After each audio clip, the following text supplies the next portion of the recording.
Okay, everyone. Welcome to Mercy's 4th annual And Rosie's. I know, Mercy and Rosie. The truth is both these women, who, if you don't know them, you'll know them by the end of the day, are doers. They're dynamic. They don't take no for an answer. And the reason why Cpac is involved in combating human trafficking, which is really the wrong verb, we want to end human trafficking. It should stop. The reason why we're involved is because of Rosie, because we went and had Cpac in Mexico, and one of the great things about being involved in these Cpac events is all the things that happen on the side, and one of the things that happened is we met Rosie and she brought us to what I would call safe houses, places where kids, boys and girls, don't forget the boys and girls being saved and receiving the help they need in their lives to get back on their feet. And so Rosie's a real hero of ours, and so is my wife. She's a big hero as well, because when she believes in something, she pushes all in. Cpac is not here to take credit for all the work you guys are doing. We're not trying to say, oh, Cpac is the one doing it. What we do is just try to facilitate all the people that are doing the good work, bring you together as much as possible, shine a media spotlight when needed, and put a lot of pressure on legislators to pass the legislation that we need. So, let's take today in that spirit, which is, what do we need to do? What's the list for tomorrow? Not so much about the past, but what do we have to start doing tomorrow? What are we not thinking of? And so punch in and, make sure that your thoughts are heard as well. So Mercedes. Well, bienvenidos a todos que están viniendo aquí de tantos países. Welcome all of you who have come from different countries to be with us, because this issue of saving innocent children is an issue, I think it's one of the most important issues that all of us need to stay actively involved in, and as Matt said, come up with solutions, because it impacts the globe. There are children hurting, there are children who are being sold, there are children who are being raped every single day, as young as babies, and this satanic, horrific act has to be taken on. I mean, it is our war, it is our battle, it is what we need to do every day as we work together and really ask God for wisdom and guidance to do our part in whether it's recovering children, whether it's prosecuting the horrific criminals, whether it's ensuring that those victims are healed and have the right place to start their lives again. And this is important. Look, we're in one of the most important buildings in Washington, D.C. So we want to send a message to all those politicians out there that we want to work with them to do all we can from a policy standpoint, from a legal standpoint, to protect innocent children and to put these criminals in jail where they deserve to be. So we had the opportunity to meet with the White House, several members of the Trump administration yesterday, and some of them will be joining us on stage, who are dedicated to this effort of ending human trafficking. And I gotta tell you, the Trump administration has done more to protect these children than any other administration that I have seen in my lifetime. And after they talked about all the great work that they've done, and we've done great work here at Cpac with all of you incredible coalition partners under the leadership of our Cpac Vice Chair, Kimberly Bellissimo, who's here, who's dedicating her life to this, and our Executive Director, Frank Russo, who's just been amazing. But all of the coalition partners you all inspire us. You all inspire us to keep in this fight that we know God has called us to do. But when I talked to when we were at the White House yesterday, I said to them, my last line was, what's next? Great, we've done all of this, what's next? there's an urgency. There's an urgency every day. Every day a child is hurt by a human trafficker, a sex trafficker, a pedophile. We can't stop the fight. So the urgency is now, and today we're going to take time to come up with solutions that then we can go back to Congress, we can go back to the White House and say, these are the next 5 to 10 things we need to work on. We can go back to the states and say, these are the things you need to work on as well. And then, of course, working with our international partners from across the globe to say, what are your best practices? These are the laws we're implementing. You all go and do the same. We just came back from Cpac Great Britain, where you saw those grooming gangs that have literally led to the rape of so many young women, as young girls, as young as 11 years old, that the UK police, that the UK politicians ignored. And now these victims are speaking up. And so we have to do the same to make sure that the victims have a voice and that they can help in this process as we come together to, as I always say, God's children are not for sale, and we will do what we can in this room to keep on this fight, to keep growing this movement, and to make sure that we put the right policies in place and that their voices are heard and never forgotten. And Rosie, I just am so blessed. You've done so much for victims. So I want to thank you for being such an incredible partner. We could never do this without you. Thank you, Mercy. Thank you, Matt.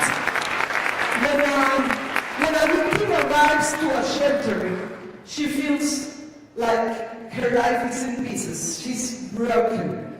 And when you have a piece of art that is broken, a dish, the people that are here are some heroes like Mercy, and thanks to the Epoch Time that Jan and Cindy are here, they have been doing some videos about heroes.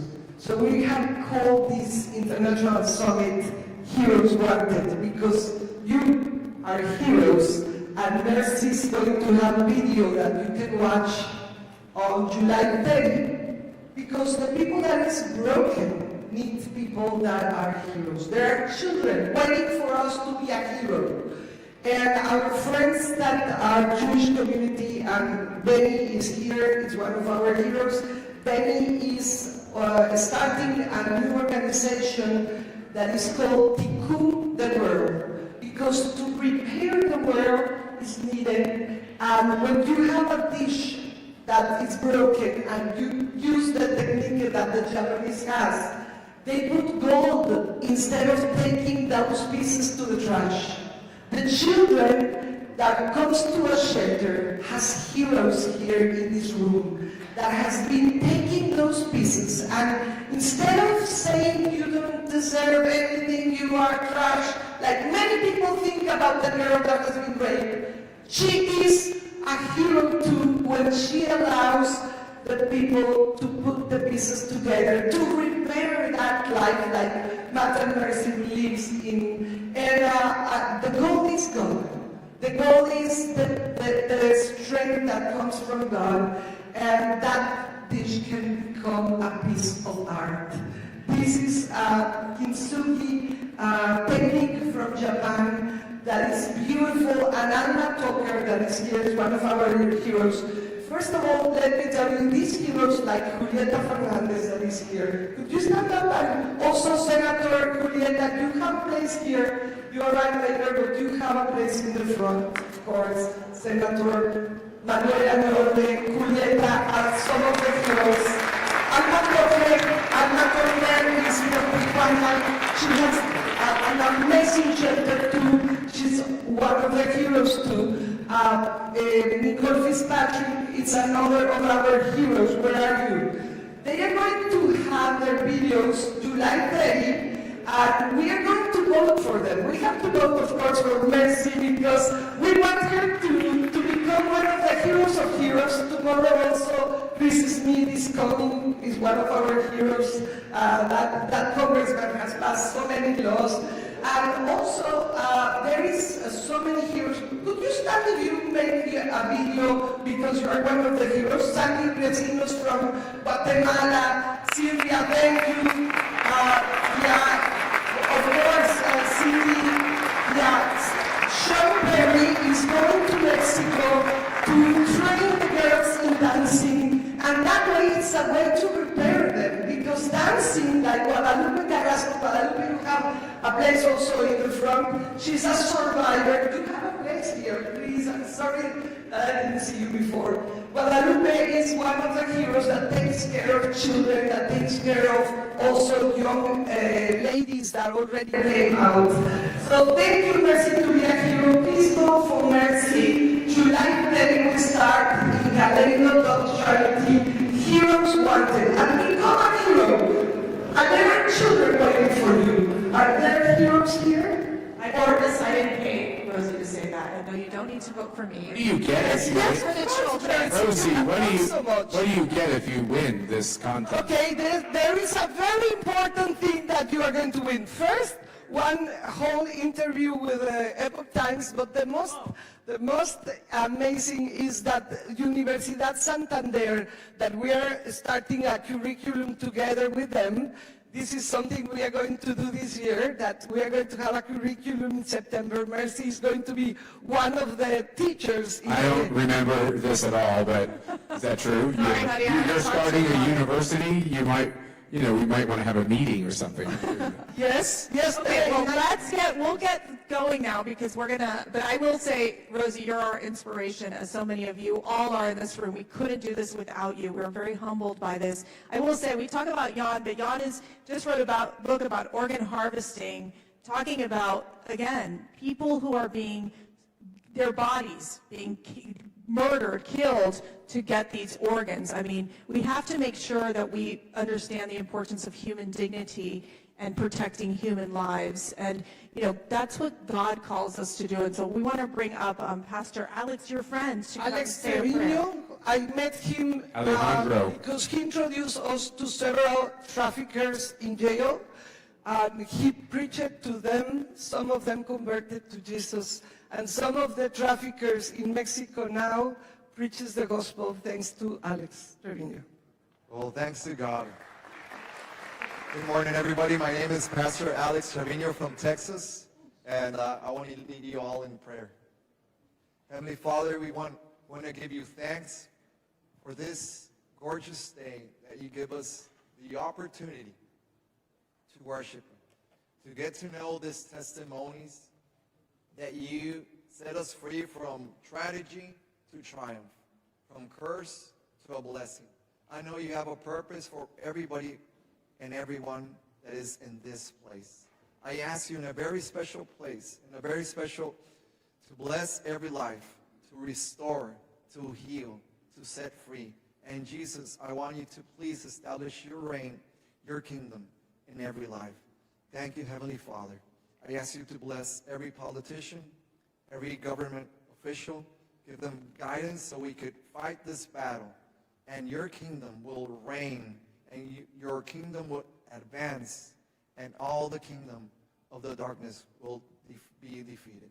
Thank you, Heavenly Father. We worship you in the name of the Father, the Holy Spirit, and the Son. In Jesus' name we pray. Amen and amen. Thank you very much. All right, thank you all, and get ready for a very productive day. I hope you have an opportunity to just take it all in, ask questions. Let's really make this into a very, an exchange of thoughts and ideas, but then let's get concrete solutions. All right, let's get going.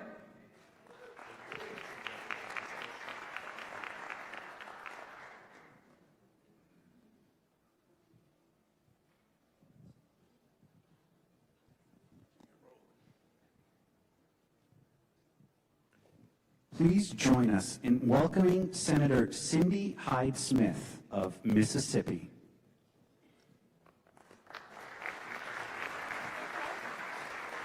Good morning.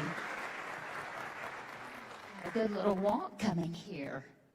Thank you for being here. I just want to commend every one of you for spending this morning where you are this morning. I just don't know of anything that could be more important. I realize now I have to get up in this mic, don't I? But it just demonstrates your commitment to combating this horrible thing of human trafficking that, we know that the first step in eliminating this crime is to open our eyes, get into the reality of the horrors that take place every single day, whether it's behind closed doors, in the shadows of the society, or right before our eyes, and we don't even realize it.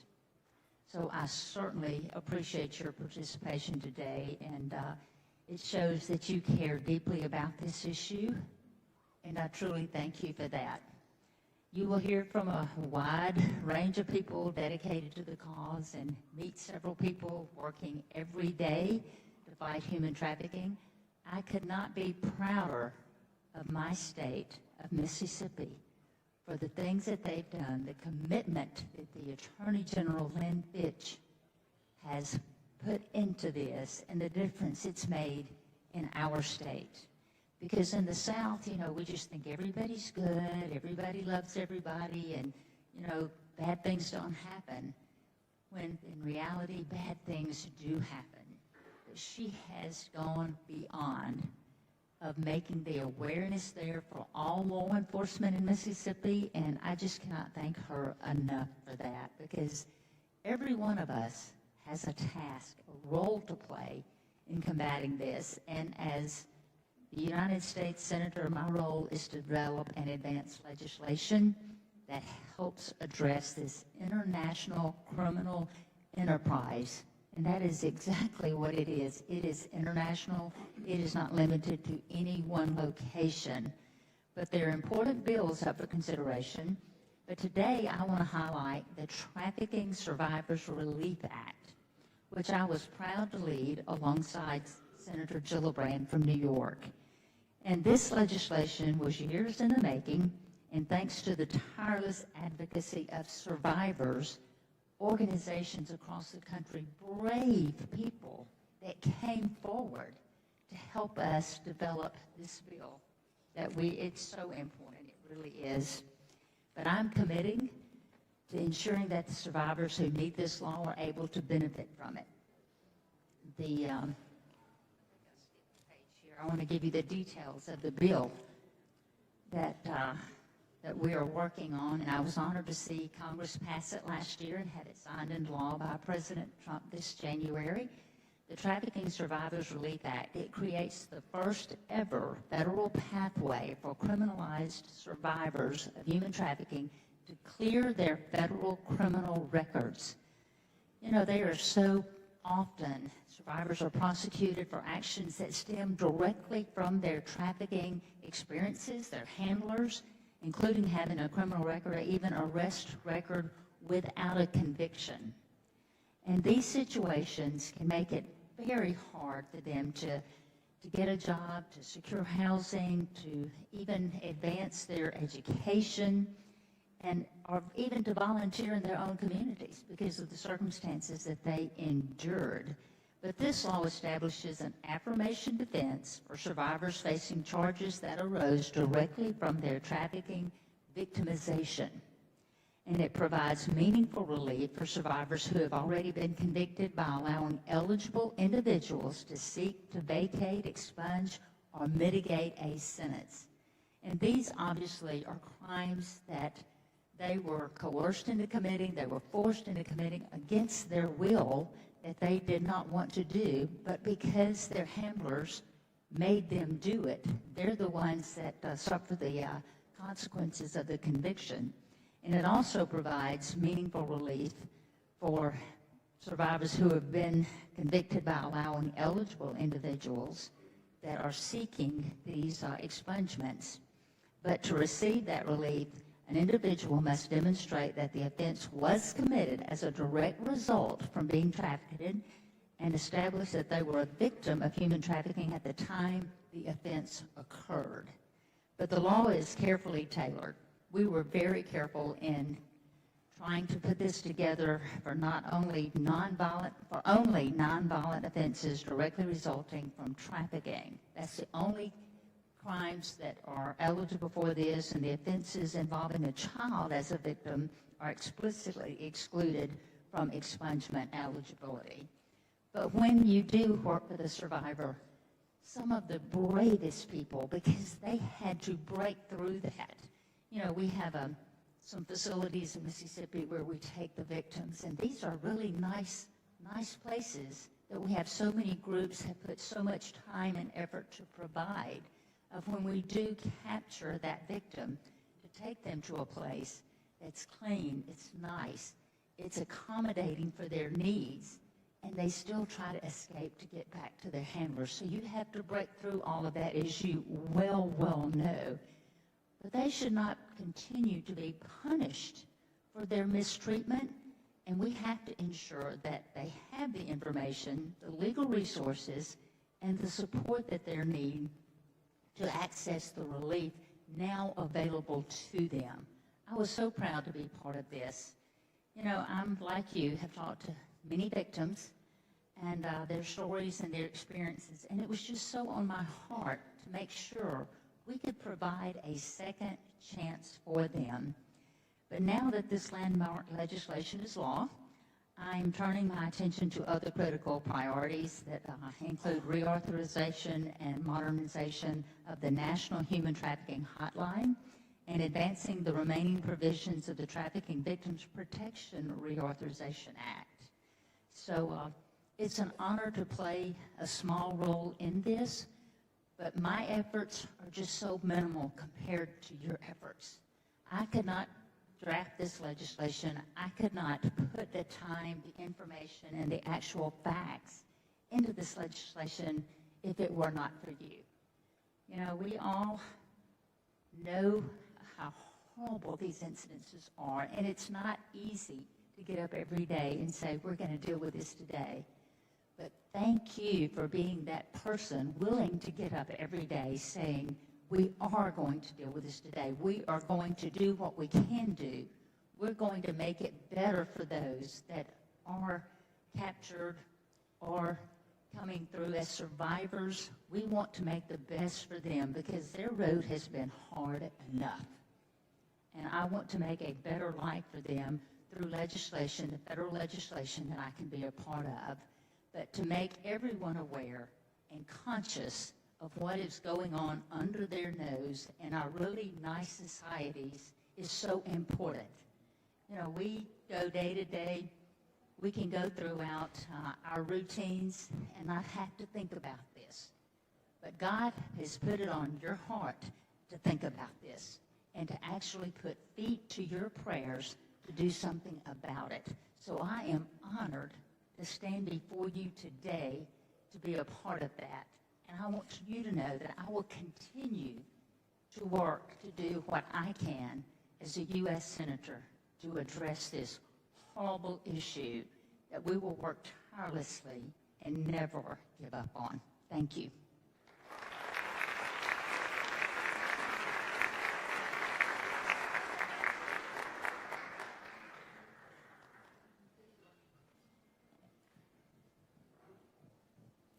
Ladies and gentlemen, we now turn our attention to we invite you to turn your attention to our first panel discussion, Public Safety as a Priority in Anti-Trafficking.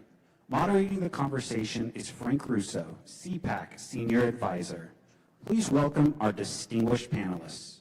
Georgia Attorney General Chris Carr, Ali Solano, National Coordinator for Anti-Trafficking and Child Exploitation at the U.S. Department of Justice, and North Carolina law enforcement professional George Wilson. Please give them a warm welcome.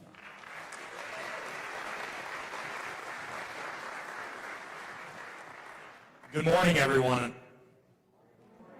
We can do better than that. Good morning, everyone.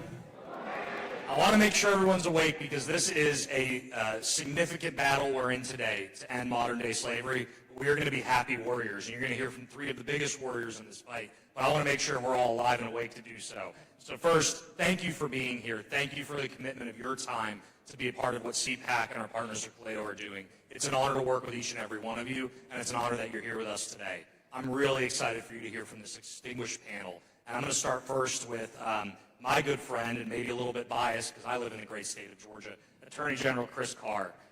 General Carr, we're here today to talk about what communities across this country, whether it be law enforcement, advocates, survivors, or just community leaders, could be doing in this fight.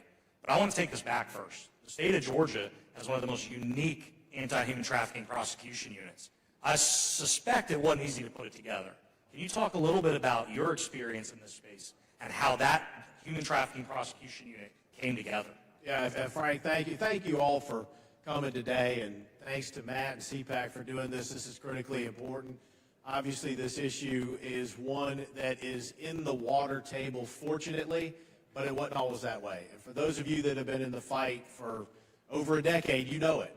You know it. So when I became Attorney General in 2016, people told us we were making up the issue of human trafficking for political purposes.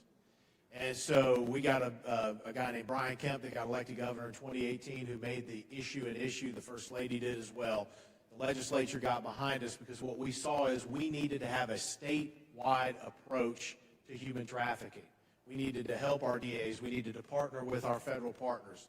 And so what we did is we went to the legislature, we went to the governor, we worked with them. But the issue in Georgia, DAs are the tip of the spear on most felonies and misdemeanors.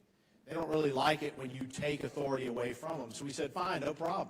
We'll just work with you. We'll have concurrent jurisdiction. So politically, that's what made the most sense. So in order to build a good prosecution unit statewide, I think you have to have the right authority, you have to have the right resources and personnel, and then the right partnerships. So for those of you that don't have, your state doesn't have a statewide authority for the Attorney General, and I would encourage your state to do it, and I would encourage you to lobby your legislature and your governor to make sure that this is the case.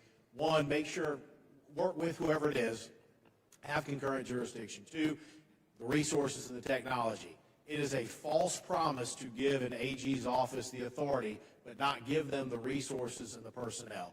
Hannah Palmquist, who's the head of our prosecution unit, is here. She's in the front row. She came from Cobb County, Georgia. She'd been doing child exploitation cases and some difficult stuff for a long time. Everybody told me she was the expert. We hired her. She helped us build this unit, and we have gone back to the legislature and the governor to get the resources. So we're now not just in Atlanta. We're also in Macon, Georgia, and in Augusta, Georgia, which to me matters because, as we all know, it's a very transient industry, and we've got a number of interstates. So now in Atlanta, we cover 75 and 85. Macon, 75 and I-16. In Augusta, you've got I-20. We still need Savannah so we can cover I-95.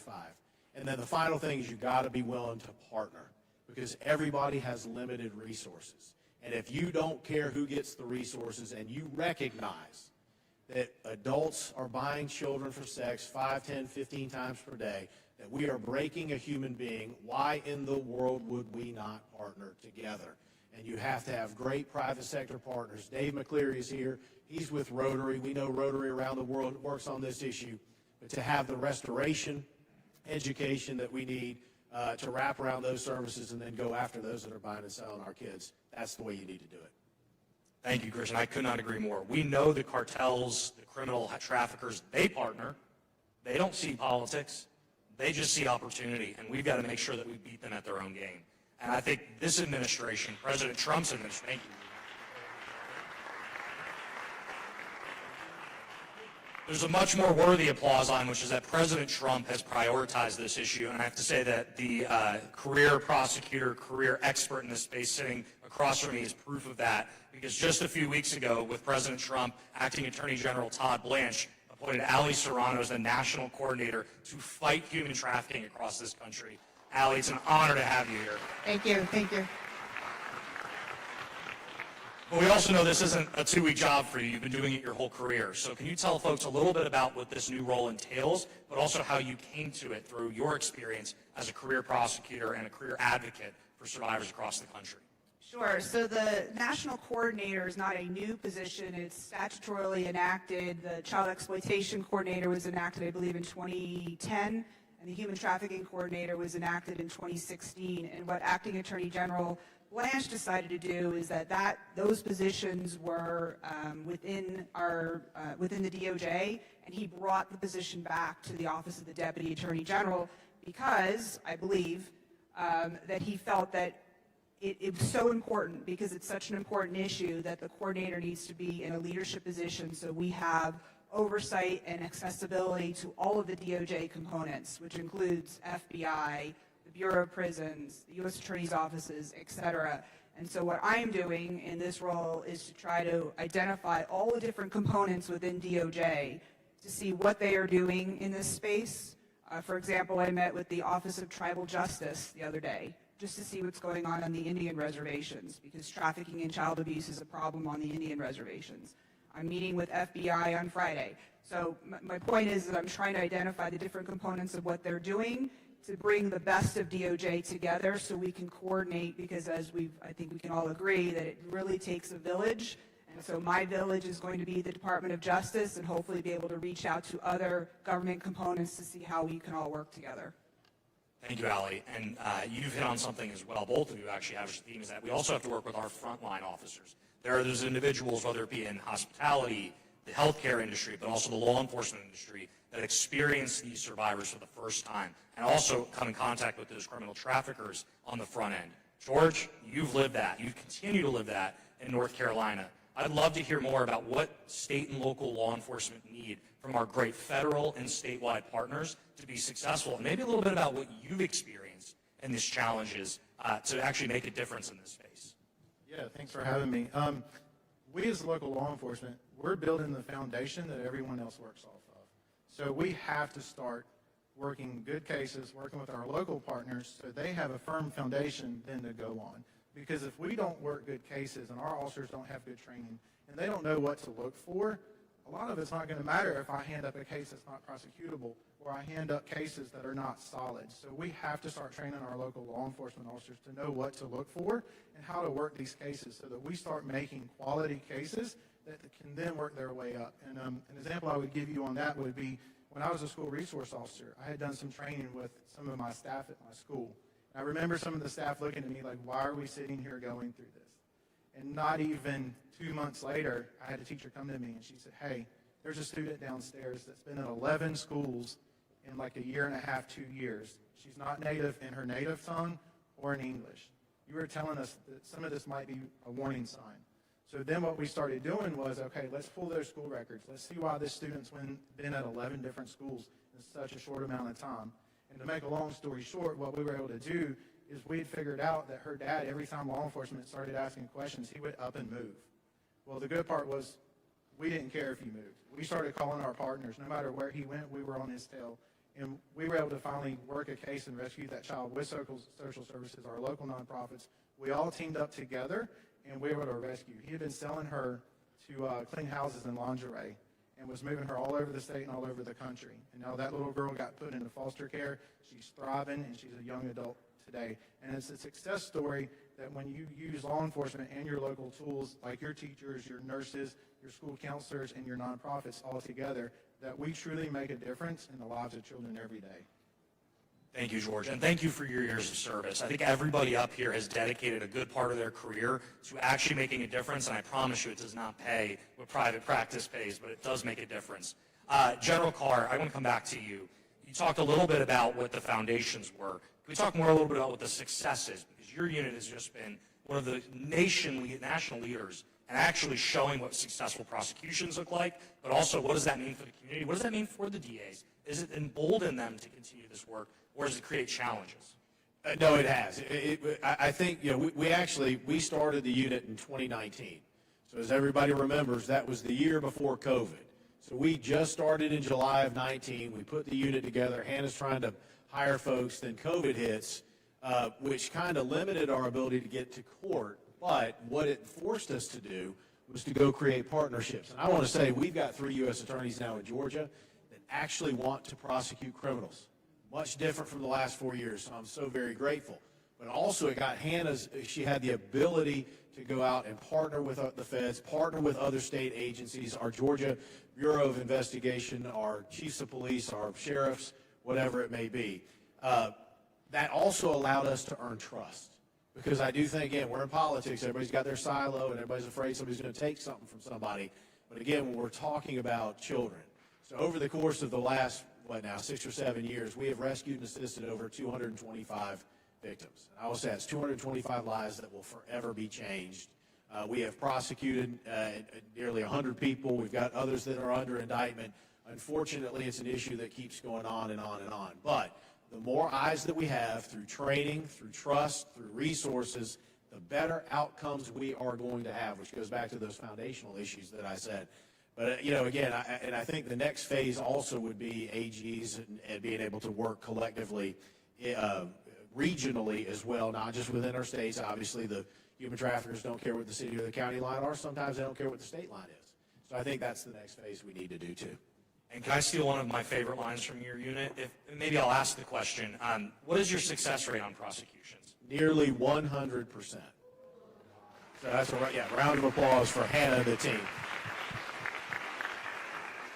That is, I think, and since the cameras are rolling, my favorite point. I want the traffickers to lose sleep tonight. I want us to work hard, and I want them to know that if they come to the state of Georgia, they are going to jail. And so it's a great segue to our great national. So one of the things that Hannah does is when their team does such a great job, and we don't stop. One of the other six, we had a girl that was trafficked in Atlanta, 14 years old. And we had, I think we just had one seller that we had gotten at the time. But Hannah said, no, we're going to go peel back that onion. We're going to go see who else was involved in this. I think we prosecuted 13 or 14 buyers and sellers as a result of that as well. So, I mean, those are the kinds of things that I think we've got to be able to continue to drill down, keep focusing on, keep working, because if it's happened once, it's probably happened more than once. I love that, and I think demand reduction is something we're going to talk a lot about today. The only reason this crime exists is because there is, unfortunately, a market for it. We're going to disrupt that market, too. And Allie, that's a great segue to talk not just about market disruption, but also about some of the support pieces that survivors need. So I'd love to have you touch on both if you're able.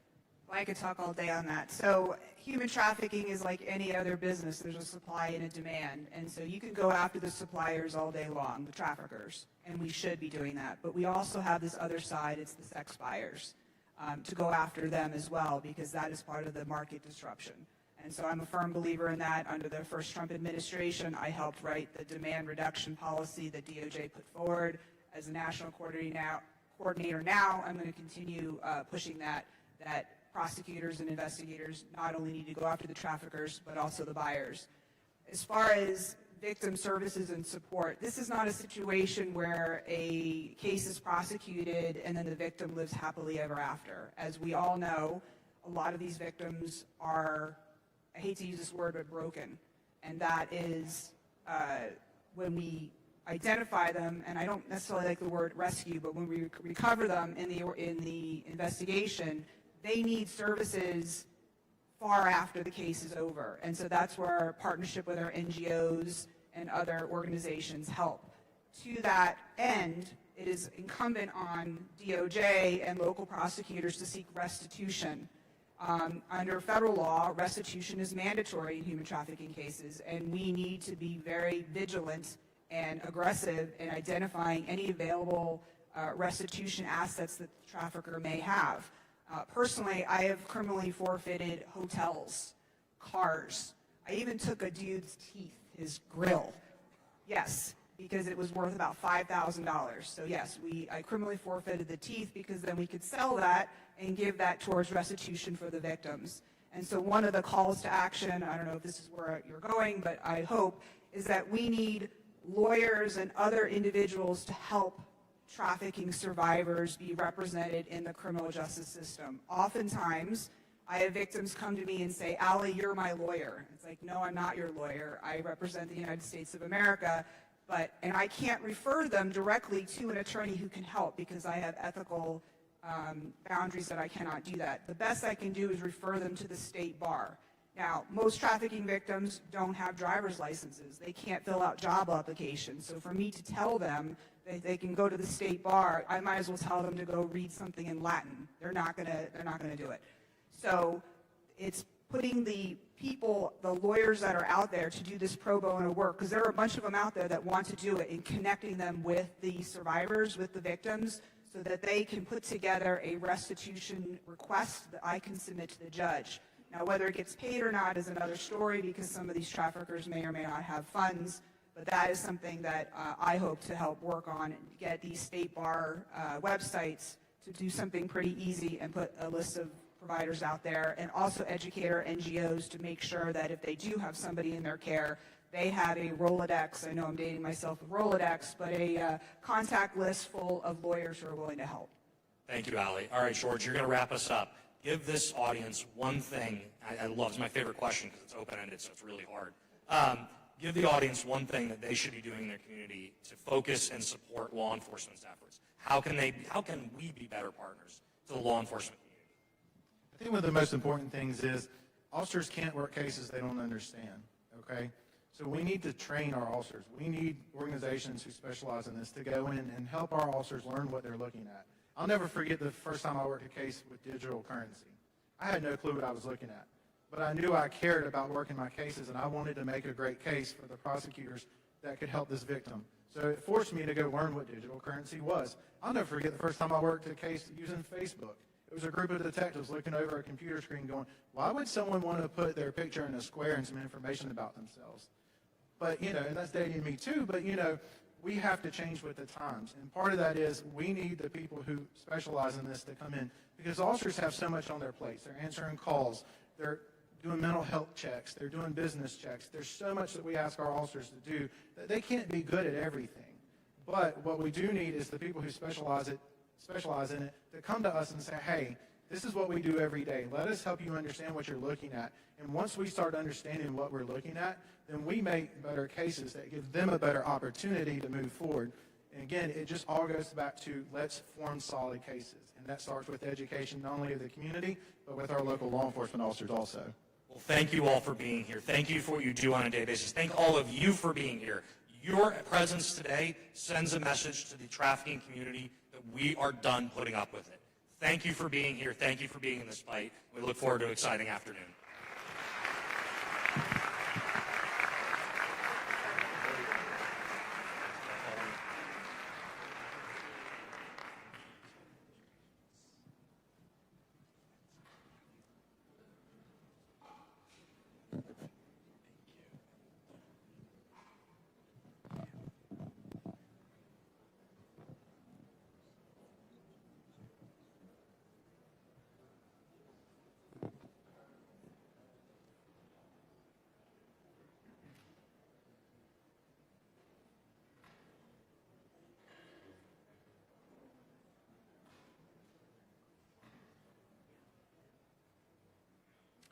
Please welcome Congressman John James of Michigan.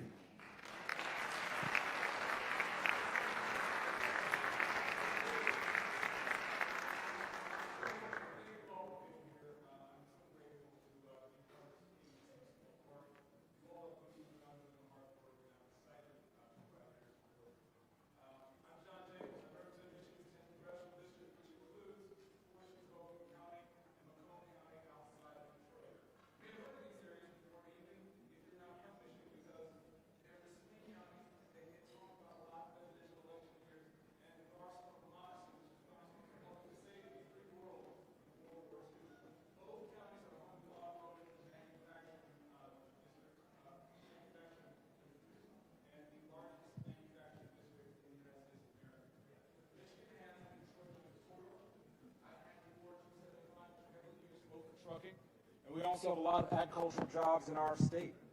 Both of those industries, unfortunately, are magnets for human trafficking. That makes Michigan a front in the fight against it.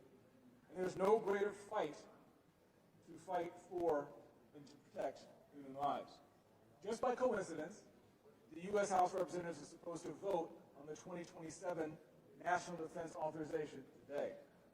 That has me thinking about the 2025 NDAA, which included language from a bill that I worked on to combat human trafficking called the Global Anti-Human Trafficking Enhancement Act.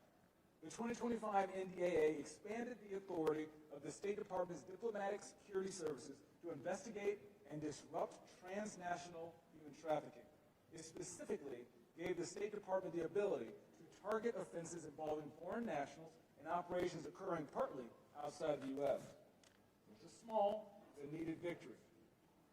It's another tool to help law enforcement liberate victims from transnational crime syndicates. Human trafficking is modern-day slavery. but it's enforced through coercion and fear rather than physical chains. It's the worst of the worst kind of organized crime. Victims are held captive in fear of their own safety and the safety of their families. They also have to fear retaliation for people who they love in their communities as well, here and abroad. Language barriers, isolation, and the fact that so many victims are minors add to the challenge. Additional microphones as well to bring them all over here, bring them all over here.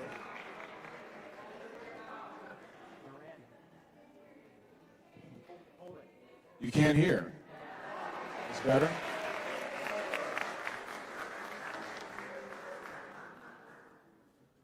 So,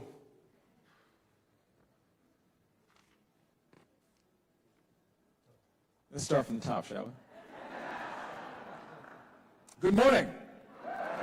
All right. I'm John James. I represent the best district in America, Michigan's 10th Congressional District, the home of the arsenal of democracy, the home of America's auto industry, and the birthplace of the American dream. I'm excited for the opportunity to speak with you here today, and I'm excited that you can actually hear me speak with you here today.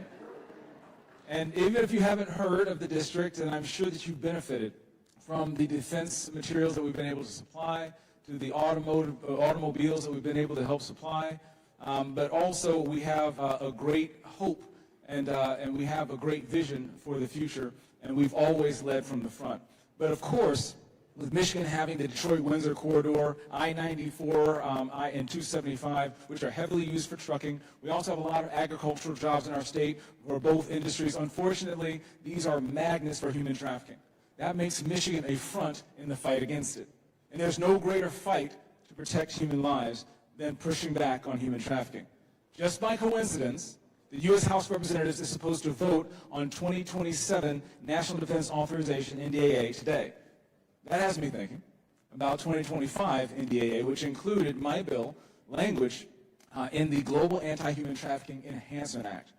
The 2025 NDAA expanded the authority of the State Department's diplomatic security services to investigate, disrupt transnational trafficking.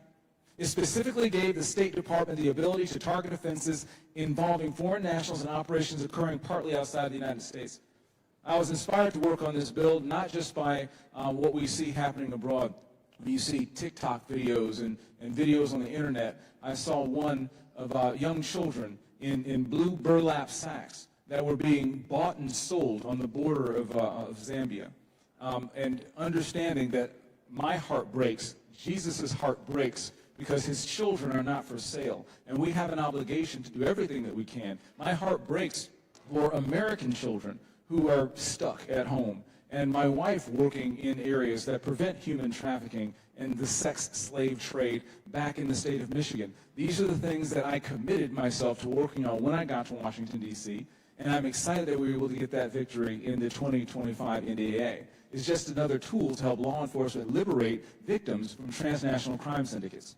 Human trafficking, as I said before, is modern-day slavery, but it's enforced through coercion and fear rather than physical chains. It is the worst of the worst kind of organized crime. Victims are held captive through fear for their own safety, and they also have fear of retaliation against family members here and abroad. Language barriers, isolation, and the fact that so many victims are minor children add to that challenge. The problem of human trafficking, unfortunately, got much worse under President Biden due to his open borders policy, which encouraged mass illegal migration facilitated by these criminal cartels. We know the horrific things happened to people on the way here, especially women and young girls who were assaulted during the journey. Hundreds of thousands of unaccompanied minors were released at the border and are still missing. 291,000, according to DHS Inspector General report. Many of them, we know, became victims of sex trafficking. The Trump administration is aggressively working to find these missing children who will need support as they recover and to hold the perpetrators to punishment to the fullest extent of the law. The Trump administration has tightened sponsor requirements and now uses DNA testing to ensure sponsors have biological family and relationships with these children.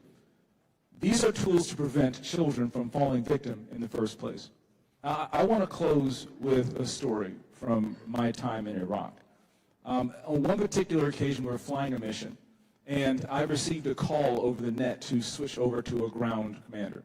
When I got that call, we switched over, and immediately you hear gunfire. You hear the language, as you can imagine, is in those situations, and you heard foreign language as well as English because they were fighting so closely. In that minute, as I asked where to go to put the supporting fire, I asked for location. I thought I was going to get smoke or a laser or a 6 or 8 digit grid, and I got over the net. I'm by a white bongo truck. Now, smoke and dust are everywhere. It's nighttime, and the ground is littered with white bongo trucks. The understanding of where to put our resources, the understanding of where to put our oversight, the understanding of where to go to support didn't come from me. It came from the people on the ground who were able to direct us to the correct targets, and they were able to use our resources to prosecute the mission successfully to save lives. Similarly, the point is that from high up in the sky, I needed to communicate with those on the ground who were in a better position to know what was happening. That's the kind of communication we need now. Solutions won't come from Congress or government officials alone. We need to work with groups like Cpac's Center for Combating Human Trafficking, who are on the front lines each and every single day combating this problem and solving this problem. Human trafficking must be eradicated everywhere. God's children are not for sale. Thank you so much for everything that you're doing. I admire and respect your commitment to protecting life, and I pledge that you have my continued love, support, and prayers. Thank you. God bless you, and keep up the great work.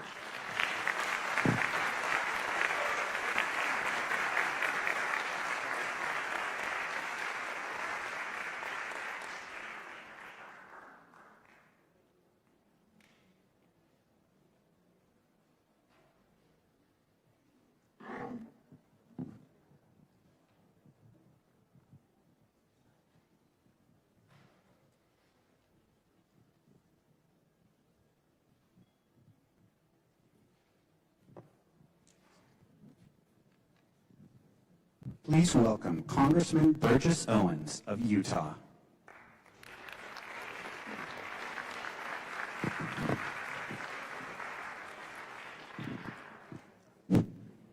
Thank you. Thank you so much.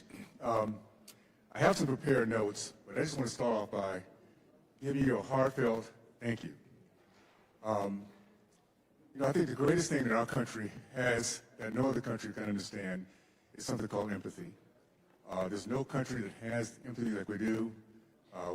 It's something that I've had a chance to experience. I grew up in the Deep South, segregated South. I was blessed to be protected and sheltered by parents who I didn't have to go through a whole lot of bad stuff. They did. They were raised in the 20s, 1920s. But they came through that with experiences, with maybe trauma, but they turned it into good. They turned it into a mission. They were very positive, very uplifting, very hopeful. And they took their experiences, did not turn it to hate, they turned it to appreciation for how far we've come and where we're going. And more importantly, the empathy that they had because of what they went through, they shared with me. So when I came to Congress, one of the things that I, at the top of mind, was to address this particular topic. We need to make sure that all our kids have hope, that all those who have experienced this ecosystem of evil come through and realize that it's for the good of them and others that they will impact because of empathy. I just want to make that real quick point before I give you my prepared statement here. I want to thank again Matt and Mercedes for all they have been doing and for inviting me to come back to this summit. I wish we didn't have to gather here under these circumstances. I wish the scourge of human trafficking didn't exist, and we didn't have to meet here as often as we do. But I'm grateful to you and the work you do, the work to bring advocates, survivors, law enforcement, and policymakers together to tackle this problem on a joint front. You spend some time in the darkest and most violent places in an effort to shine light and end this evil. So thank you. You witnessed some of the world's most heinous evil and decided to do something about it. You are heroes. And take the experience you've had, the empathy you have, and let's make changes that will last for generations. I want to give you a quick update on some of the things that we're doing on our end. We've been blessed to see some incredible work that's been over the course of the last 2 years. We've seen a return of law and order on our southern border. We've been able to work see work done that closed a porous border that emboldened cartel and traffickers to take advantage of the chaos there. This is a major win and has massive positive implications for families on both sides of the border. Just last month, we saw Secretary Mullen and Acting Attorney General Todd Blanche detail the efforts to ensure we track down countless numbers of unaccompanied minors and hold accountable the criminal fraudsters, sponsors, and smugglers. This is what happens when we have some common sense and an administration that's actively working to ensure that the whole of government works together, especially in areas of critical importance like this. That sort of cooperation, unfortunately, isn't something that happens that often, or as often as it should here in this town. That's why I introduced the bipartisan Preventing Child Trafficking Act with Representative Seth Magaziner, which would ensure the Department of Justice and Department of Health and Human Services actually talk together and build a shared structure for fighting child trafficking with real performance goals. It's crazy, believe it or not, that this does not already exist. As many of you know, the Government Accountability Office performed an audit in 2023 and discovered they had neither of these. Let that sink in. Right now, we have two of the most powerful agencies in the federal government that have no formal mechanism to coordinate and protect and out-traffic children. This bill fixes that. This bill isn't controversial. It's got the backing of the National Center for Missing and Exploited Children in RAIN. And just north of here, the Senate actually passed the bill unanimously, which is incredible. Unfortunately, we haven't seen the movement here in the House. Right now, the House version is sitting in the Judiciary Committee without a hearing and without a markup. Not because anyone opposes it, but because it has not been yet scheduled. So I'm here to ask for your help. This is where we, the people, really show up to make things happen, make it good. I'd like you to ask the Chairman, Jim Jordan, to put this bill on the hearing agenda and give it a markup. Let's move this by regular order. Let the members debate, amend if they want to, and vote on it. There's no reason we shouldn't do that. If that doesn't work, or the committee can't make room on their calendar, let's bring it to the Senate floor straight to the House under suspension rules. That's the place where we move legislation in this body that has wide bipartisan support, and it's why the process exists. Either path gets us to the same place, a vote on the floor and passes a bill that makes it harder for trafficked children to fall through the cracks of these two federal agencies. What we cannot accept is the third option. That is what's happening right now, nothing. I assure you, my team and I have been doing what we can to make this a reality. But you in this room have a reach, a much wider reach. You have connections with your local media, your state party, your advocate networks that make your voices and their voices heard. So I want to thank you again for the work you're doing, for not letting this issue fade, and for being willing to make some noise on behalf of the kids that cannot make it for themselves. Let me just say this. It's been a remarkable journey, first of all, the last 6 years for me to get a chance to meet people like yourself. This is what makes our country work. We, the people. It's for those of us who've experienced things in our past, learned things about our past, want to change things so we have a future that our kids can live a much better union. So I want to cannot thank you enough for everything you do now. Let's put the pedal to the metal, my friends. We got to get this thing done with, okay? Thank you, and all the best. Keep it going.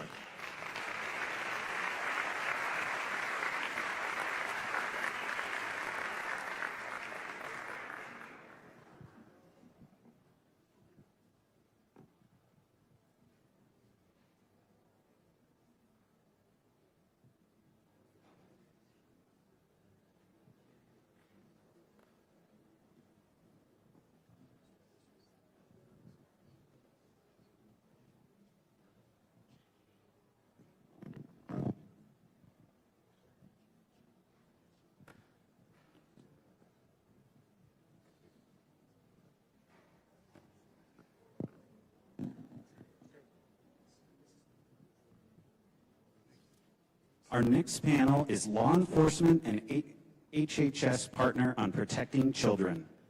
Moderating the discussion is Matt Schlapp, CPAC Chairman. Please welcome The Honorable Kevin Malone, Senior Advisor, U.S. Department of Health and Human Services. The Honorable Alan Wilcat, Senior Advisor, U.S. Department of Health and Human Services. And Jacqueline Alauto, Founder and President of No Trafficking Zones. Please give them a warm welcome.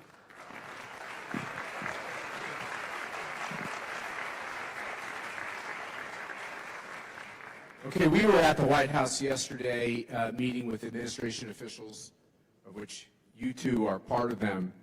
And Kevin comes from the world of sports, which, by the way, is big business, right? And College now, it used to be just pro sports, now college sports the athletes are making all the money. he's a Trojan fan, so he's used to losing. USC. Sorry. But he also, I could sense impatience with how DC talks through problems and just circles problems. What do we have to start doing differently, and what are you doing differently over there? Well, right off the bat, we got to get Congress to actually do their job. There's a lot of talking in this country. Talk don't get things done.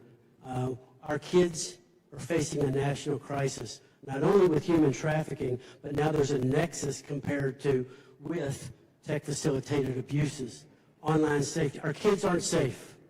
Our kids are not safe. What are we going to do about it? It's scaling. If you look at the net numbers, I can't even tell you how bad things are getting in the scaling of the dangers that our kids are facing. So we've got to get Congress to do what they need to do. The Kids Act that they just put forward, it's not worth the paper that it was written on. We've got to actually do things to protect kids, and we've got to quit working for lobbyists, for big tech. Big tech is in control. Therefore, our kids aren't. I don't mind big tech making all the money they want to make. Go for it. But protect kids. Why can't you do both? Instead of talking about protecting kids and putting up some facades and smoke screens that what you're presenting is working, it's not working.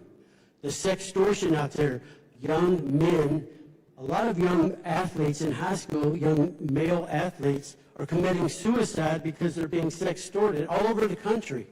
And we're not doing it. No one talks about it. Not only sextortion with thousands and thousands of kids that are facing these dangers. It's actually in the millions now.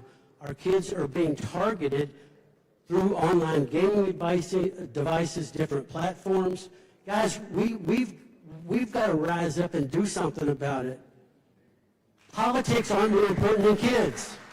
So just to let you guys know, media, if you're interested, and usually you aren't interested, but if you're interested, I brought copies of what tech needs to do, what we need to do, what parents need to do.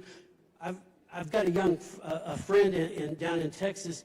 He's got friends. The son just committed suicide, 14 years old. His name is Finley. He was being sextorted for $400. He didn't know what to do. He was feeling shame. He was being threatened, and he didn't know what to do. And he's got a great family. So it's not about coming from a bad family. Parents really aren't equipped. We've got to train, teach, educate parents on how to protect their kids. And it's a difficult job. We've invited the enemy into our houses through phones and these other devices. Guys, I'm telling you, I can't express how bad the problem is, and Congress is not really doing. There was 16 bills proposed, I think, last year, or since the beginning of 2025. Only 2 have passed. And this Kids Act that was submitted is not worth the paper. I'm hoping the Senate will fix it and work on it. And let's. You're hoping the Senate will fix it. You and I need to talk afterwards. That doesn't happen very often. Well, I do know that Senator Hawley, working with Tim Tebow, who I've been fortunate to work with, they're doing a lot of great work, and they just were able to get some money and a bill passed to provide money for investigators and Homeland Security investigations. There are some good people in D.C. There are. Not many. They're sitting on this dais and in this room, but Alan, Kevin talked about what people aren't doing. Like, what do we need to do?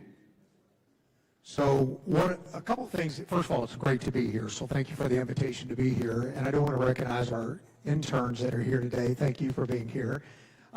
What's in your hand? It's very curious. I'm going to use. Are you a sweater? What is this? No, this is going to be an illustration. Okay. So, and I think it'll be something that'll make a powerful point before we wrap. I was afraid that Burgess had given you an Oakland Raiders towel or something. No, we're not going to do that. A couple of things that I'll mention real quickly because I think this is really important. When we think about human trafficking, the visual we use is a triangle, right?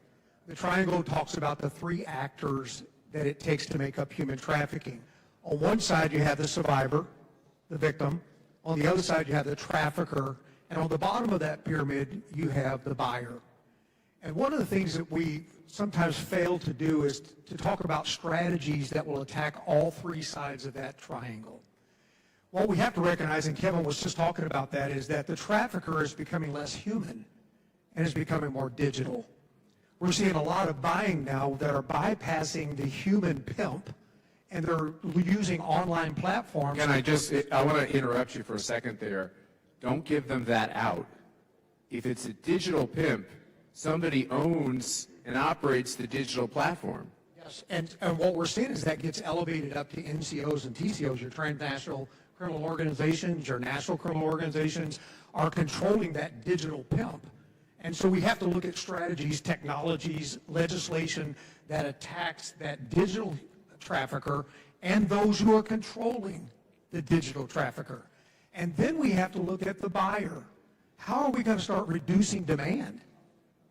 Something's driving this market. Something drives this $336 billion a year market, and that's the buyer. So how do we start doing holding the buyer culpable for the trauma that they're inflicting on the victim and holding them accountable as well? So you have the victim services, expungement, vacature, things that we can do there on strategy side. We also have that digital platform that we have to attack and those that are controlling the digital pimp, and then we have to go after the buyer. So reducing or going after those three strategies begins to collapse the pyramid that we call human trafficking. We can do this, but we have to work together. Jacqueline, do you agree with that? And specifically, when there's always like a top 10, right, of criminals that we're trying to find, most wanted, we call it.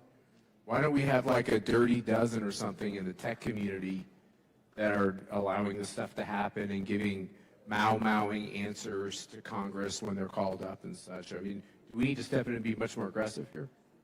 We absolutely do have to be more aggressive. The Dow Jones said that human trafficking is a $526 billion business. So that means that a lot of people are profiting and participating in this crime. As Kevin and Alan said, they talked about sextortion and they did talk about tech. But when you have a $526 billion illicit crime, there are many markets. You can human traffic someone so many different ways. It's not like robbing a bank, going in one way and coming out the other. It is sextortion. It's ICAC cases. It is What was that? Well, I didn't get that. ICAC, Internet Crimes Against Children, Okay. which will mix with sextortion online. But what we also see a lot too is peer-on-peer exploitation, peer networks that are working with your domestic gangs and your cartels that go into schools. They are trafficking them and exploiting them through strip clubs along with the internet and other avenues. And so what people need to realize is that human trafficking is happening online, it's happening digital, but it's also happening in foster care facilities. It's also happening on the track and blade. It's also happening in schools. And until we understand how each of those markets work, we cannot combat it. What piece of this do you guys have? So we are an organization called No Trafficking Zone. We break down human trafficking into markets, and then we dismantle those markets and implement systems. In Texas, it just became the first state to become a no trafficking zone. It's a first-degree felony, 25 to 99 years. But what's so important about that is we saw in Texas that over so many kids, 55% of trafficking victims were first groomed, lured, and approached connection with their schools, which meant either introduced in a chat room, gaming, a party, exploited in schools. But in Texas, what was alarming was over 79,800 youth were trafficked on any given day. That's almost 80,000 children a day. So how are we going to disrupt and dismantle that? And what we decided to do was not just make it a first-degree felony 1,000 feet around the perimeter. We worked with our Attorney General, Ken Paxton, and we said, you know, there's these devices, these cell phones, and what's happening is the traffickers are sending Ubers and Lyfts to those schools to pick up them. They are contacting them on social media. They're exploiting the kids in schools, having them send pictures. And so we explained it to them. We explained that kids will send not just pictures and be exploited for money, but also for drugs, whether they had anxiety or they had other issues. And so our Attorney General was great. He said, well, let's make it, if you create this no trafficking zone barrier in schools, it's a first-degree felony. And that's why Texas got to sue TikTok because of the no trafficking school zone law. It's really one of the only states. Is TikTok a problem? Yes. Every social media Who else is a platform problem? is a problem. TikTok. Who's good? Is anyone good? I would say that the issues with big tech is that big tech is a business. And the problem with any business is that you put profit over people. And what we're seeing is that these companies are making so much money, and the demand to see CSAM and really sexual violence in our country, a part of our culture. And I hate to do this to you, but I don't know these acronyms. What's CSAM? Child sexual abuse material. In like normal people terms, they would call it child pornography. Yeah. So let me ask you, I want Kevin. to comment real quick, Matt. She mentioned foster care. I have to say and give kudos to my boss, Assistant Secretary Alex Adams. We are working diligently to improve and fix foster care in America.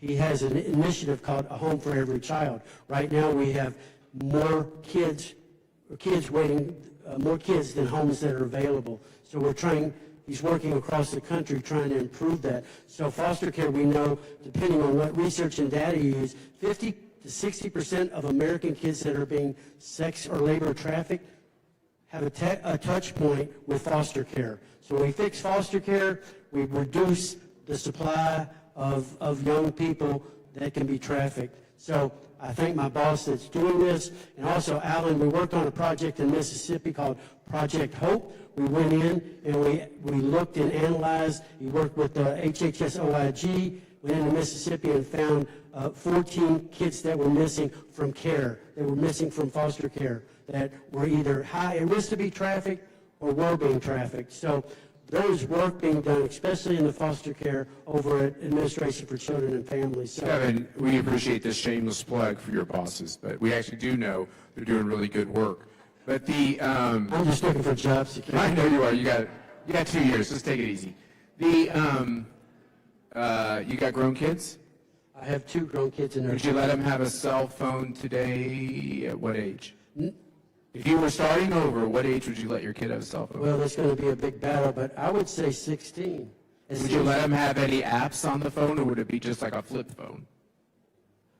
It depends on the apps, but it would be really restricted. I have a almost 3-year-old granddaughter, and I'm just trying to make sure that she's protected. But we have a lot of work to do. I want everybody sitting here, every one of you sitting here, to know there's something you can do in this fight.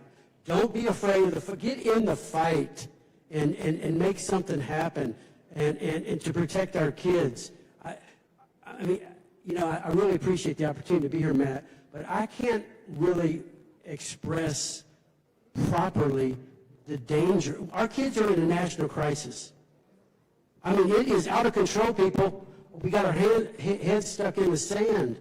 Our kids, I've got information here I've got about 25 copies of information that can help you figure out what you can do to be a difference maker. And that means protecting kids, educating parents, all the various things we need to do. And we can't let politics be more important than kids. Okay, Jacqueline's trying to interrupt you here. What's the word you're using? I said I was piggybacking off of him.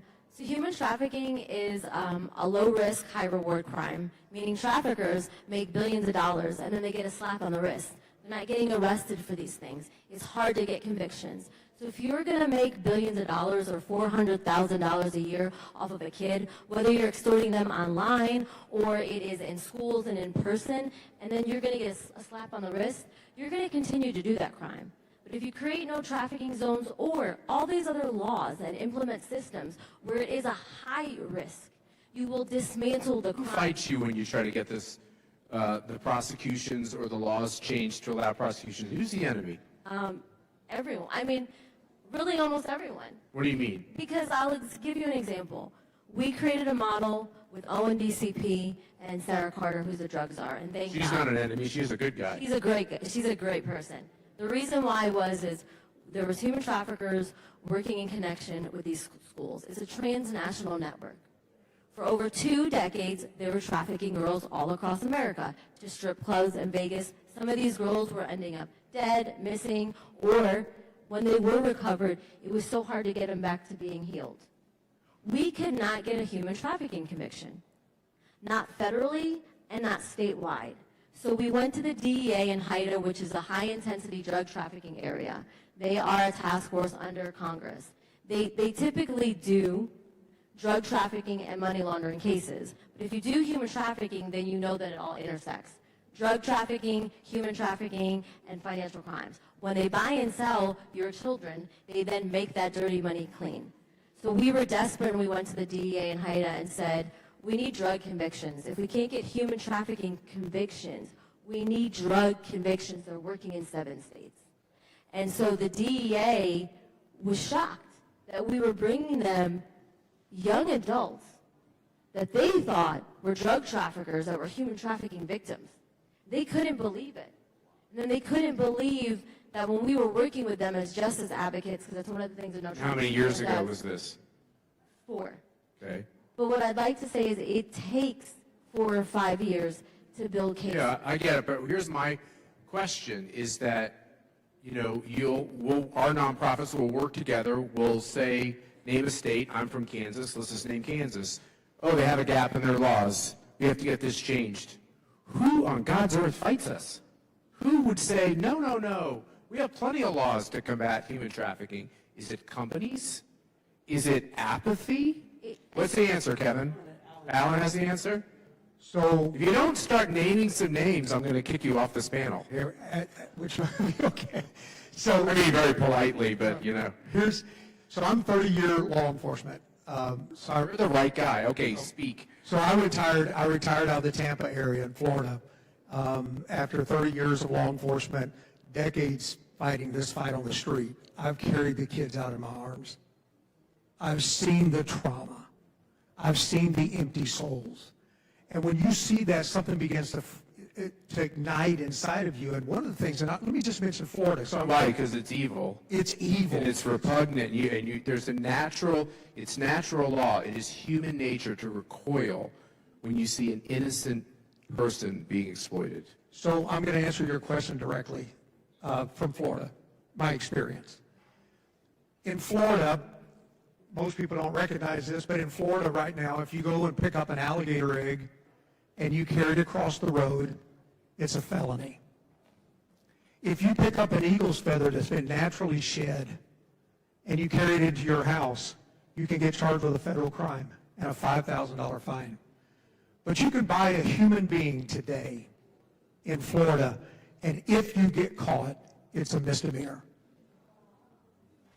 So you tell me how serious we are about fighting this. When you can get charged a felony for an alligator egg, but you can buy a woman or a boy, a girl, now children is a felony in Florida, but you buy an adult in Florida, and it is a misdemeanor that sometimes gets pled to a minor misdemeanor or disorderly conduct. Has anybody tried to change this law or statute? 5 years. Who fights you? The legislature. And so that's a Republican-led legislation. Absolutely. And the reason is they don't think it's important enough to put it on the agenda? I think well, they'll put it on the agenda, but they'll vote it down, and I think the reason are twofold. Number one, and I'm going to get in trouble for saying this, and so here I go. It's just between you and me. Matt, we got a bet. Who's going to get fired first? Go ahead. I think I'm going to win the bet today. You're going to win this one today. So I think apathy, and you mentioned apathy, I think people don't take the buying serious when you talk about solicitation in legislatures. But I also think we have a problem with who the buyers are. And we may have buyers among us who are policymakers and law enforcement and judges and prosecutors and go down the list. And when you start talking about who it is, then you begin to wonder, why are we not taking this serious enough? It's when President Trump has said dirty cops and the like. It's infiltrated. Of course, if it's this big a market, Jacqueline, it's infiltrated everywhere with everyone. And so I sound like, right, corruption. It sounds like what you're saying is the enemy is kind of all of us, because it's in organizations where we work, political operations where we work. But I'd like to bust through that because I'm getting so old. Look at my hair. I wish you could look at Kevin's hair, but he doesn't have any. But why don't today you help us know who is blocking that law in Florida? And why don't you help us know if someone needs to introduce that law in Florida? And why don't we take as one of our first action items of the morning that we're all going to write these people in Florida and say, change this law, treat a human being better than you would an eagle's feather. You know? So I think there's been a change in the guard this year, and I think we've got some really good people in positions of power, like the Speaker is a great guy. We have the first female speakers coming up, which really is passionate about this. So I think we have some champions that we could start pushing this through, and CPAC could take a central role in really putting that into the right hands. And this year, maybe this year, we can move that to what we've been asking for. Let's move the buying of a human being from a misdemeanor to at least a third-degree felony. It ought to be, and for law enforcement, when I put an operation together, if I tell those that are putting the operation together on a resource side that I'm going after a bunch of misdemeanors, it's hard to get the resources. But if I'm trying to pop a bunch of felonies, I can get the resources that I need from task forces and fusion centers and so on and so forth, and we can go and make a difference. But we got to get serious about this, and we got to find the right people to champion. So I get this when Rosie and others first got us really focused on human trafficking. And then I saw the victims, I saw the young people, saw the stories, saw the names, right? I understood that, but I don't maybe understand. Maybe some of the rest of you don't as well, so I'm trying to go slower. What percentage of this is this sexploitation thing, and like, what is that? Be clear. Like, what are these cases that are happening all over the place? Is it like half of the population now where people find out something about someone else and they try to bribe them or blackmail them? Is that essentially what it is? I mean, sex trafficking and exploitation happens in all different ways. It could be. And what did you call it? Sexploitation? What was it? Extortion. Sextortion. What is it? Define it. Define it and tell me what the percentage roughly of this problem is that. The example, I'll give you a few, is a child's playing a game. Extortion. Is that it? Extortion. A child's playing a game. Kids now, they're all in chat rooms. They have friends with all different people. They think they're talking to another child, and that other child starts befriending them. Kids by nature now, sexting is very normal. Send me a picture of your nude, and then it's not who you think you're sending it to. Yes. Then they bribe you, or they blackmail you. It is blackmail. How big a crime is that, Kevin? Huge. No. Like, is it a serious enough crime for an adult to do that to a kid, or is this a problem once again where it's kind of like not prosecuted? Well, it's hard in some ways to find them. We've got a group out of Nigeria, the Yahoo Boys, that are really working in the United States to get kids, they're sextorting kids, and then they're ending up committing suicide. There's another group that people need to know about, or it's called 764. It's a sadistic group that recruits young kids. We were dealing with a case over at OTIP, which is Office of Trafficking in Persons at ACF. 4th and 5th graders in the state of New York were being recruited to do sexual things online, to then get friends to do sexual things together, then kill your pet, and then eventually cut yourself, do cuts and things, and then eventually commit suicide online. This is a major problem. It started at 764 as an area code in Texas. It started with 2 guys down there. It's now a global problem that kids are being recruited. I just want to say one thing. Technology is not the problem. It's exploitation of people on or using technology. Right. So let's make sure. So in other words, technology is a fact of life. It's a fact of our economy. It's happening. You cannot like it. Now we have to set up the framework. There's no safety. They say there's safety measures in place, but I can tell you there's not safety. What they get you to do, they get you on Roblox, which is a huge problem, recruiting kids. Then they get you to transfer to Who owns that? Who owns that game? Anybody know? I don't know. Just another. You could implement systems. So see, technology is just a little bit of a problem, because when you put heroin in front of a drug addict, they're going to take the heroin. If you say to traffickers and predators and disgusting evil people, here, you can traffic and exploit all these kids, and there's no measures where we're going to flag you and then send it to that company and then send it to law. Can I say something? I would disagree. I would say, if you're talking about drugs, we're talking about a different situation. Technology can be used for good. I don't know how fentanyl and other drugs can be used for good, but technology can be used for good. We don't understand the dangers as parents. Can I bring up one of the dangers? This is to you, Alan. Maybe, I don't know how techie you are. I'm not techie. But they say they create algorithms, and they create algorithms to help all of you with your experience in their platform. Can I try to decode that? They feed you stuff, whether it's good or bad, that they think you'll click on even more and more. For a fat man like me, they show me a lot of pictures of cookies and cakes, and then they know that, if I'm sitting at a good restaurant and they say, do you want dessert? I say, oh, of course not. And then they bring the tray by, and I'm like, oh, hell, we'll try that. This is the problem with this idea of the algorithm, is that if you're somebody who has dabbled in these heinous crimes, I'm not saying that the platform wants you to be a pedophile, but they definitely feed your vices. Shouldn't that stop? Isn't that where this all begins? Stop feeding people's vices and maybe at least let them have to search for vices. You agree with that? I agree with that, and I think one of the things that drives that is that we become the product, right? The consumer, the end consumer becomes the product. This is where the profit is made.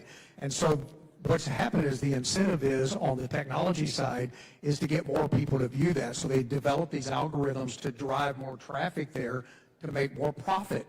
And we need to change the dynamic there. We need to change the fact that the person is not the profit or the end product. The product needs to be the product, because I believe that technology is somewhat agnostic. It can be good or bad. You can have good technology, you can have bad technology.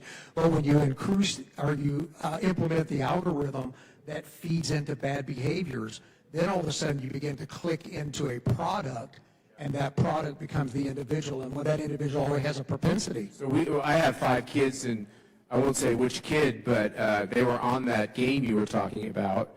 And during COVID, when we all started to see everything, a little more of what our kids were doing online, and they had to pick a flag. It was they were doing some kind of a race or something, and they had to pick a flag. And these flags were like the pride flag, the trans flag, the this flag, the BLM flag. You see that, it's shocking. That's just like step 1 in this, right? So why are they using games to try to manipulate, torture, brainwash our children into having too early of political conversations, too early of sexual experiences?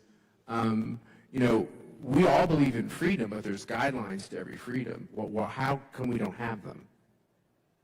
So I'd like to thank Alan for saying that tech can be used for good and bad, just like most.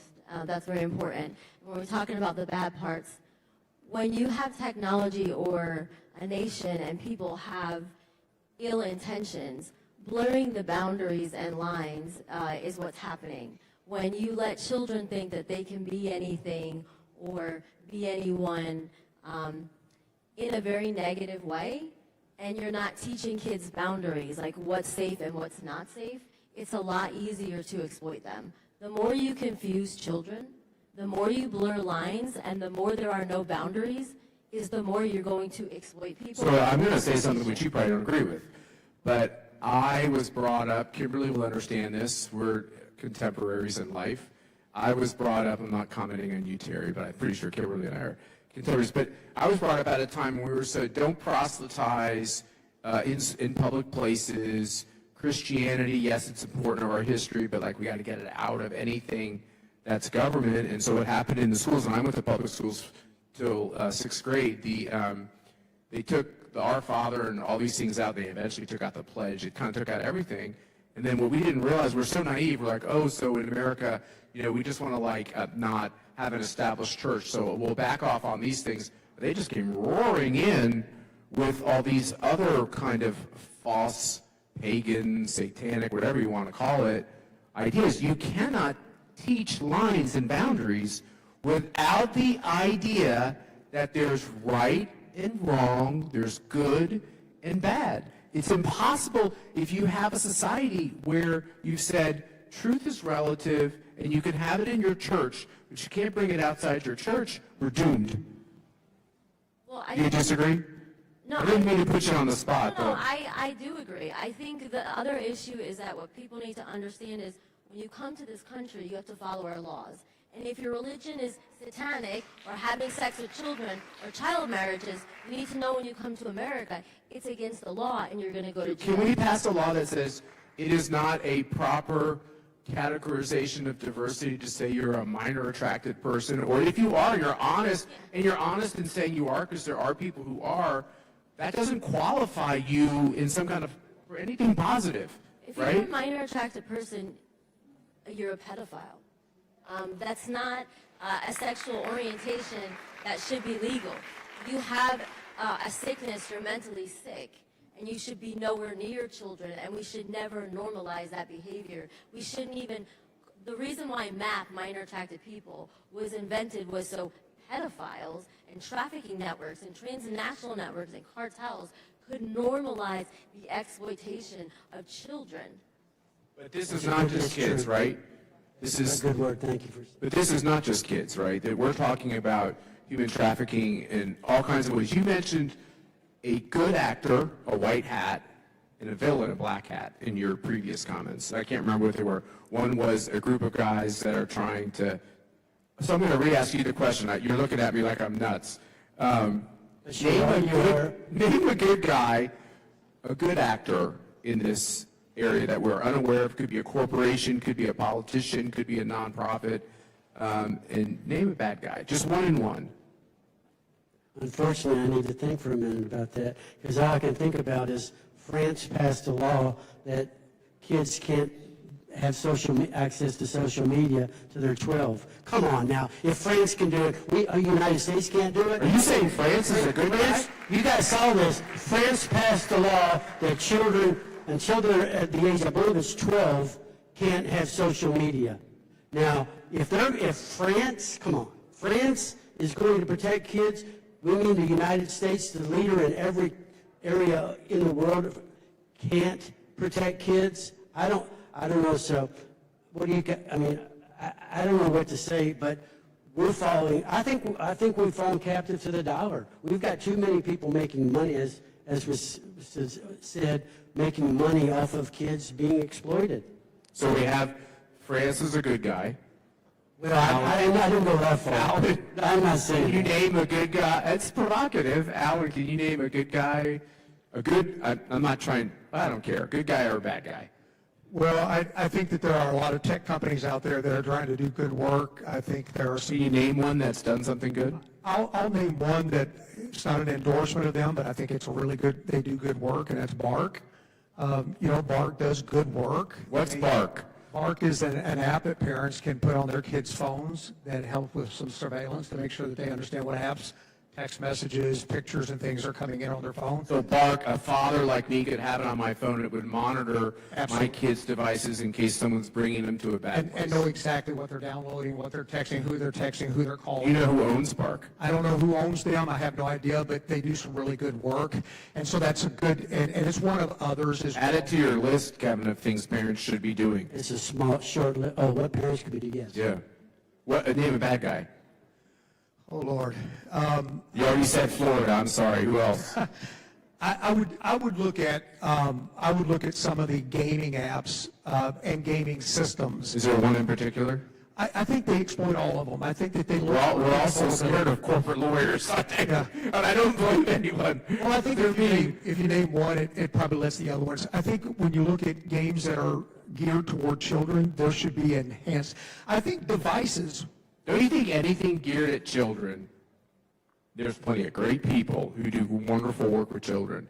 But anything aimed at children should raise our concern just to make sure Without a doubt. it's scrutinized. Without a doubt. Yeah. And I think the devices should come equipped when they're going to be put into the hands of children. And I agree with Kevin, we should not be putting them in the hands of children. But if they go into the hand, I think that tech companies that build the devices themselves should ship them with the safety features turned on, rather than turned off and expect the parent to try to figure out how to turn all these safety features on. That's The good. device should come safe. Make it hard to turn the safety features off, not hard to turn the safety features on. Jacqueline, is there any other bad people, bad actors? I would say, and Google's made some provisions, but I would ask people, why when your child turns 13, does Google alert them with an email and say that you can change your safety features and your parents no longer have to monitor it? Why is Google emailing your 13-year-old children that, and then you need to go back to your schools and say, then stop giving our kids Google Chromes if that's what Google's tracking, their age, and then sending them messages. I think that's a big problem. I didn't realize that. That's happening. So a kid has to be 18 years of age to vote unless they're in New Jersey, and they have to be 18 years to drink, 21 in some places, right? Most places. My kids keep telling me it's 18. Is that wrong?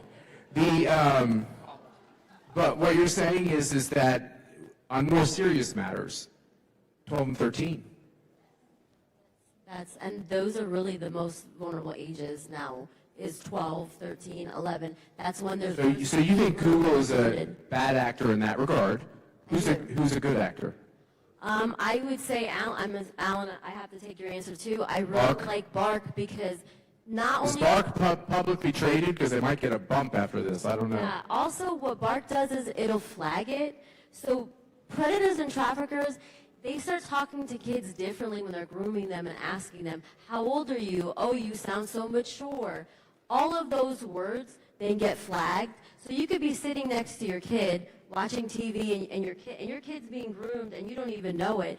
And then Bark will start flagging you about these conversations and these messages so you could be alerted. It also start flagging you if CSAM comes in. And again, that's really important because the average child in America that's watching pornography is 8 years old. 8 years old. And so that again, how do you know that? Because that's just a fact. That's a statistic. Well, how would you know that? It's everywhere. Is that legal? No. Well, I mean, I don't think it would be legal, but when we give our kids phones and you're talking about algorithms and kids click on one thing and then it goes to pornography, the average child in America is 8 years old. Is this a government thing? Technology. Have you heard that through government? That's alarming. Well, I think government's failing our kids. No, but I mean, does the government do some studies, baseline studies, so we can understand how big the problem is of like online predators? Yes, there are studies being done, and we can address those issues. They oftentimes get pushed to the bottom of priority lists, but there is information out there. NetMec, who was with us yesterday, they do great work on finding missing kids, but they also are involved and they're knowledgeable about these types of abuses. So we get a lot of data from NetMec on kids that are being exploited. Yeah, I've got, in this information I've got for whoever wants it. Well, first of all, let me solve that problem. Nicholas, sorry, I know you prefer Nicholas. He has information he'd like to give to everyone. We probably can also send it digitally. Yes, we have everyone's emails and cell phones, etc. It's just what we can do to protect our kids, and from the technology facilitated abuses, how we can, all the things we're talking about, and addressing all the various issues. There's so many challenges because there's so many people targeting our kids, and it's really primarily about money. It's about resources. They're making money off of targeting our kids. So we've got to find ways to really protect our kids. And Nicholas, one other question, guys. I have no idea how the schedule's going here, so you got to let me know where we are in terms of. I do have one positive. You just asked what's a positive. I've got some people here that I work with over at Administration for Children and Families. We're working on a tech rollout. It's called NOPE, N-O-P-E. It's basically, we're going to roll it out in the middle of August, and it's going to be able to educate students, parents, coaches, any care providers, anyone that deals with kids on how we can protect our children. NOPE, ACF, it'll be up, again, middle of August. Parents just don't know all the dangers now. It's not like when we were young, you're much older than me, but when we were both young, I mean, our parents could easily recognize the dangers, stranger danger. It's now technology that, parents can't recognize all the dangers that are targeting our kids. And unfortunately, a lot of parents are really busy. Some are working 2 jobs. They're single moms, single dads. There's a lot. To be honest with you guys, we all know this is spiritual warfare. We're fighting the enemy. And you know what evil is? Evil, if you put a D on the front of evil, it's devil. We're fighting the devil and his demons. It's reality. If you don't want to believe it, that's your problem. But it's a problem. It's a spiritual warfare problem. And in many ways, we're losing the battle. We need to pray more. Our churches need to get involved in this. Our churches are looking the other way. They're afraid to. Our churches are afraid to talk about sex from the pulpit. We'll talk about everything, but we don't talk about how do we protect our kids from the dangers that are out there now. So there's a lot of people that need to be held accountable. And besides the government, I don't look to the government to solve all of our problems. In fact, if you do, this government's broken. We all know that. I mean, some people are afraid to admit it. Our government's being exploited in different ways. But I know one guy that I want to mention, you asked about who's like a white hat, a champion, Bazil Baz, who's going to be up here later. He's fighting this fight. I've worked with Bazil Baz Association for the Recovery of Children. I can call him or his wife Tina. They can go and find your kids if they've been abducted or if they're being trafficked. I've seen it. We've worked together. He's coming up later. He'll have some good words to share. But we got to wake up, America. Our kids are under attack. People say, well, it's not my kid. It's 1 degree, 2 degrees of separation away from it being your kid, because the kid down the block is going to show your kid pornography, and all of a sudden your kid's going to be hooked in with a bunch of kids that their parents aren't supervising, and it gets out of control. I mean, I believe all of our kids are important, no matter what their backgrounds are, who their parents are. We've got to protect kids. And we've lost our way in America. I mean, we don't protect our kids anymore. Now, I get some feedback, oh, you can't say that. Yeah, I'll say whatever I want to say. But anyway, so, I mean, when it comes to kids, seriously, think about it. Think about all the people making, like was mentioned, billions of dollars off of exploiting our kids. Come on. How is that acceptable? And I love dogs, and I love animals, but we're more worried about protecting dogs and cats and birds and alligators than we are kids. Wake up, America. Well, that's because, sadly, a lot of these kids no one's really monitoring, watching out for. We've got a lot of lost kids in society. Jacqueline, okay, we're down to the end here. I did get a little time update.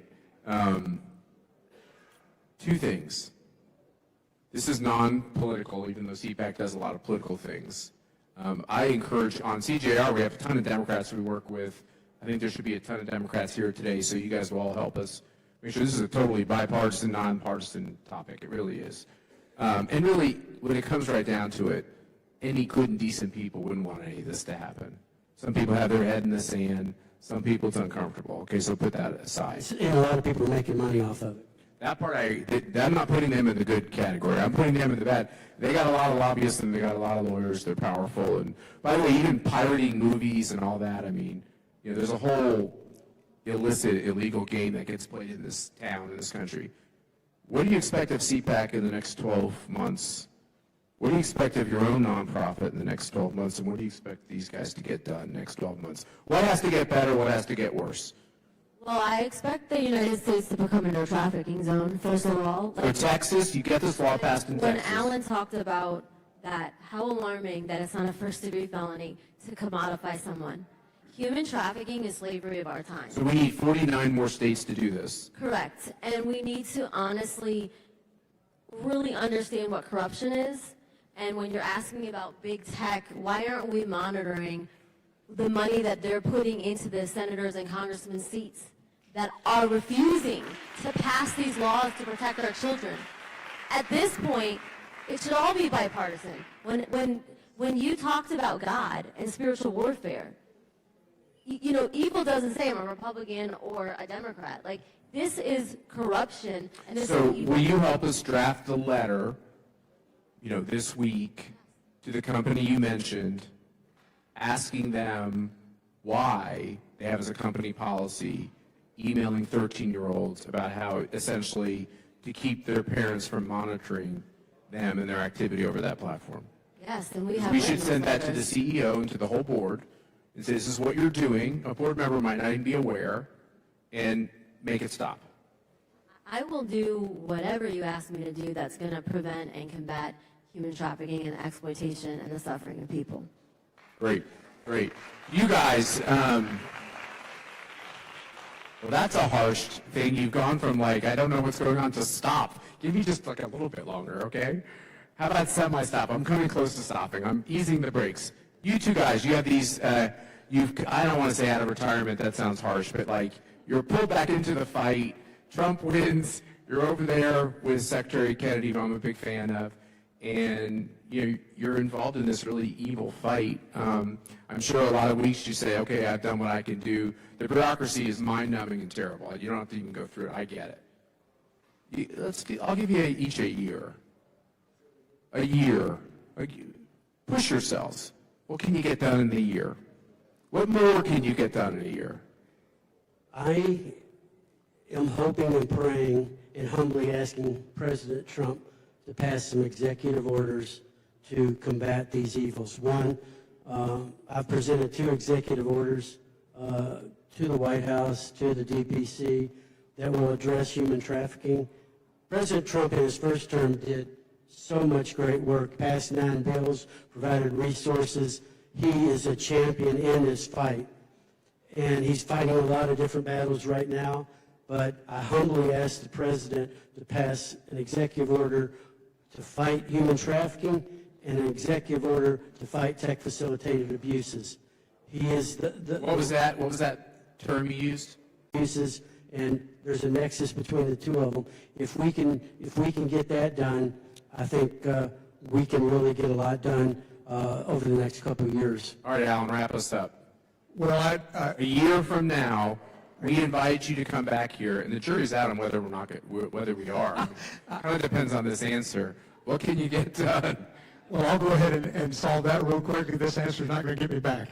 I think the home for every child that Kevin mentioned earlier that is being pushed, if we can solve and begin to really work the foster care side of this, because there is a big nexus between foster care and trafficking. So if we can continue to work that, get a home for every child, not just children in one demographic, but every child, closing that gap will be huge. And that's something that I'm working on with Operation Hope, that our Assistant Secretary is 100% on board with, and the Home for Every Child. We close the foster care system, we really make a big How about difference. job security? I mean, I mentioned that what about this shirt? I want to get to this shirt deal here. Yeah, we got to end, but I want to, we're over on the side, I want to find out what this shirt thing. Hey, y'all, really, from the bottom of our hearts, thank you. To summarize, we're going to work the letter with you, Jacqueline, and Frank will help us get that done. We're going to work the executive orders with you. We're actually like real lobbyists, so we're going to help with that one.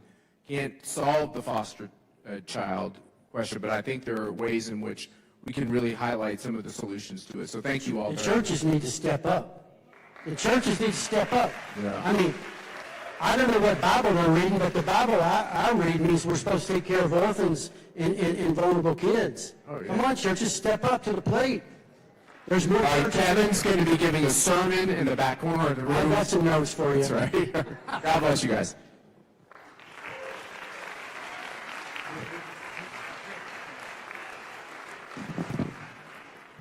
If anybody wants one of these, you can have them. Sorry, I couldn't get Kevin.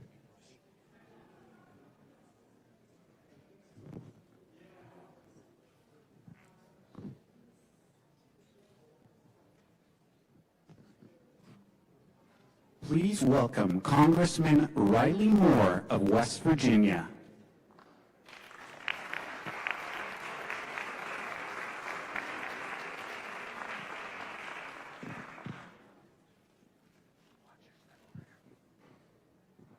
All right, good morning. Great to be with you all. Thank you very much. We got a full room here, so that's exciting. I want to thank Matt and Mercedes so much for having me. And, they are real, true American patriots in the cause and the fight for freedom. So thank you so very much for having me today at Cpac. And thank you all for being here and caring about this very important issue that I think is so near and dear to all of our hearts.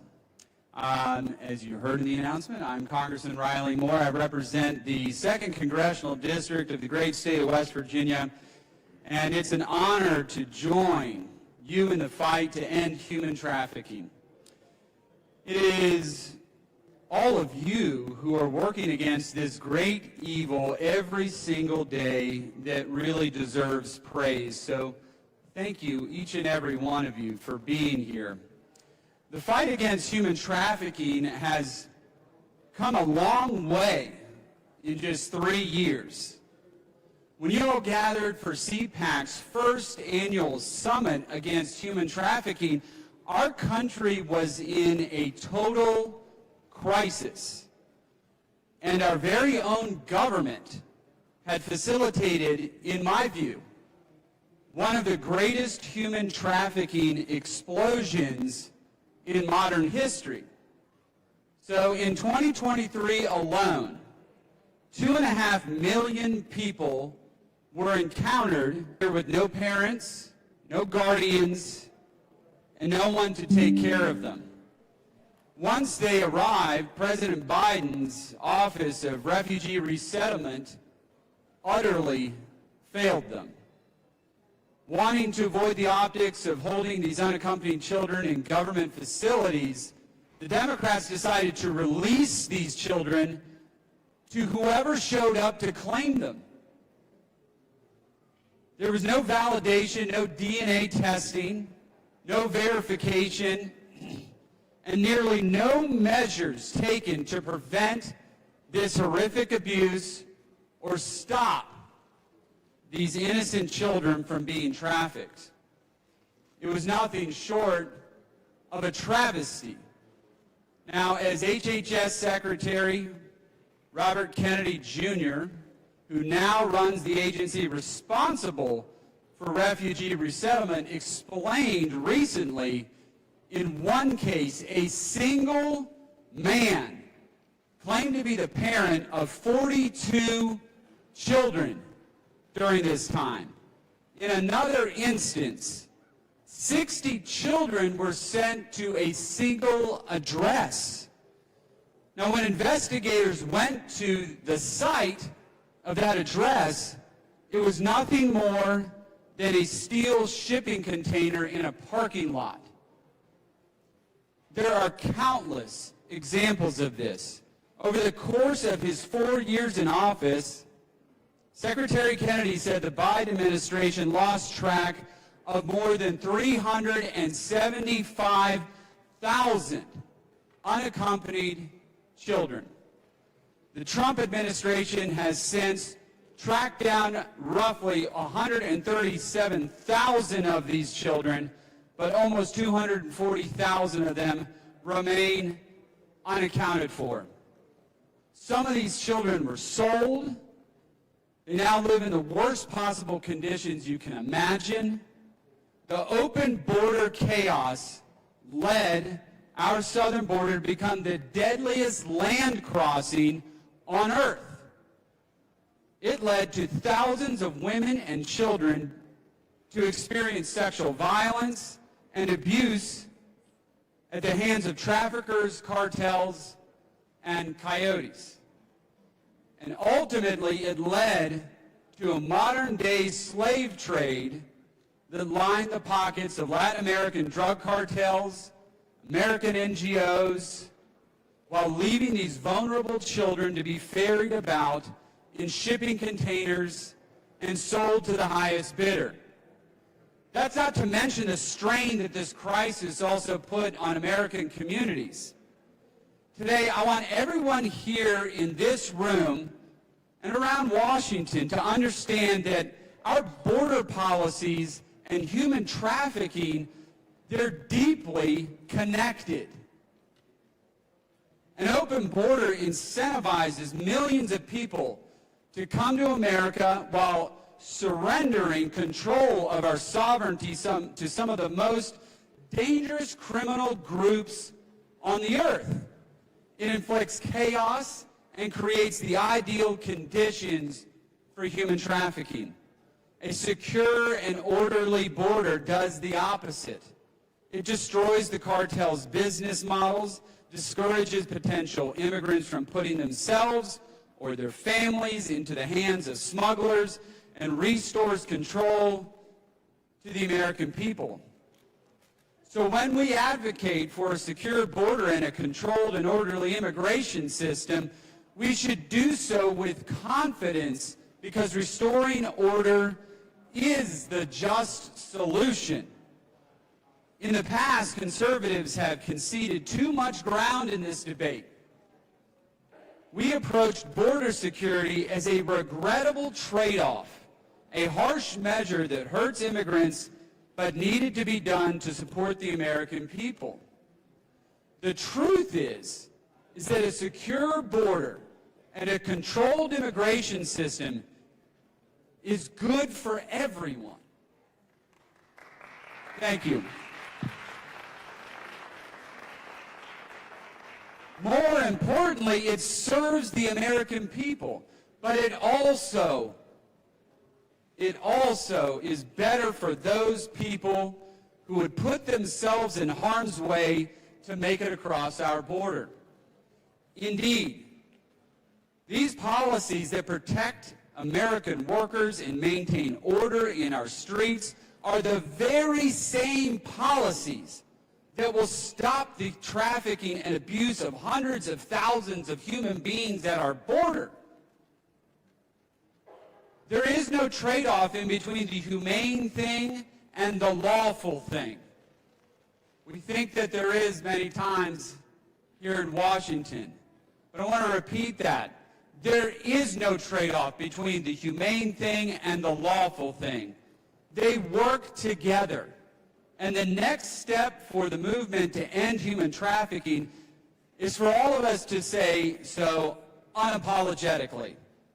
If the leaders in this room and in this building make that shift, we can turn our recent progress in securing the southern border into a permanent victory against human trafficking in America. 3 years ago, when you all first started this conference, our own government was losing track of children in its own custody every single month. Today, our border is secure, and the human smuggling networks that were operating on it have now been greatly reduced. Thanks be to God. The story is now about those who are still lost and need to be found. That would have not happened without the people in this room, so I really want to thank you for highlighting this issue over the years. Thank you for the amazing work that you are doing every single day as it relates to human trafficking. So may God bless you all as you continue to fight the evils of human trafficking. God bless the United States of America, and I thank you all so very much. Keep up the good fight. Thank you. God bless.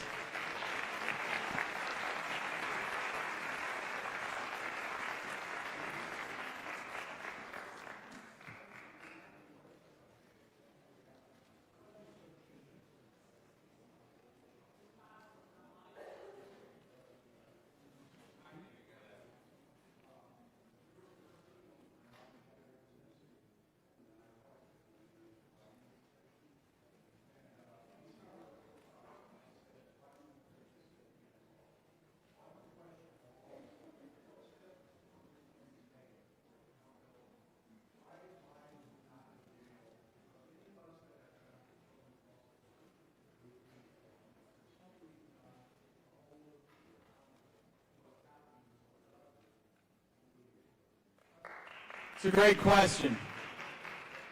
And it's a question, unfortunately, of political will. Now, if you're asking my political will, repeat the question. So the question is, why are those who were complicit in the Biden administration in human trafficking, these night flights that were going to places all over the country, y'all remember that happening? Why have they not been held accountable? And it is a question, unfortunately, in this town of political will. Now, if it's my will, these people need to go to jail. All of them need to go to jail because they were complicit in this. Now, look, this is something that we're going to continue to push on. I push on all the time. You know, not that you all are turning on Appropriations Committee hearings, but every bill that I work on in that committee, we are looking at this issue and many, many other issues that are also linked to this, specifically Christian persecution, human trafficking, all of these types of things that have been going on for far too long and people have been turning a blind eye to. But it is certainly something that I'm going to continue to push on. And you all need to go and leave, when you leave this room, push on your elected officials to step up and do something about it, because there's a lot of us here that are more than willing to legislate around this, but it's the folks who are on the fence. You need to have your voice heard in their office and push them to do something about it. So I got to head back to a very interesting issue, a hearing that we're having. We're trying to figure out how we can prevent government shutdowns. Not sure we're going to solve that today, but I have to go back to that hearing room as a member of the Appropriations Committee and see if we can figure that out. I think we'll probably figure this issue out first, though, before a government shutdown. So, in any event, thank you all very much. God bless you.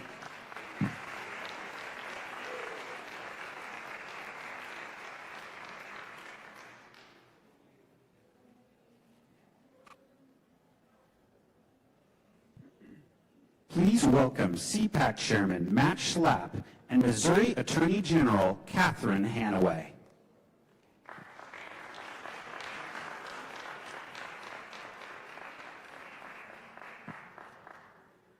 So do we start off, Catherine, talking about how long we've known each other? I think that's a good idea.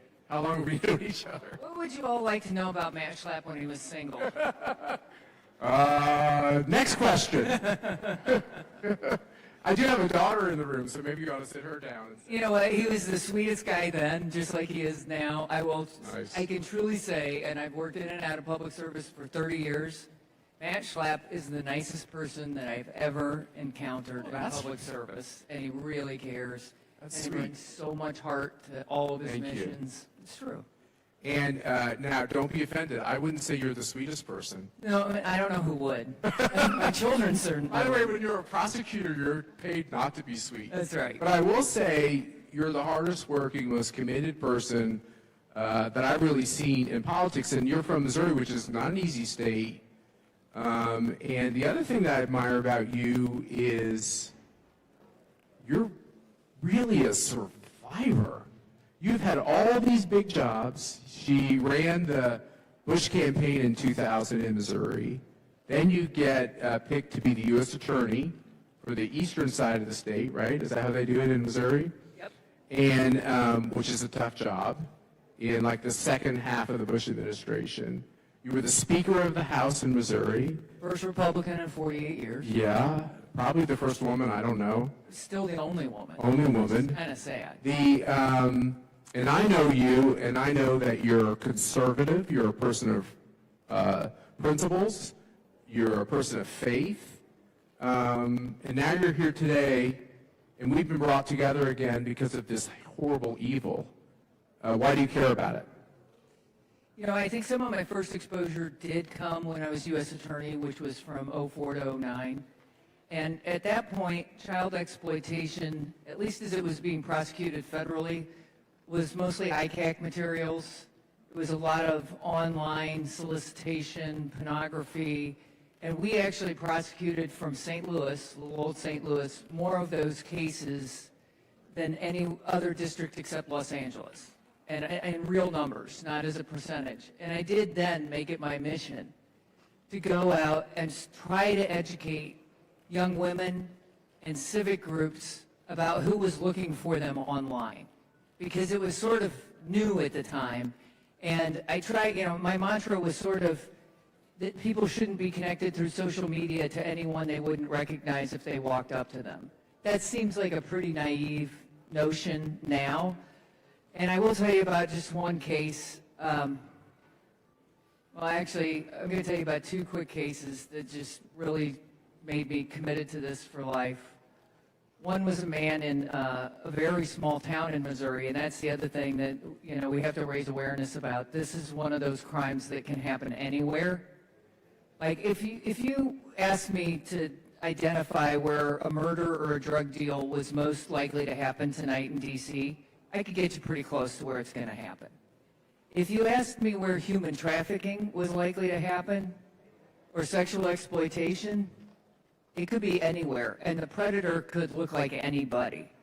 So these two terrible cases, one was a man from Wayne, Missouri, who was filming his sex acts with his own 3 children, posting them on the internet, and then trafficking them to other states. He was using his internet postings to advertise the availability of his children.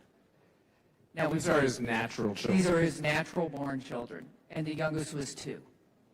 I mean, this was just a terrible. Did he have a prior criminal He record? had some drug problems, and obviously we put him away for life. But I mean, I tend to think the death penalty should be available for some of these crimes. Thank you.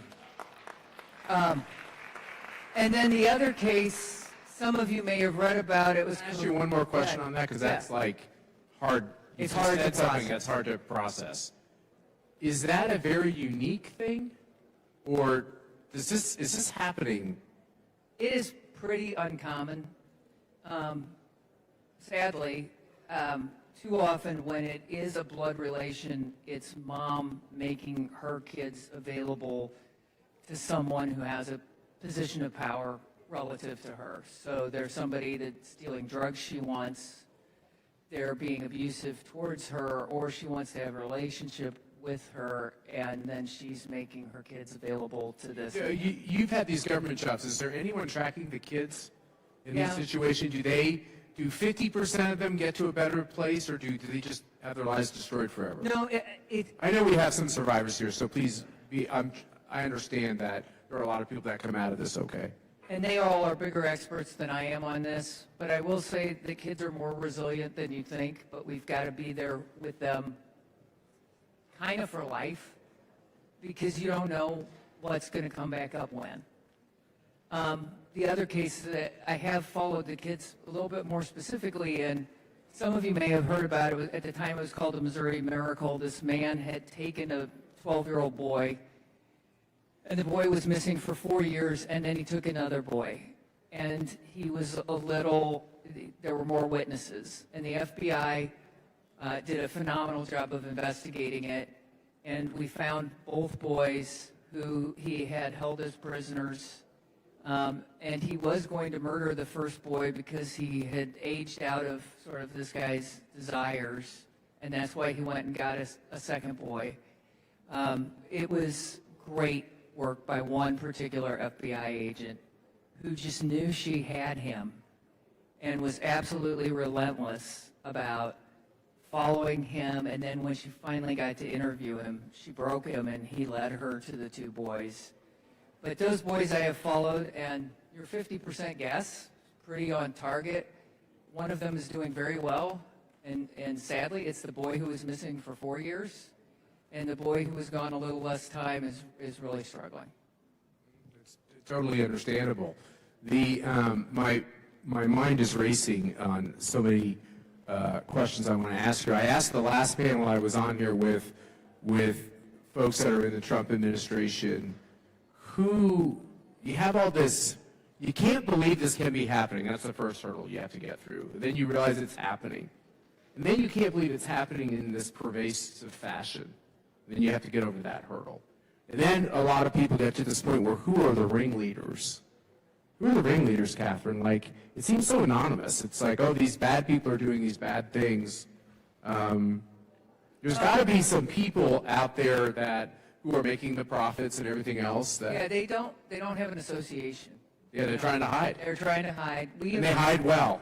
We've had takedowns of about 30 different people who were creating demand in Missouri just in the last 90 days. Great cooperation with the feds, great cooperation with locals. Where we tend to look is the hotel industry, the high traffic industry. So Missouri does actually have a lot of this problem because we have interstates 55, 44, and 70, which are across country and north and south, and they all convene in St. Louis. And so there is a lot of trafficking to that spot. There's a lot of drug trade to that spot. I want to say something positive. So we just had the World Cup in Kansas City. We were expecting it to be the largest human trafficking event in history. We spent a lot of time preparing for it. In fact, the local prosecutor had additional jail cells built because we were going to be ready for everything. And we partnered with Simply Report, which, if you don't know Simply Report, it's been a great tool for us to get leads and tips. They use AI to evaluate some of the tips, and they use, great law enforcement professionals.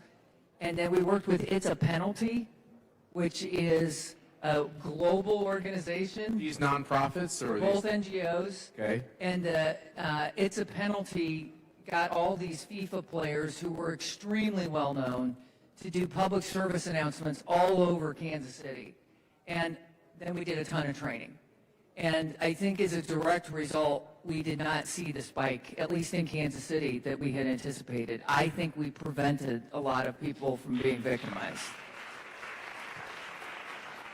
And Andrew Giuliani is here from FIFA, and he's going to be talking about the great work they have done. So this is one of the questions, like, what do people need to know about that they don't know about? So you just brought up 2 NGOs. Name them again. It's important for everybody to know.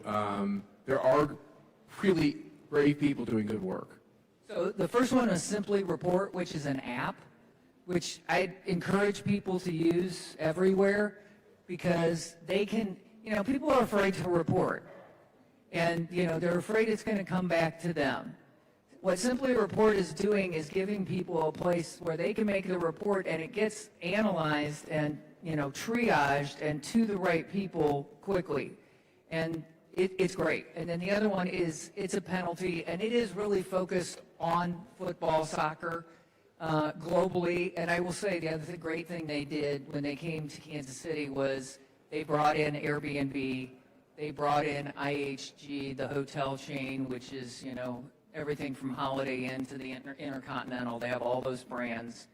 And so we do try to communicate a lot with the people who have locations or businesses where this is happening and try and get their employees trained. So the trucking industry, the hotel industry, but really encouraging people to see the signs. And obviously the airlines probably have been more forward-leaning than any of the other transportation modes, but it's good. I can tell you're getting a sign from over your shoulder. I've gotten a lot of signs from my first it was this shoulder, now it's this shoulder. We met last night, you were talking about a new council that you've formed in Missouri. So we've been really fortunate in Missouri that the state legislature has leaned into this issue, and one representative in particular passed legislation this last year which gives us as an office more enforcement authority, which is great because too often it's been left to county prosecutors and they just don't have the right tools. And then the other thing is created a statewide council so that every important law enforcement agency and many of the NGOs are actually in communication. So from the moment of identification of a victim until they are placed in some kind of resource, that we're with them and we have that whole continuum on this council. And the same thing with the people who are creating demand and the predators, that we follow them all the way through conviction. We just had two gentlemen up here from HHS and Jacqueline from an important nonprofit, and they brought up in the state of Florida, it is not a felony, it's a misdemeanor to buy an adult human being. In the state of Missouri, how are your laws? Do they need to be improved? Is this all felonious behavior? It is all felonious behavior, but they got improved with this legislation that was passed last year because there weren't the right resources invested in prosecution. You know, just because you have the law in the books doesn't mean somebody's using it. Yeah, that's right. Final question. You and I know each other from politics, right? So we're partisans. I'm getting old. You look the same. I'm getting old. I'd actually like to solve some of these problems. I actually don't feel as much animosity politically towards the other side as I did as a younger person. I'm mellowing out in my partisanship, but I'm getting sharper on my impatience about getting things done. Give us some hope. In the state of Missouri, nationally, it seems like Democrats shy away from this because it's usually very faith-based, and they shy away from this because some of the big problems are the tech companies that they're closely aligned with politically. Do I have that right, and are you seeing that really good people across the aisle are getting involved to try to solve this? 100% yes. Really good people are getting involved, and I want to say such a huge thank you to all the victims who are engaged and have the courage to step forward and tell their stories and to continue to work on these issues. You have made a tremendous difference. The world is not what it was 20 years ago when I was U.S. Attorney. Back then, we still had way too many people in law enforcement who thought of the victims as criminals, right? They were getting charged with sex crimes. And today, I really do think throughout law enforcement, that there is an understanding that who the victims are in all of this and who the real predators and criminals are. The men who were making these purchases 20 years ago weren't getting charged like they are today. And of course we have to stay in the fight. You know, Congresswoman Ann Wagner did a great job taking down Backpage and all of that, but the technology just keeps running forward. But there is a much higher degree of awareness now. There's a big stop sign on this side. I don't know if you're seeing that too. Oh, that means that we're done. But and don't cross Ernesto, because when he puts up the stop sign, that's really the end. Let us know what we can do in Missouri to be helpful. And thank you. You're going to rue the day. You know. I know. This is a mistake between you and Ann Wagner. We're going to get some calls, which I think is good. And thank you for agreeing to serve in a really important and tough position, for being with us here today. Thank you. Thank you, Catherine. Thanks. And thanks for your nice comments. Wow.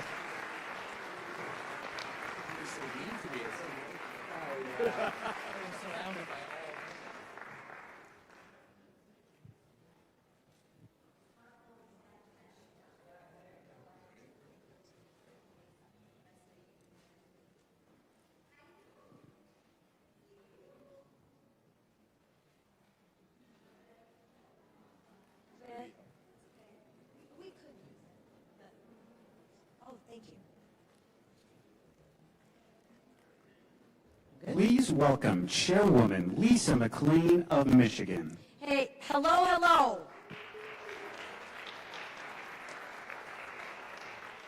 So I'm going to apologize in advance. My staff wrote a phenomenal speech that I'm not going to use. I'm not going to use it, not because it's not true and the stuff that is in there isn't accurate. It's because I think I need to speak from the heart. For me, I just spent 15 minutes with some victims backstage.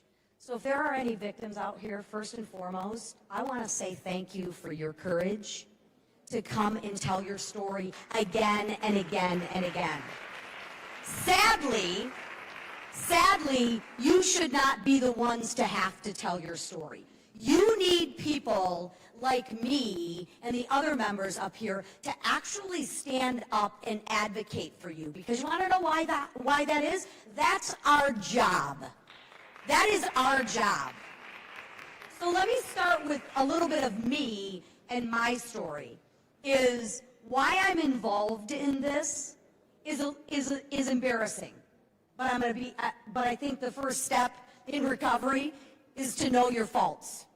So when I first got into politics roughly 6 years ago, I didn't know much about human trafficking.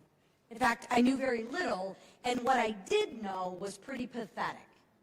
Pretty pathetic was like, I thought human trafficking were kind of like, oh, you're sort of like a sex worker, you know, like you ran away from home, or I wasn't educated. And I'm embarrassed to say that, but it's the truth. So then I went to, I don't know the proper word for it, but it's a transition home in my district. I was looking for places, you know, I wanted to get to know my district, I wanted to get to know the issues, yada, yada, yada. Went to a home in Pontiac of where we were transitioning women who we rescued or who were rescued from human trafficking. And I was scheduled to be there for 15 minutes.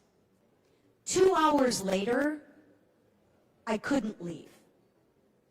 It was the most eye-opening experience to me that I had ever had.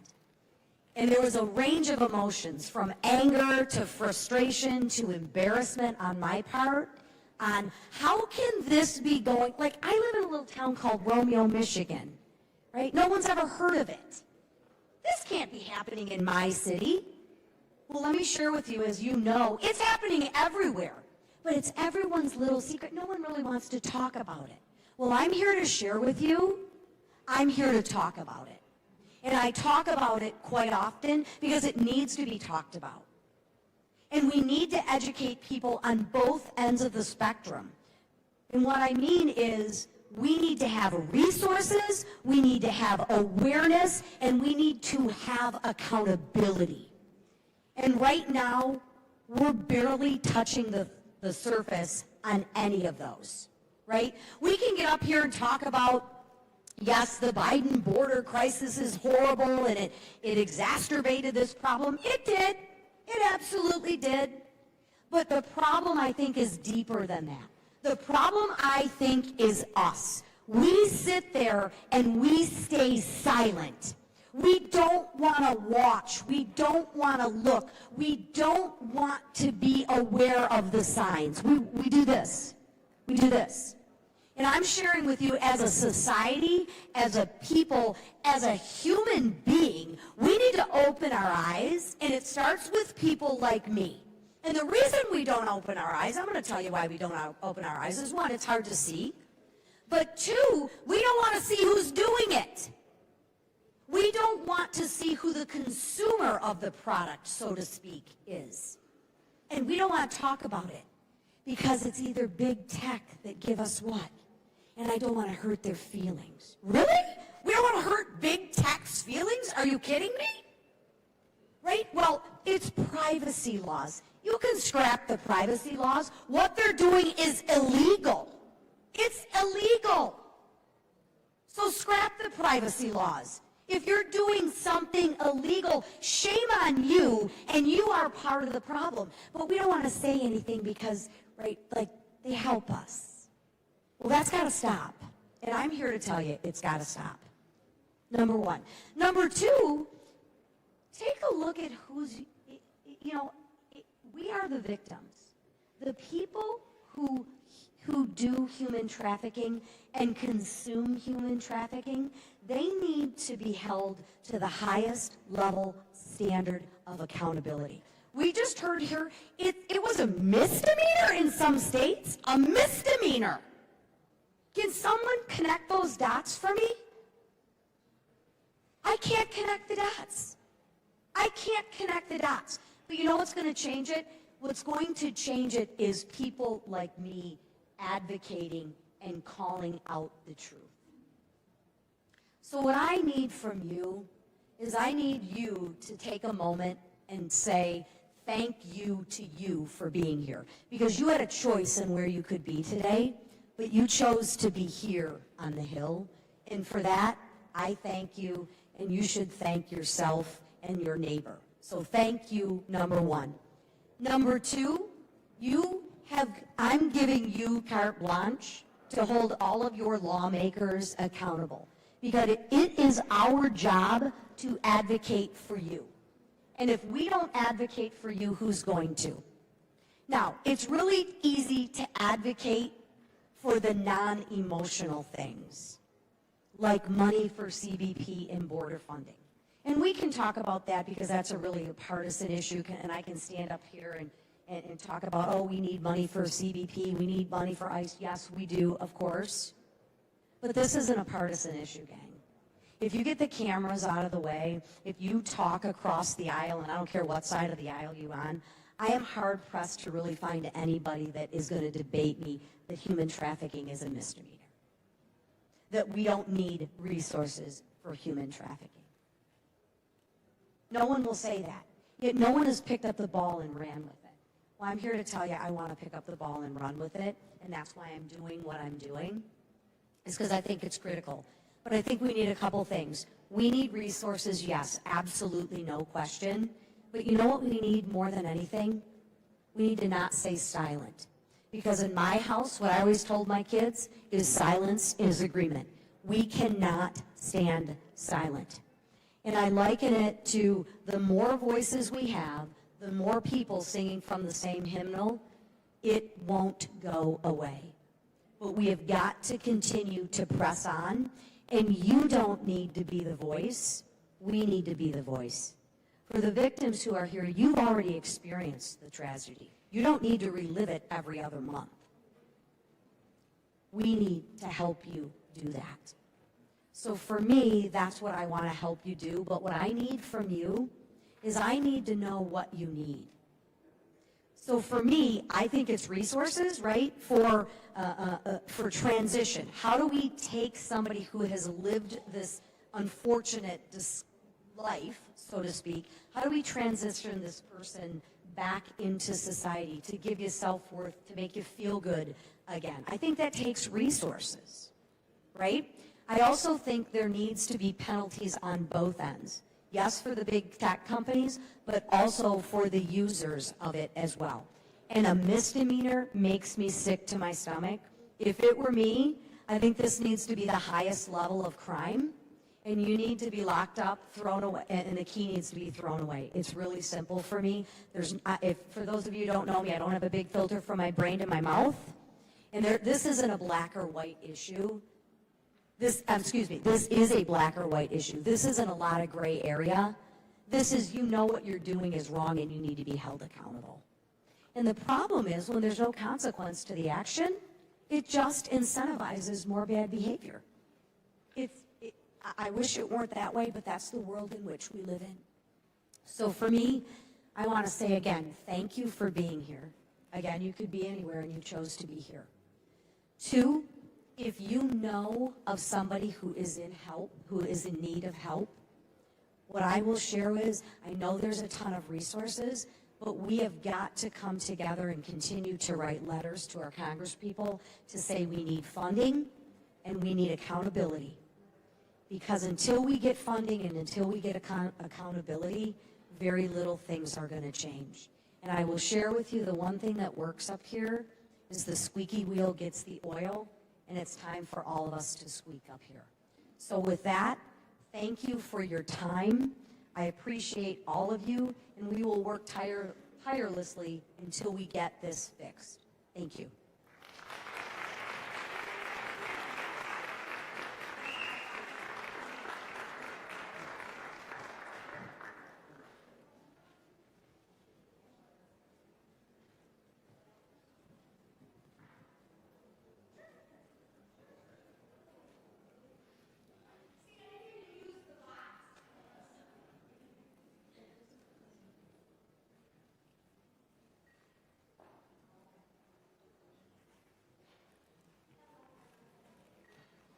Ladies and gentlemen, please welcome to the stage our fireside chat, World Cup in Review. Moderating the conversation is Frank Russo, Cpac Senior Advisor. Joining him is Andrew Giuliani, Executive Director of the FIFA World Cup 2026 Task Force. Please give them a warm welcome. Thank you very much.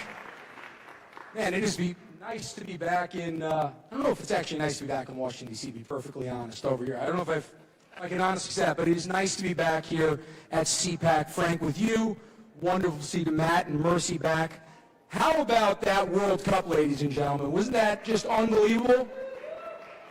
You know, Frank, what we saw that Americans may have fallen in love with the World Cup, but more consequentially than anything else, the world fell in love with America again.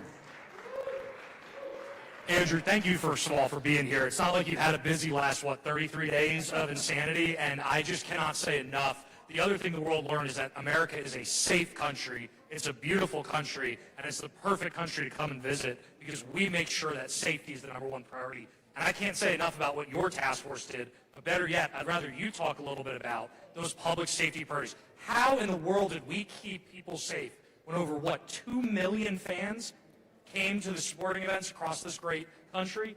It's actually even closer to 7 million fans. Over 6.5 million people ended up going to World Cup matches. That's more than the last 2 World Cups combined. Think about that. That's unbelievable. And when you look at the record for the amount of people who went to the World Cup, it was 3.5 million people before that. Also happened in the United States of America back in 1994. We cracked over 6.5 million, nearly 7 million people. Stadiums were filled to 99.8% occupancy throughout the entire tournament. Unbelievable when you think about that. And fan festivals where people from around the world got to be able to go. And literally in Kansas City, Frank, you had people from 157 different countries go to the Fan Fest in Kansas City. What I can tell you about Kansas City is if you're an international visitor, Kansas City's not generally the first or second city on there. But I will say, man, did they lean in and did they do a heck of a job.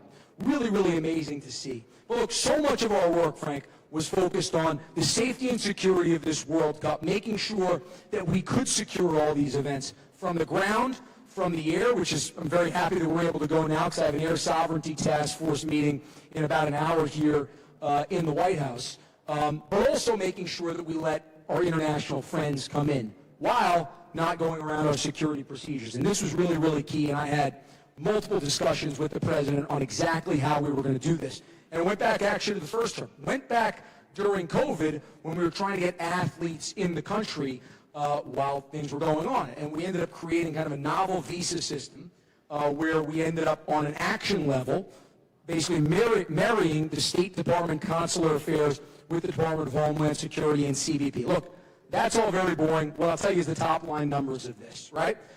Of the 19 ESTA countries that qualified for the World Cup, Spain's an ESTA country, think Scotland, you guys saw Scotland, they literally drank Boston dry. I talked to a Scottish bar owner, he said they literally came in and in a day and a half they drank me dry. Frank, a smart guy like you will come up with a Boston Tea Party joke, but I'm not smart enough to figure that out. Of the 19 ESTA countries that qualified for the World Cup, we processed over 5 million ESTAs just in the first half of this fiscal year. Argentina made it to the final. They had a wait time a couple years ago for a B1, B2 visitor visa of over 300 days. That went down to less than a week by the time we got to game day. And Brazil, they had a wait time of over 700 days. That got down to less than a month. And what we were able to achieve really, really is the essence of President's America First policies. We were looking at it and saying, look, we need to make sure we are not going around our safety and security procedures. We need to know every single person who's coming in the country. On top of that, we need to figure out all of those bad actors who got in the country over the previous administration. And so we were able to do that over a 16-month period while also making sure that those people that wanted to add to this incredible experience, add to this American experiment, over our 250th birthday, this wonderful World Cup, that they had an opportunity to get in there, spend their disposable income. And this, I'm telling you, is going to have a major legacy effect long past that last goal was scored in the 106th minute the other day. But Frank, because I know we're talking about here, I want to make sure that I give you some immediate up-to-date numbers, literally coming in earlier this morning as I was on a flight. So from a human trafficking perspective, we all know that for major sporting events, it can be a hotbed for human trafficking. We knew this. Frank and I had talked about this. We've talked to other partners here that are in the room. I'm going to give you some statistics here about what the federal government was able to do with some great partnerships in the private sector. The U.S. Marshals in New Jersey arrested 383 violent fugitives and sex offenders during Operations Forward Pressure and Operation Red Card. That's a red card I'm happy I didn't get removed. U.S. Marshals recovered 35 missing and endangered children through Operation Yellow Card in Boston. Homeland Security investigations, right? We've heard a lot of talk about ICE. Well, I'll tell you what, this is the important work that ICE HSI does. Made 673 criminal arrests related to human trafficking charges, rescuing 61 adults and 13 minors. The Federal Bureau of Investigation, I like it a lot more when they're going after human traffickers, I'll tell you that. Thank you, Director Patel. The FBI led or participated in over 100 nationwide operations with over 130 law enforcement partners. These operations led to 80 arrests and the recovery of 33 minors and 38 adults. Thank you to the incredible leadership of Director Kash Patel. In Montgomery County, Texas, over the World Cup, you had 61 arrests and 28 victims rescued in partnership with the Department of Homeland Security, HSI. And I have to tell you, I've spoken more to Secretary Mullen and I've spoken more to Director Patel over the last 60 days than I have my wife. For the goodness of all of our marriages, I hope that in August that's not the case. And I'll just say one final thing here, because this is the work that we really tried to do here from the federal government. The DHS Blue campaign delivered 12 million paid media impressions just in the first week of the World Cup, driving nearly 60,000 website hits. And I'll tell you, if we had another week here before this, Frank, we would have a whole list that would go from here to there on all the work. This is something that on the White House Task Force, and thanks to many partners, but certainly Frank and Cpac is one of them, we understood that this was a very important initiative. As I said to the Foreign Press Corps in Miami, anybody who human traffics deserves to go directly to hell. And we in the U.S. government want to make sure that we prevent them from having any freedoms here in this earth until they have their day with the devil.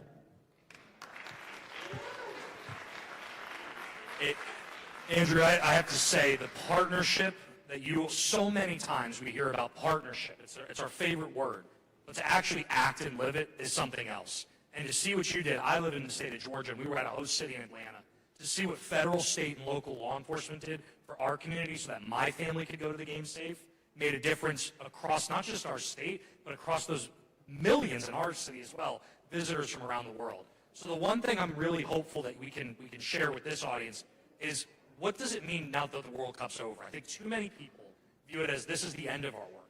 I say the opposite. I think it's just the beginning.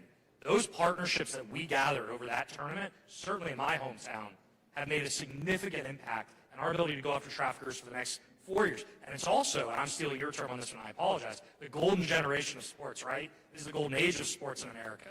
And so can you talk about what this impact is going to mean, not just for communities today, tomorrow, and into the immediacy, but maybe for another big tournament coming to the United States here pretty shortly? Yeah, that's okay. I stole that term from the president, so it's okay. Look, we have not stopped working even though the tournament ended about 72 hours. I can tell you this dedicated team at the White House Task Force is already transitioning, and that's the only time that I'll use transitioning today, already transitioning to the Olympic Task Force at this point. I will be moving on. I'm honored to hand it off to an incredible leader. Some of you guys probably know very well, Richard Walters, but we'll have some very, very similar people that we're working, Frank, with you on these incredible projects. And it's very important as we do look at this golden age of America, as President Trump loves to point out. This also is the golden age of sports in America. We have an Olympics coming up in 2028. Patriot Games coming up, Maggie was reminding me here in a couple of weeks here, I think August 9th to the 11th, which I think you're going to have a surprise visitor as well. Maybe it's not a surprise, I don't know, but we'll keep it a surprise, and maybe you know. Maybe it's a surprise to me. We have a Women's World Cup in 2031. Frank, this is where I'm going to digress a little bit over here. I saw the great Riley Gaines in the front row here a few moments ago before she had to get ready. I'm going to take a little questionnaire from the panel, if you don't mind. Are you okay with that? Oh, absolutely. A little question. Okay, let me ask you. I'm going to ask you 3 questions. After this incredible World Cup over the last 40 days, by a show of hands, how many of you would like to host the 2031 Women's World Cup here? Okay. Now I'm going to ask you another question. How many of you would like to host the 2031 Women's World Cup if there are men playing in the Women's World Cup? How many of you would like to host the Women's World Cup if, oh my God, a novel idea, it's women playing in the Women's World Cup and only women? Yes. Okay. Well, you can ask that one to Riley Gaines. I think I know where she's going to stand on that one. Look, the president has, more than any president in the history of the country, he has stood up for women's rights to play on a fair playing field. He believes in fair play on the field just like he believes in fair play in the ballot box there more than anything. You think about his chief of staff, you think about his press secretary, you think about all those incredible women that he has empowered and that really have helped him move the policies of this country along in senior positions all around the cabinet and all in senior staff positions. And that's why those fantastic lies that you may have heard from the media, well, look, the truth is out there, and the president is delivering from ahead on this one. I couldn't agree more. Andrew, thank you for your time. You are, my understanding is you're back to the White House. You've gotten probably no sleep in 2 months. Thank you to you, your team. I see Heather from your team here, for the work that you did to not just keep us safe, but show the world the greatest country on earth is continuing to live and breathe in this golden age. So thank you for your work. Thank you for all that you do. Frank, thank you. Well, Frank, thank you very much. Thank you very much to the Schlaps. And, you know, I had the honor of working with Mercy in the first term. And, I mean, what an incredible family. Talk about incredible role models for somebody who's a father of a young daughter myself. We were actually just talking about that backstage. I do want to acknowledge, as you did as well, my Deputy Executive Director for Communications, Heather McBride. You know, in these moments here when you have these great victories as a career, when you're able to show off the United States, is the first time I met with President Trump about this role. You know, the president, you have to really get your elevator pitches down well. He's a busy guy. So I realized that when I was walking into the Oval Office, I'd have maybe about 10 to 15 seconds to be able to make my pitch for the job. So I'm thinking about it for days. Okay, what's my pitch going to be to the 47th President of the United States? I'm back in the Oval Office. The first time. I never thought I'd be in the Oval Office. I thought I was going to be behind bars a year ago at this time. And now I'm back in the Oval Office with the President of the United States. Somehow Secret Service let me in. They still didn't tell me where that cocaine came from. But somehow they let me into the Oval Office. And I thought, what is my pitch to the 47th President of the United States? I got it. There's no larger platform to be able to show off American exceptionalism over our first 250 years and the hope and promise that our freedoms offer for the next 250 years than this World Cup. And I have to tell you, Heather McBride, as the Deputy Executive Director and Director of Communications, in those low moments, and I know a lot of people in those room here, they know lower moments, lower than I could only imagine. But for me in those low moments, when I wasn't sure about my freedoms, when I wasn't sure if I was going to be persecuted and prosecuted, she stood by me every single step of the way. And I know many of you have interacted with her directly. She is an amazing person, and I just want to personally thank her from the bottom of my heart. Well, look, I know I got to go. We are in America's golden age. We really, really are. It is a blessing to be here. It is a blessing, the work that you're doing. Whatever I can do to help you as we move forward in this golden age of sport, as there are more opportunities for these human traffickers to be able to go and traffic people to these major events, whatever I could do to be standing on the side of the angels with you, I'm a quick call away. Thank you very much. Thank you for all the incredible work that you do. God bless each and every one of you and the fight that you have put up, and God bless the United States of America. Thank you, Andrew. Appreciate it. Thank you.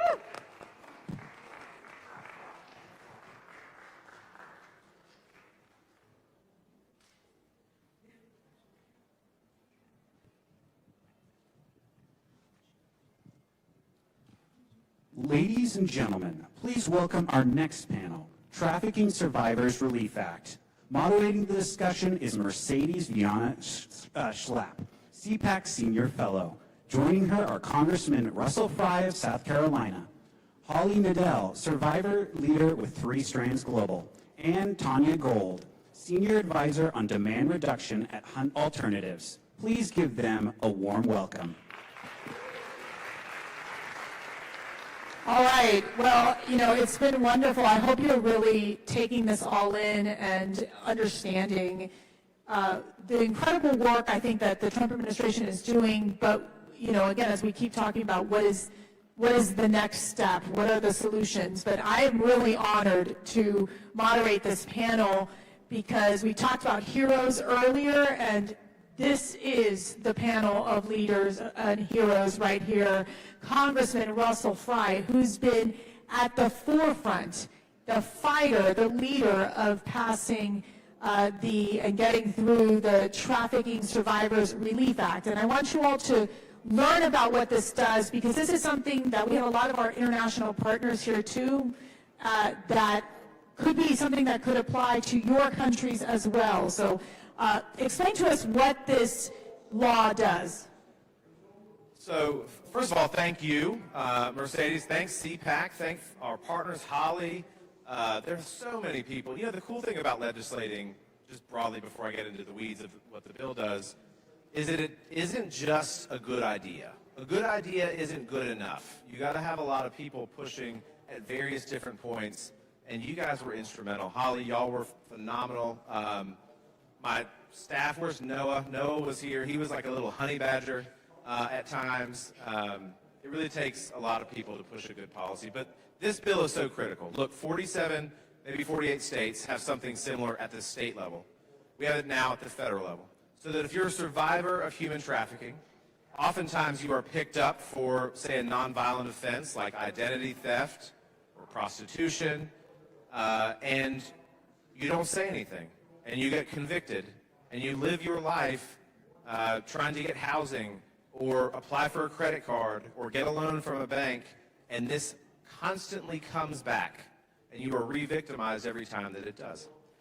And this bill says, okay, notwithstanding your conviction or your current charge, we're going to allow a legal mechanism for a judge to say, you know what, you are a victim of human trafficking. We see you, we hear you. You have shown that you are a victim of human trafficking. We're going to dismiss your charge. We're going to expunge your record, or we're going to overturn your conviction. That's powerful in a lot of ways, and it's pro-victim, for sure, or pro-survivor, but it's also pro-law enforcement, because law enforcement now have stories, and they have the people who have survived this challenge. They know their story, and they can go after the real bad actors. And so the law enforcement community, they were a big part of this too. So it is a great piece of public policy. Yeah, and really, you all talk about, it was a bipartisan bill, which in D.C., that's almost unheard of, right? What's that? But let me ask you, Holly, you're a human trafficking survivor. Your story is just, it really inspired all of us to get involved in it. Holly, if you haven't met her, please meet her. She's amazing. She received a presidential pardon by President Donald Trump. And really, I would say that as the CPAC really was so humbled to be part of this process to help get that to the finish line. But Holly, talk to us about this. What is this law, the Trafficking Survivors Relief Act, what does this mean to you? This law is life-changing to me. For survivors like myself that experience criminalization as part of our victimization, which never should have happened, we are quite literally criminalized for surviving this horrible crime. And what was absolutely incredible, and as you heard here, thankfully, Cpac and Congressman Fry, like literally, these two here have saved, quite literally given me back my life, both advocating for the pardon and then literally in the same week as the pardon, having this law signed into law by President Trump. I mean, it was absolutely incredible. And with this, because the pardon doesn't actually expunge and vacate the record, but under this law, survivors can actually get rid of their records and really have a fresh start. So this has been huge, and also it provides a way forward for affirmative defense as well. If this had been in existence when my case was being prosecuted, I might have been able to prevent the conviction from the outset. So this is absolutely a game changer for survivors that have been criminalized, and so many of us experience this forced criminality as part of our trafficking, and to have a real way forward to reclaim your lives. The other thing that we are working on now is setting up a national relief hub to ensure that every survivor under this law is able to be paired with case management, a pro bono attorney, and reputation management. And so one thing I will just say is, right now we are doing this at a pilot program, unfunded. So if anybody is interested in helping with this, we would love some more support to make sure we can help as many survivors as possible. And you can reach me at tsra@3sgf.org. That is the specific 3 Strands email if you have any questions on TSRA, and you can also just donate to 3 Strands Global Foundation and just put that you want it to go to TSRA. We'll make sure they get that information too when we send it out, but I do want to ask you, because there is this funding. It's not a lot, Congressman. It's only like $938,000 is what we're looking at, right? Just about? From the DOJ, and we're like, dude, this is not a lot of money, okay? There's a lot of waste in government. This would go to a lot of a very good purpose here. Yes, so we applied for a grant under the DOJ OVC grant for $950,000 for 3 years. So that would be huge if that was able to come through. But we also would be definitely open to support from other sources, because that's for 3 years. And again, we want to make sure we can help everybody that needs this. And just think about it, the victims being able, they don't know where to go. They don't know legally, like, how do I get representation? They feel like they're alone. So this is a great opportunity to make sure that they get these lawyers to support them. Tanya, another human trafficking survivor, an amazing advocate, worked for Governor Glenn Youngkin in running the office on the combating human trafficking. Talk to us about your experience and the buyer's market, the buyers, which I can't believe we even have to use that term. Yeah, during my trafficking situation, right, for me as a survivor of human trafficking, my trafficker was in control, but the thought of law enforcement, getting my trafficker didn't solve the problem, right? Because buyers exist, okay? And so who are these buyers? Well, exactly. So, I wanted to just remind folks that as we are going after traffickers and we're doing all this stuff, like, we have so much compassion for buyers. I don't understand, as a survivor of human trafficking, why are we compassionate about buyers? We have more compassion for buyers than we do for traffickers. And, when we look at buyers, there's not enough research that really talks about who they are. We do research on everyone else, on us, like we're always, talked about. But when we're talking about buyers believe that their money, or that they believe that money is consent. Right? They believe that addiction is consent, right?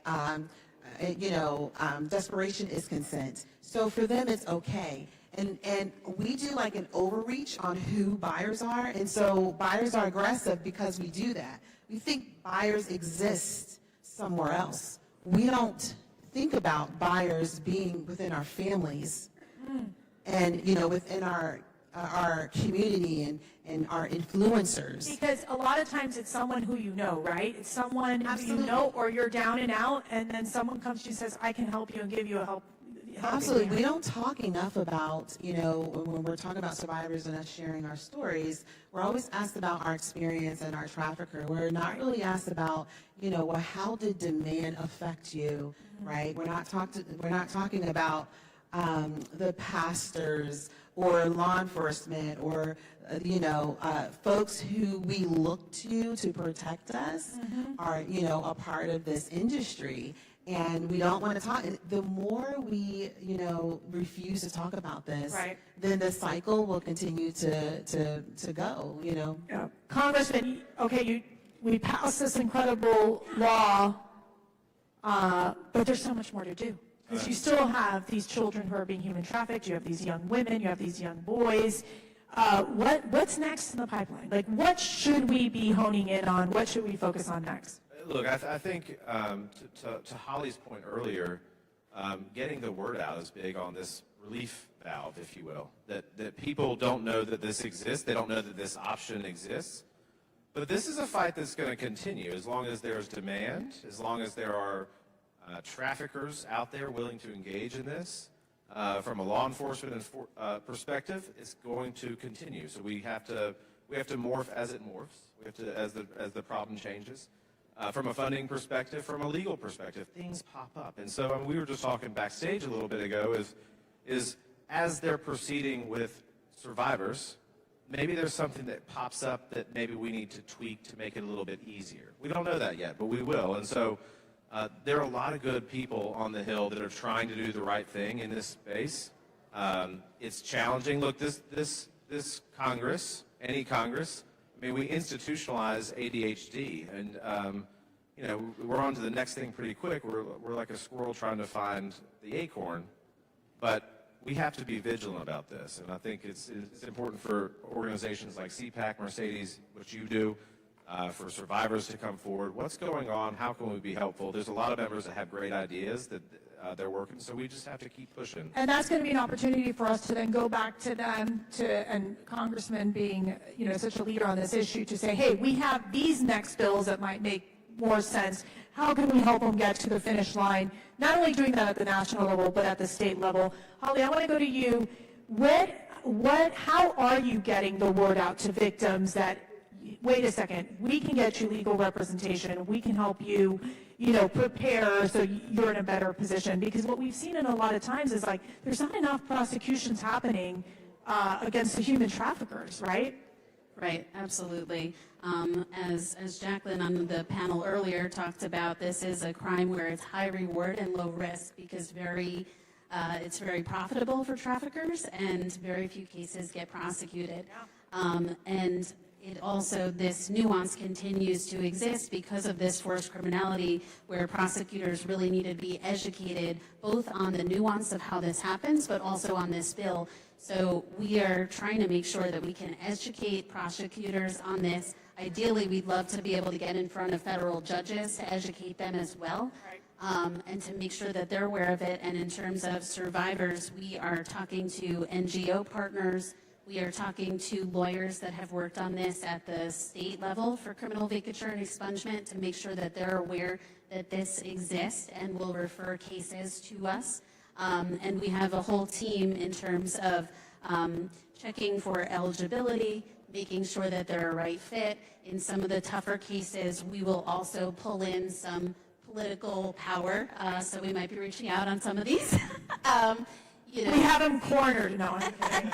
No, you're one of the easy ones to work with. Because sometimes, unfortunately, particularly with some of the older cases, where there's less clarity in the documents that show that it's trafficking, we really will need to rely on some outside pressure to explain why this is a trafficking case and deserves this relief. And Tanya, we've got human trafficking survivors right now in jail that need our support and our help. Talk to us about this demand in terms of, are we seeing an increased demand here within the United States and even across the globe of these individuals, of the buyers, seeking the content, seeking to sadly rape these young women and men? What are you seeing?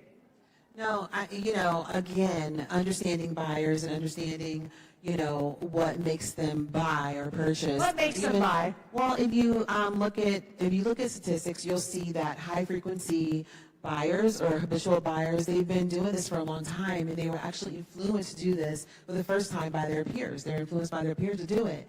And so it takes education, healthy relationships, looking at people as people, right, and respecting us in that way. And so even when it comes to legislation, making sure when we're creating policy that it speaks to the whole of the person. Because look, when society finally holds buyers accountable, we as survivors, we feel like that society saying, we're sorry this happened to you, right? Because then the cycle begins to end. And that's what we are looking for. Right. Congressman, I want you to wrap this up here. What's your message to our coalition partners, to these NGOs, even to our international partners of what we can do to slow down the demand, really be able to help the victims? What's your message? I think publicity matters. I think publicity absolutely matters. You go into an airport and you see something, say something. There's the human trafficking hotline stuff. I think that matters because people don't think of it in their backyard. They don't think of it in their neighborhoods. They don't think of it in their community. They think of it as over there somewhere, the next state, the next town. And so, look, the advocacy absolutely matters. And for here, I say pressure matters too. Finding, and look, there's a million good ideas on any subject in this town. What's the bandwidth like to get it done? And just keep pushing. It might not be your day today, but it's going to be your day tomorrow. So don't get discouraged. This bill was tried a couple times and didn't succeed. It took the right mixture of timing and kicking over the right anthill at the right time, which we did. It was fun. Thank you, Senate. That was actually a lot of fun.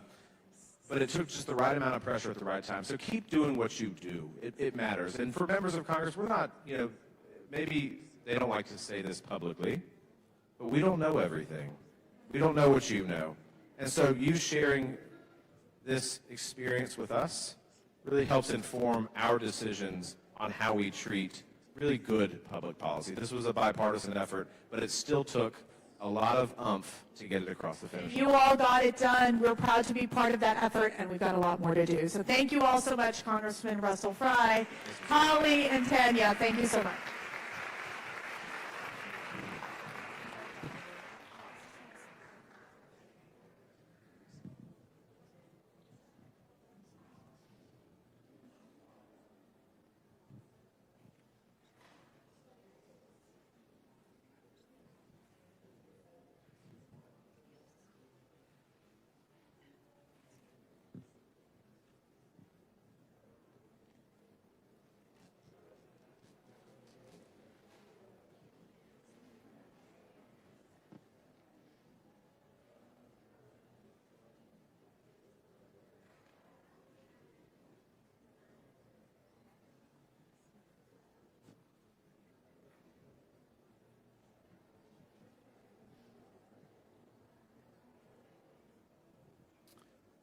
Our next discussion is Athletes Leading the Fight to End Modern-Day Slavery. Moderating the panel is Mercedes Viana Schlapp, Cpac Senior Fellow. Please welcome Riley Gaines, former NCAA champion and political commentator. Jack Brewer, CEO of the Brewer Group and former NFL player. And Taylor Talley, founder of Freedom Fighters. Please give them all a warm welcome.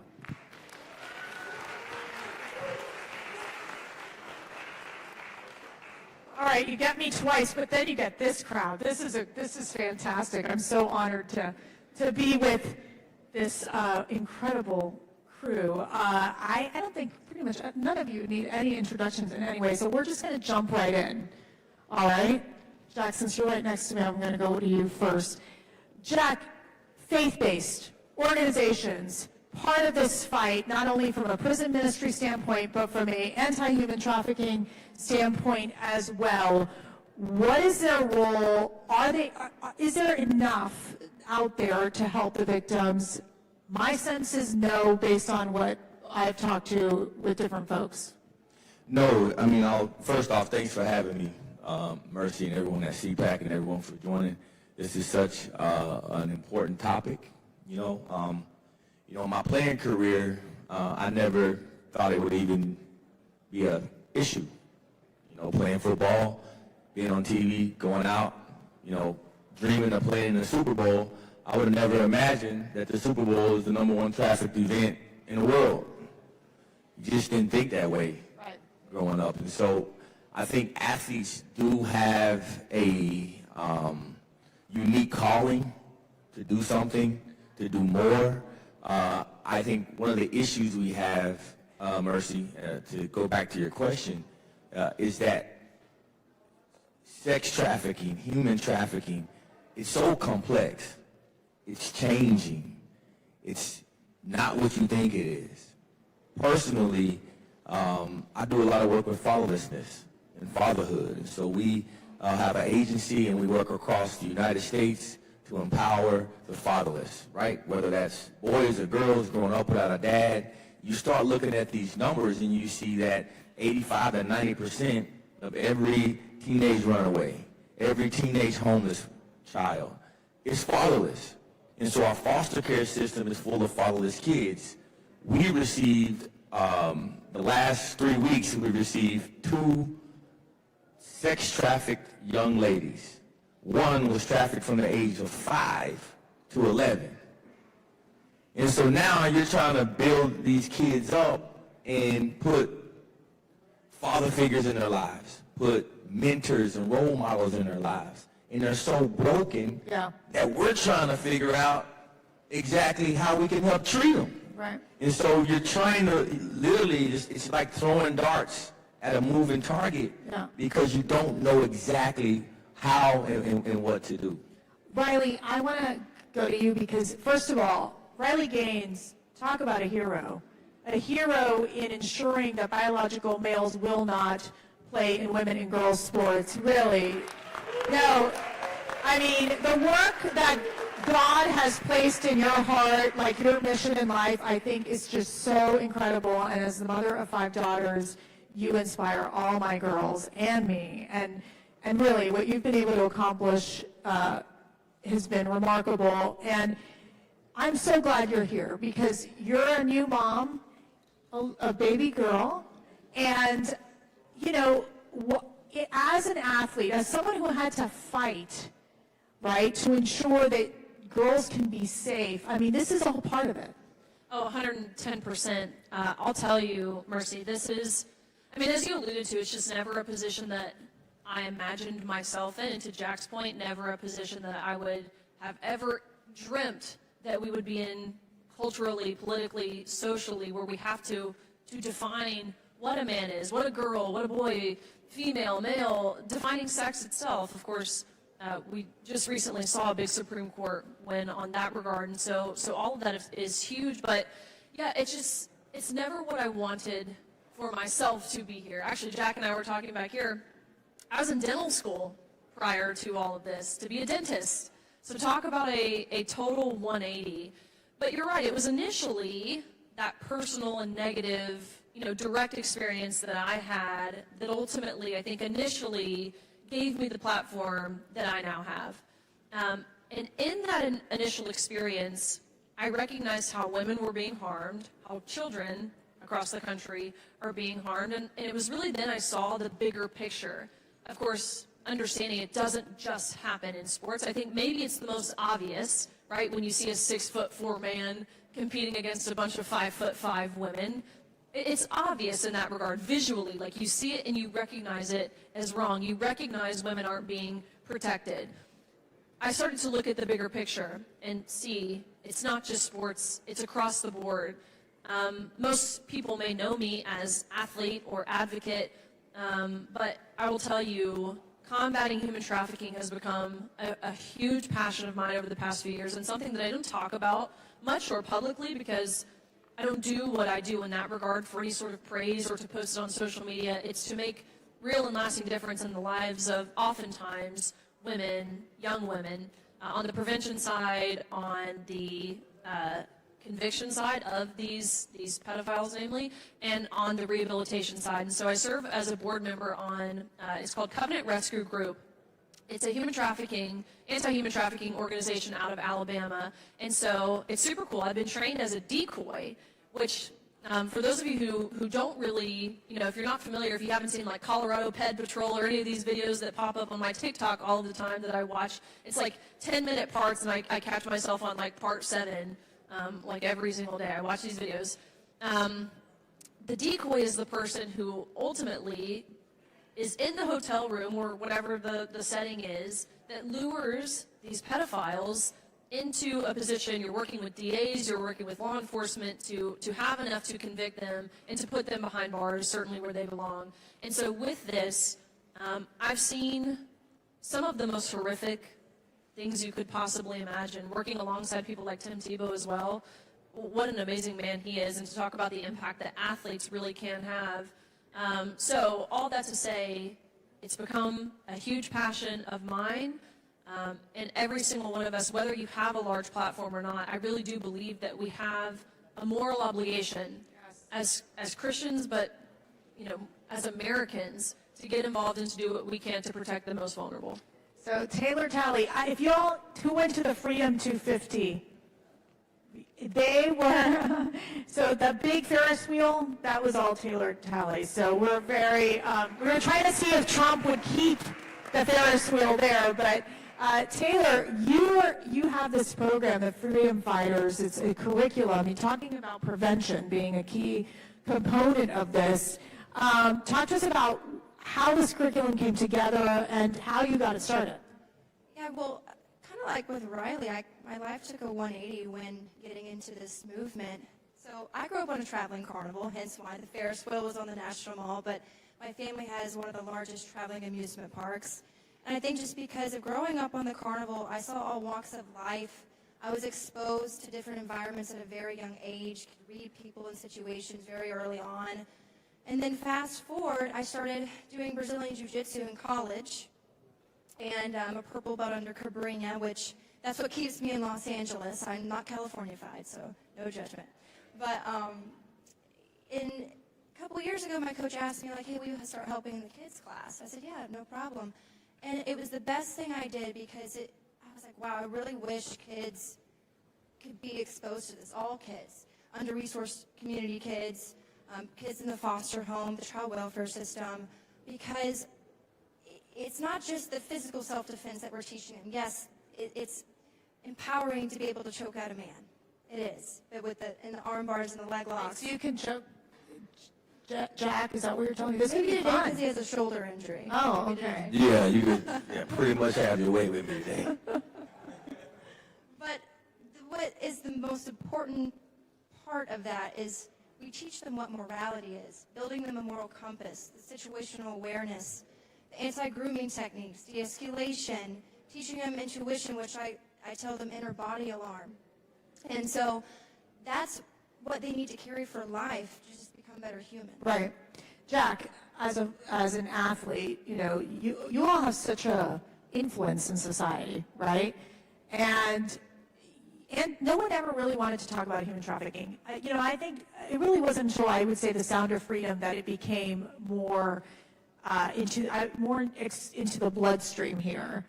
What is it that athletes can do to work on, talking about this messaging on prevention, and if you are a victim, that you can seek help? I mean, what's that role look like? First off, athletes need to stop being so woke. That's worrying right. about Yes. all of this skin color ideology and want to talk about gender. And if athletes would just stop being so woke first, then you can start to really focus on things that are happening, right? It's like, it saddens me, Mercy, because I remember walking on a football field and knowing that millions of people were watching. Mm-hmm. Seeing how the kids would line up, literally they would wait for hours and hours and hours for an autograph. And these same kids now, you're spewing these super woke, anti-Christ messages into their ears. the only time athletes nowadays talk about slavery is they talk about slavery in the United States of America, when that's a drop in a bucket compared to slavery across the world. Slavery's been around since the beginning of time. Open up your Bible. You want to read about slavery? Open up your Bible. Right? It's the truth. This ain't a new thing. We got to overcome slavery, but we can't just talk about America being the only place that slavery happened, first and foremost. And then what about the 17, 18, 19, whatever it is, million slaves right now today? We got kids being trafficked and in slavery and in bondage today, but we're talking about the 1600s. That's the first thing. God is giving you a platform as an athlete. You have an obligation. The Word of God says that if you hurt one of these little ones, you are better off putting the millstone around your neck and being thrown in the depths of the sea. And that's a quote from Jesus Christ. And so athletes must do more. I'm telling you, I advocate for it, and it saddens me to my core. I see their responses to my tweets and to my Instagram posts. I see their little slick responses, and half of them want to talk about race, but they're doing nothing to help their race, except for running their mouth and pushing a leftist woke agenda. Riley, there is that coach and athlete dynamic, and we've seen in certain cases, like with the Olympics, where there was abuse that happened. I mean, and some athletes feel very vulnerable because they're dependent on their coaches and, or those around them in the coaching staff. I mean, you had to deal with the situation in the locker room, which is having to get undressed in front of a man. I mean, that in and of itself is like a sexual exploitation situation. Oh, 110%. But at the time, if you said that out loud under the previous administration, you were the one who was like charged with a hate crime. You, the woman, the girl who didn't want to undress while simultaneously being exposed to a naked man, right? Like, we were the ones who were reprimanded, quite literally punished, told you would lose your scholarship, you would lose friendships, no one's going to want to be your friend. They're going to look at you and see a transphobe if you speak about this. Is that really worth it to you? Riley, you'll never get a job. No one's ever going to hire you. Did they say that? Oh, I could spend the rest of our allotted time sharing with you all things that were said to keep all of us quiet. And really think about it, right? Those of us who were on the pool deck, just speaking about, again, my personal experience here, do you really think that any of those girls on the pool deck actually thought what we were experiencing was fair? No, absolutely not. 99.5% of us agreed that it was wrong, but we were terrified to say something. And I'm ashamed to say that. And now, being the leader that I am, someone who's often called courageous, which, again, it's insane to me that it requires courage to say something really so simple, I'm ashamed of myself. I feel like almost guilt and responsibility for participating in the farce as long as I did. It took me being directly impacted before I found this to be a worthwhile cause to speak about. Not because I ever thought it was right, or I ever agreed with it, or thought it was safe, or thought it was totally cool and just to see a naked man in our locker rooms. I never thought that, but I was terrified, and understandably so. And so you make a really good point. We spend so much of our time, both, here in these halls at the Capitol building, legislatively we spend time, taxpayer resources, funds, talking about insane things that they say it's an 80-20 issue. I actually think it's more drastic than that. I would say it's a 90-10, if not even more than that, percent where for some reason you have an entire political party taking the side of the 10%, which is absurd. 90% of Americans, if you go out into the street, doesn't matter where you are, you could be in Los Angeles, California, and say, would you want your daughters playing with a man on the court or on the fields or in the pool? And they would tell you no, right? They would recognize that as wrong and unfair, yet we're spending so much resources talking about that when there are other issues that exist in women's sports that are worthy of being talked about as well. Honestly, and probably more prevalent in how often they're happening. One of those being this abusive coaching dynamic that we see oftentimes in women's sports, especially women's sports like mine, swimming, women's sports like gymnastics. You see this often. You have people like Larry Nassar. even, again, to speak pretty candidly, and something that I haven't talked about really at all, I had two coaches during my time at the University of Kentucky who were ultimately let go in a very pleasant way, which is, again, even now talking about it is pretty upsetting, for abusing members on the swim team sexually. Two coaches during this time. And so, again, that speaks to the importance of Title IX as well, because it was my sophomore year.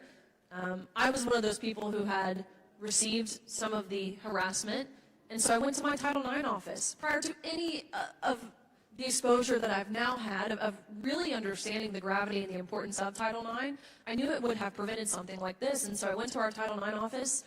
That coach never stepped foot back on that pool deck again. Flash forward to my senior year, and we found out my head coach, who really I would have considered like my best friend.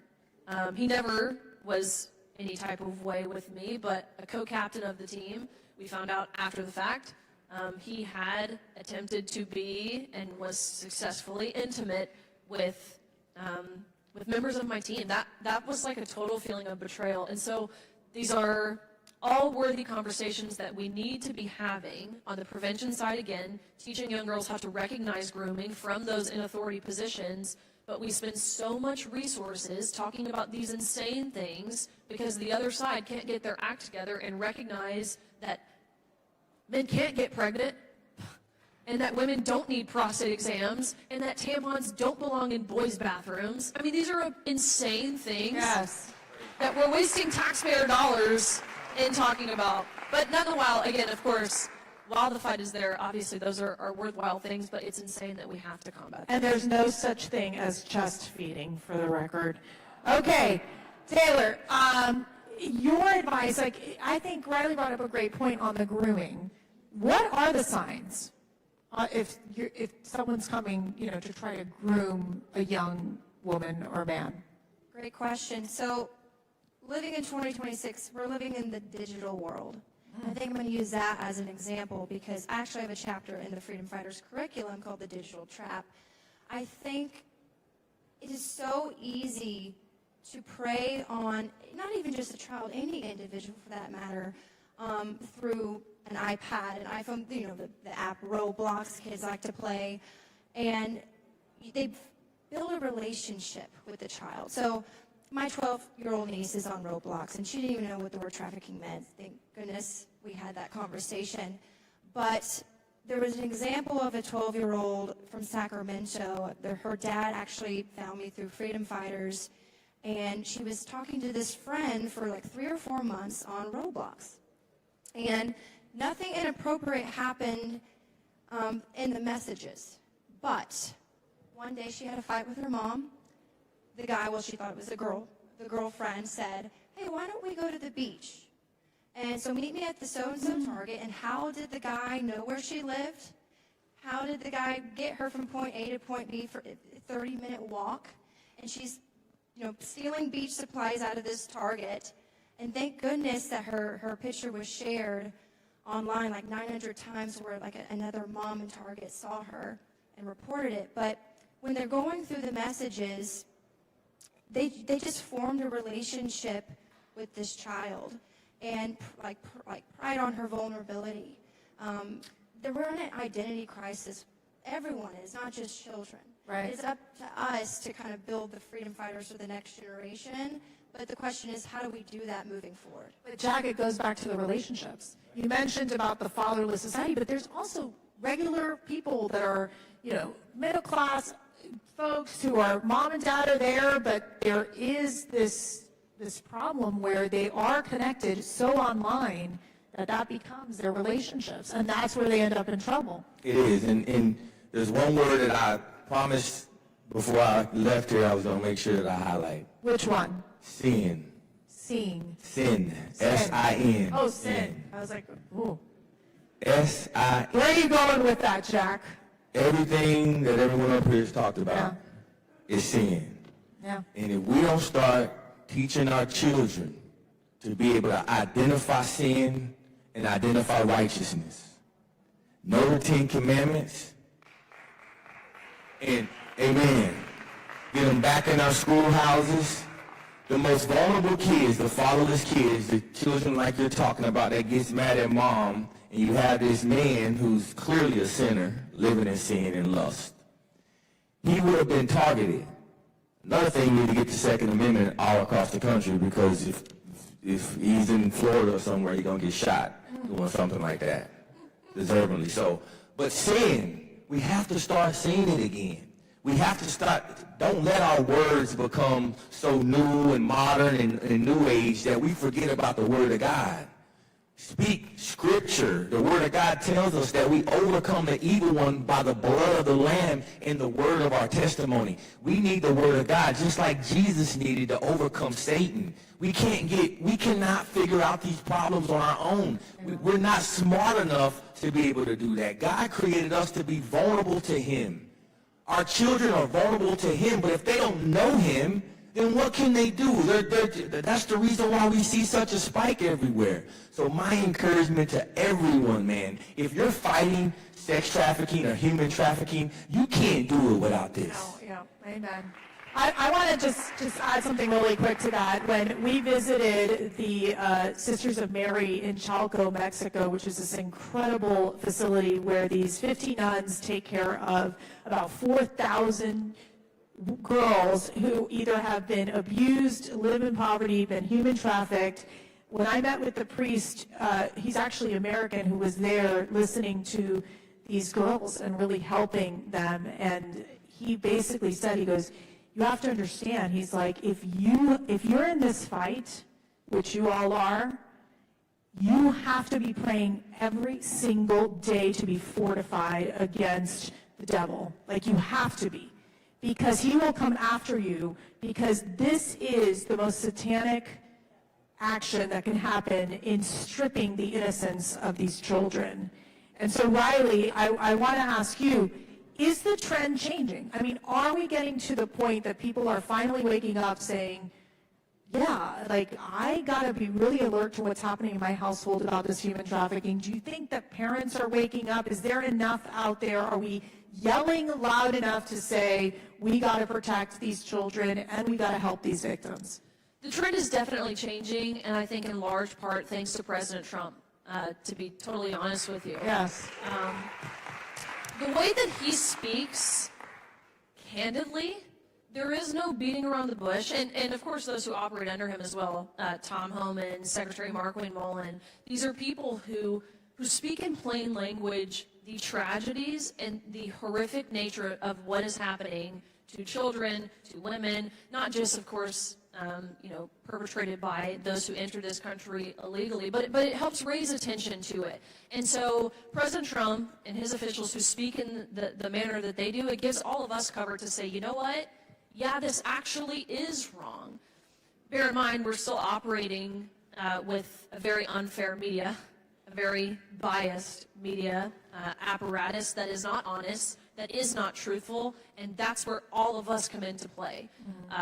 Have these conversations in your personal lives with people you know around you, maybe with people who you even already know that they maybe disagree with you politically, otherwise, on different topics. Maybe you think, or maybe you have a neighbor that's a Democrat, but you know that deep down they're a good person, they have good intentions, maybe you have the same goals and desires, just different ways of getting there.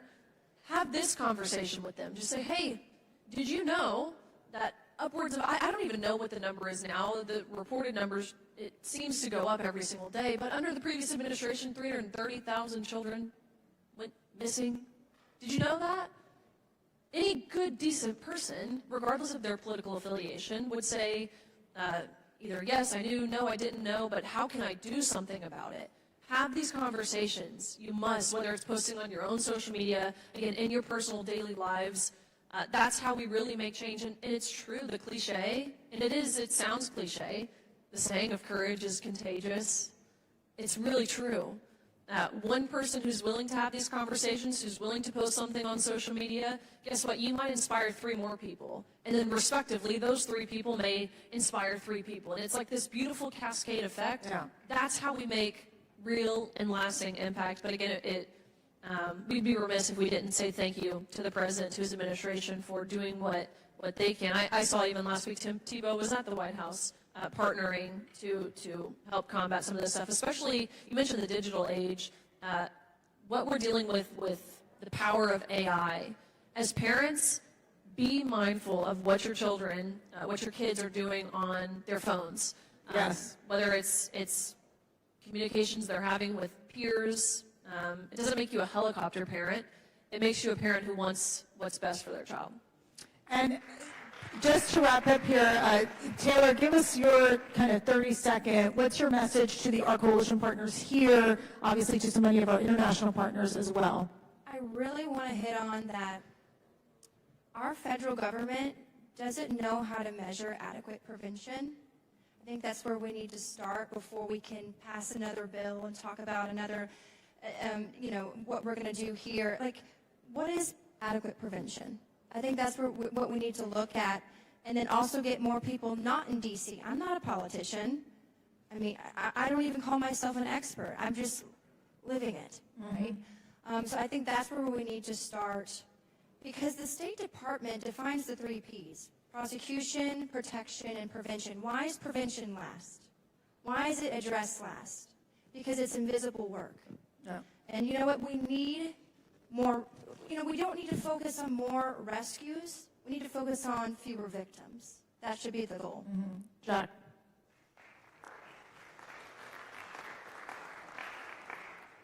I'm going to use my time just to read a quick scripture. Ephesians 6:10, I'll start there. Finally, my brethren, be strong in the Lord, in the power of his might. Put on the whole armor of God, that you may be able to stand against the wiles of the devil. For we do not wrestle against flesh and blood, but against principalities, against powers, against the rulers of darkness of this age, against spiritual hosts of wickedness in the heavenly places. Therefore, take up the whole armor of God, that you may be able to withstand in the evil day, and having it all to stand. Do it all and let's stand for God. He's the only way. He is the way. He's the truth. He's the life. We can't take on the spiritual battles on our own. I don't care. If you don't believe in Jesus, that's okay. I'm going to pray for you. But Jesus is the way. Amen. Amen. All right, Riley, we're wrapping it up. It's always hard to follow Jack. I know, But you know what? I'll also quote Ephesians 5:11. Take no part in unfruitful works of darkness, but instead expose them. Let that be the clarion call for you all, everyone here today. Expose the unfruitful works of darkness. And Mercy, you said that there are few things more dark than the nature of what we're seeing pertaining to human trafficking in this country. You mentioned Sound of Freedom. That's when I first recognized this to be an issue. But I thought it only happened in South America. It doesn't happen here in the U.S., not in my home state of Tennessee. We live in a conservative state. We don't have to worry about these things. It's in your own backyard. Expose that. All right, there's darkness, but there is light, and you all are part of being this light, and we're going to continue to expose, as you mentioned, Riley, the evils of human trafficking, but also we're going to be part of the healing process as well. Thank you all so much. Thank you.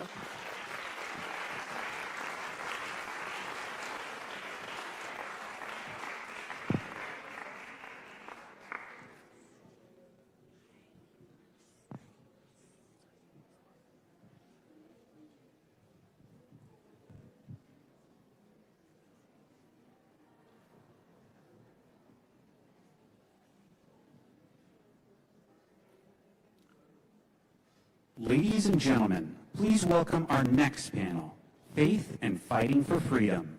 Moderating the discussion is Kimberly Bellissimo, founder and CEO of Forthright Strategy and CPAC board member.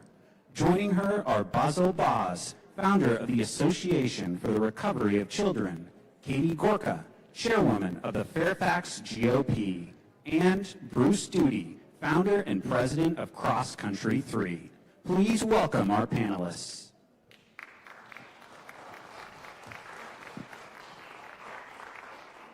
Glad you made it.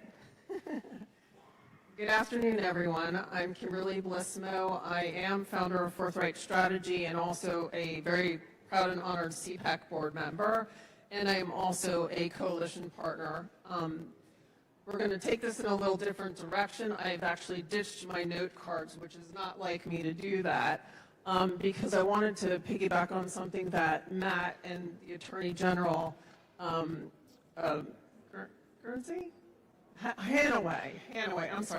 was talking about. And she mentioned a case of somebody who was trafficking their own children. And that happened to me with somebody that I went to college with, and he became my business partner. He was somebody that looks like a lot of the gentlemen in this room. He was a pedophile. And he was trafficking, he wasn't even trafficking, he was using his own children and selling them their pictures, their likenesses, had cameras in their bedrooms, in his bedroom, with a 2- and 3-year-old child, who happened to be my godchild, and was trading these images on the internet for no money. It was just bartering back and forth. And I bring this up because it's not really talked about as much. We're talking about the trafficker, we're talking about these sex traffickers, but it's also happening behind the scenes in our neighborhoods with people that we know. And this happened during the Obama administration. And after this happened, I was alerted that he was getting arrested. And this was a few days before an election. I have a few high-profile Hill clients. And I thought about something that, oh my gosh, he could have done this in our office. No one came to our office. This was, like I said, under the Obama administration, and I called Homeland Security, and I said, told them what happened. I said, I think you need to come over here and check this guy's computer. He had more images on our work computer than he had at home. And these were images with children, with animals. It's something that's not talked about. But I say all of this because it is happening in our neighborhoods. It's happening with someone that you think is your best friend or your business partner and who wears a business suit. And it's probably why a lot of this is not getting solved, because there's too many normal people who are involved with this. So I say all of this to ask all of you, we're taking this in a little different direction, because all of you have so much experience in this, and I'm going to ask you each, and I'm going to introduce you also. Basil Boz is founder of the Association for the Recovery of Children. Katie Gorka, chairman of the Fairfax GOP, and my friend Bruce Duty, founder and president of Cross Country 3. I'm going to ask you guys each a question, and you can take it wherever you'd like, given what I've just told you, because there's a lot of reasons this isn't being solved. And this is also a person who went to Mass every week. So it's really shocking. So I'm going to ask you each the question, what does real healing look like for survivors? Because I feel like I am a survivor in a way. This was horrific for me. It was traumatic. I almost lost my business. I could have lost my business. And making phone calls to people who were elected to Congress, and Matt was one of those people that I had to make a call to. And they were all so supportive of me. I didn't lose one client over this. And I'm grateful. I'm grateful to God. And I'm grateful for the experience, because it brought me here to get some peace and to maybe help in some way help solve this problem. So I'm going to start with you, Boz. What does real healing look like for survivors, and why does the spiritual piece often get left out of the recovery programs? So thank you, and thank you all of you for being here. You know, as I was flying up here to D.C. and I attended the last CPAC, I got to thinking that, you know, all of you can get dressed up to just come and have a good time. And most of you know enough about this issue, but what we never talk about are solutions. All right? So what I came today with are some solutions. And I'll interweave, you know, weave in between all of this, the spiritual component to this, of course, but Just bear with me here because I think it needs to be said. Where's Kevin Malone? Kevin, are you in here? Do you guys like Kevin Malone? He's a man with anger issues. Yeah, He's love that awesome, guy. right? The challenge we have, and if you follow me here, it'll answer all those questions. The challenge that we're having with whether we're dealing with survivors, whether we're dealing with child sex trafficking, whether we're dealing with the criminal enterprise, we could have cleaned up a long time ago. But we have a problem. The challenge is with legislation either in D.C. or in every state. And I put my notes here because I didn't want to miss a beat here. They generally enjoy gambling with the lives of children, whether you believe it or not. And they always have to make some sort of deal, or they have to get something out of the deal or the compromise. And rather than doing the right thing, I've actually been told by some legislators when I talk about doing the right thing, that doing the right thing is subjective. Guess what? It is not. It is not. Doing the right thing is based on some God-given wisdom, some truth, and basically some common sense. These are things that we actually lack with most Americans in the country today. So why is that? So before I answer that question, I just want to lay a foundation for you. Just remember this, and this is on the spiritual component. God doesn't need your belief or your disbelief in order to exist. All right? Amen. So any arrogance that you have and you think he does, you need to get rid of it, because I challenge everyone in this room. As a warfighter that's been in the trenches for a long time, the day comes that God calls you for an eternity and you don't want to go, do yourself a favor and try to stop it and see what happens. It doesn't work that way. We are not unto ourselves, even with this issue. And God is actually the giver of wisdom and common sense and something called truth. Frankly, the only people I see really applying that in D.C. these days are 47, the president, people like General Mike Flynn, Pete Hegseth, and everybody else that wants to support the Republic. And if that's you in here today, I salute you. But if it's not, and you don't want to support the Republic, and the future of the Republic, which happens to be these children, guess what? I don't want anything to do with you. It should not surprise all of us that the opposite of all of that is the prince of darkness, Satan. Okay? He's the giver of deception and lies. And so whoever you serve is going to influence your decision making. Look at the decisions that are made in the state of California. I think some people touched on this earlier. Child molestation and sexual abuse can be charged as a misdemeanor or a felony depending on the circumstances, the age of the victim, and the offender's criminal record. Seriously? A misdemeanor? Seriously. Anyone who sexually rapes or traffics a child for rape, in my book, gets the death penalty. That's it. And my former business partner is walking free right now. Just, I forgot to mention that part. Yeah, so I'm not a big believer in misdemeanors. Now, I know some of you realize that the laws are changing in some states. You know, recently states are enacting death penalty for children under the age of 12, right? Let me ask you a question. What happens from 13 to 18? Most adults in many states are considered to be adults when they're 18. So why is it happening that we're not getting across the finish line? Why is it now we're trying to redefine what a child is?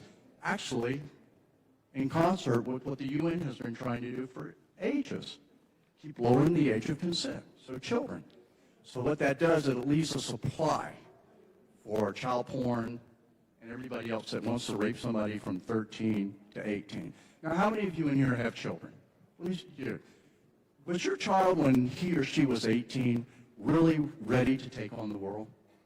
No, you know they're not. They're not, okay? So instead of us redefining that so they can still use children from 13 to 18 as a commodity, why don't we simply say anybody who rapes a child under 18 gets a death penalty in your country, okay? Now, why do they do this? Compromise, we see this in senates all the time.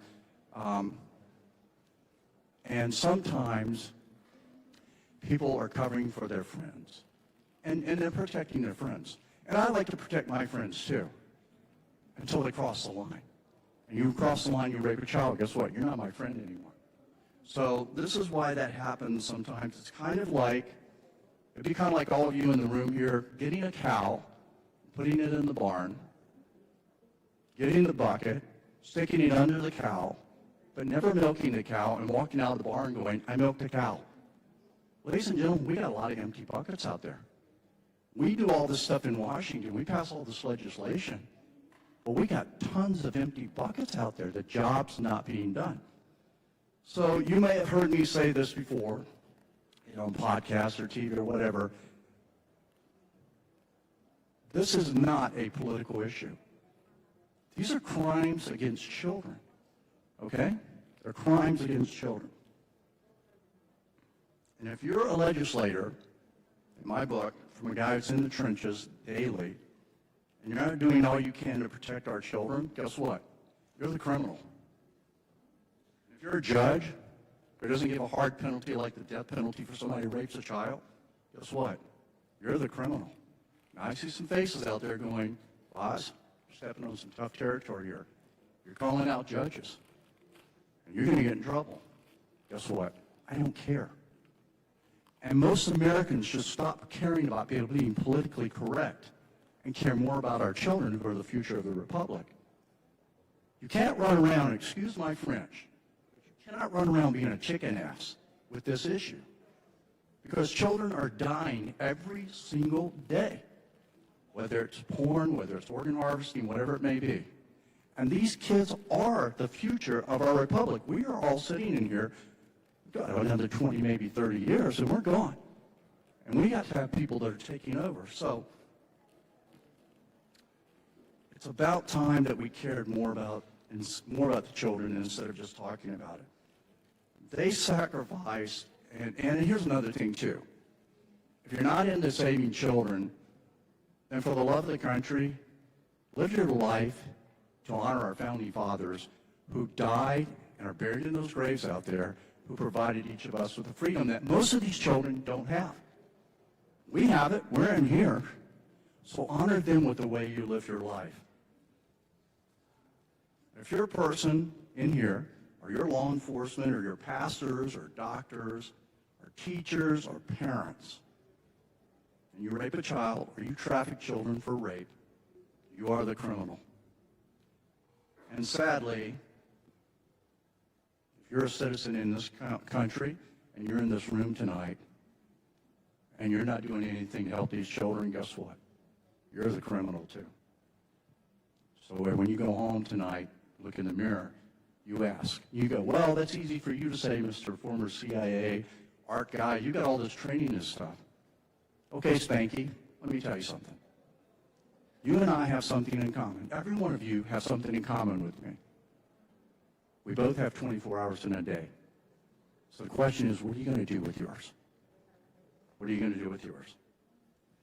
When did we allow evil? I'm finished up here. When did we allow evil to become so strong? When did we draw the line to fight against these crimes against children? For the average American mother or father that I talk to all across America, when they say, you touch my child, I will kill you. I sympathize with them. I sympathize with them. That is what the people in our country are demanding, and we're not seeing it through the broken judicial system. When 47 puts into law that a perpetrator who rapes or sexually abuses or sex traffics a child under the age of 18 gets a death penalty, you will see this issue dwindle away very, very quickly. And he will also be known as the greatest president of our time. It will not be his economy. It will not be grocery prices. It will not be his diplomacy. It will not be the wars that he fights. It will be how he saves our children, because they are born of our flesh. And we have shown through one administration after another that we are willing to sacrifice everything for our children so that they can grow up to be adults. So if Mr. President is listening to this, sir, let's give them that chance. Thank you, Boz. So, Madam Chairwoman, the better half of the Gorka family, would you please weigh in? Yeah, Yeah, sure. First of all, I just want to say thank you so much for sharing that story. I know that that was not easy, and it's such an incredibly powerful statement about how it lives among us, and we don't see it. It's incredible. So thank you. Thank you. Yeah. So I'm here because of something that I did in the first Trump administration. I served for a time as the press secretary of Customs and Border Protection. This was in 2019, and if you remember at that time, it really took the Trump administration a number of years to be able to shut the border. We take it so for granted now, like, we use the language, he turns off the tap, but it was incredibly difficult, and I think it was one of the single biggest successes of the first Trump administration, all the multiple pieces that he was able to put into place to shut this down, and then made it possible when he came back in to shut it down again quickly. But before it shut down, I had the opportunity, because of my position, to go down to the border. And I have to tell you, that's what has gotten me involved in this, because what I saw shocked me completely. So I walked into, like McAllen Station and various parts of the border, and I saw, 200 boys between the ages of 7 and 17 in a holding cell meant for a handful of adults. I saw a warehouse full of women and children just living on mats on the floor. But I think the one image that stayed with me the most was a 6-year-old girl who had Down syndrome. A man had brought her across, claiming she was his daughter so that he could get across, and then once they were across, he left her. And I still wonder what happened to that girl, because she had no advocate, she had no protector. And I think one of the greatest tragedies of our age is the exploitation of children that cynically happened because the Democrats wanted more voters. And I'm sorry, I know we're trying to be bipartisan, but that's how I see it. Okay, I will step back a little bit from that. And also, children don't vote. I'll step back a little bit from that, because I also at the same time do think it's possible that many people thought that they were doing a kind thing by letting people come across the border. And I really want to make one point today, which is where we have failed so far is to make the case for why an open border is just about the worst thing you can do for children.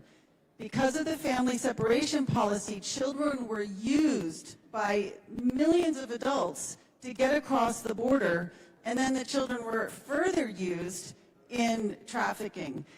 And if we do one thing between now and the next 2.5 years, we have to do a better job of telling the story of how an open border is terrible for children. That's Amen. Thank you. Thank you. Do you need me to read the question again, or do you got it? So I think I got the question, and it's about the healing of the child or the survivor. What does it look like spiritually, maybe physically, mentally, and emotionally for the person that's gone through that kind of traumatic experience? And it makes me think of Michelangelo's work at the Sistine Chapel, that for centuries, people that viewed that thought that it was dark and gloomy and even shadowy. They had some art restorers come in that were incapable and incompetent. They came in to restore the Sistine Chapel, and it did not do its full work. And so it continued decades after decades of people coming in to see the Sistine Chapel, and only to see something that looked dark and gloomy, until they brought in a group of art restorers that were capable and competent. And what they did was remove the grease, the grime, the scum, the soot from the candles, all the dirt and all the dust. And when they did, they found vibrant blue and radiant green and golden hues. The Sistine Chapel was full of color. We just didn't know it at the time. Every child, every boy, every girl, every man, and every woman is created in the image of God. In human trafficking, particularly with children, what you end up with is a child that loses their identity. They don't know who they are anymore.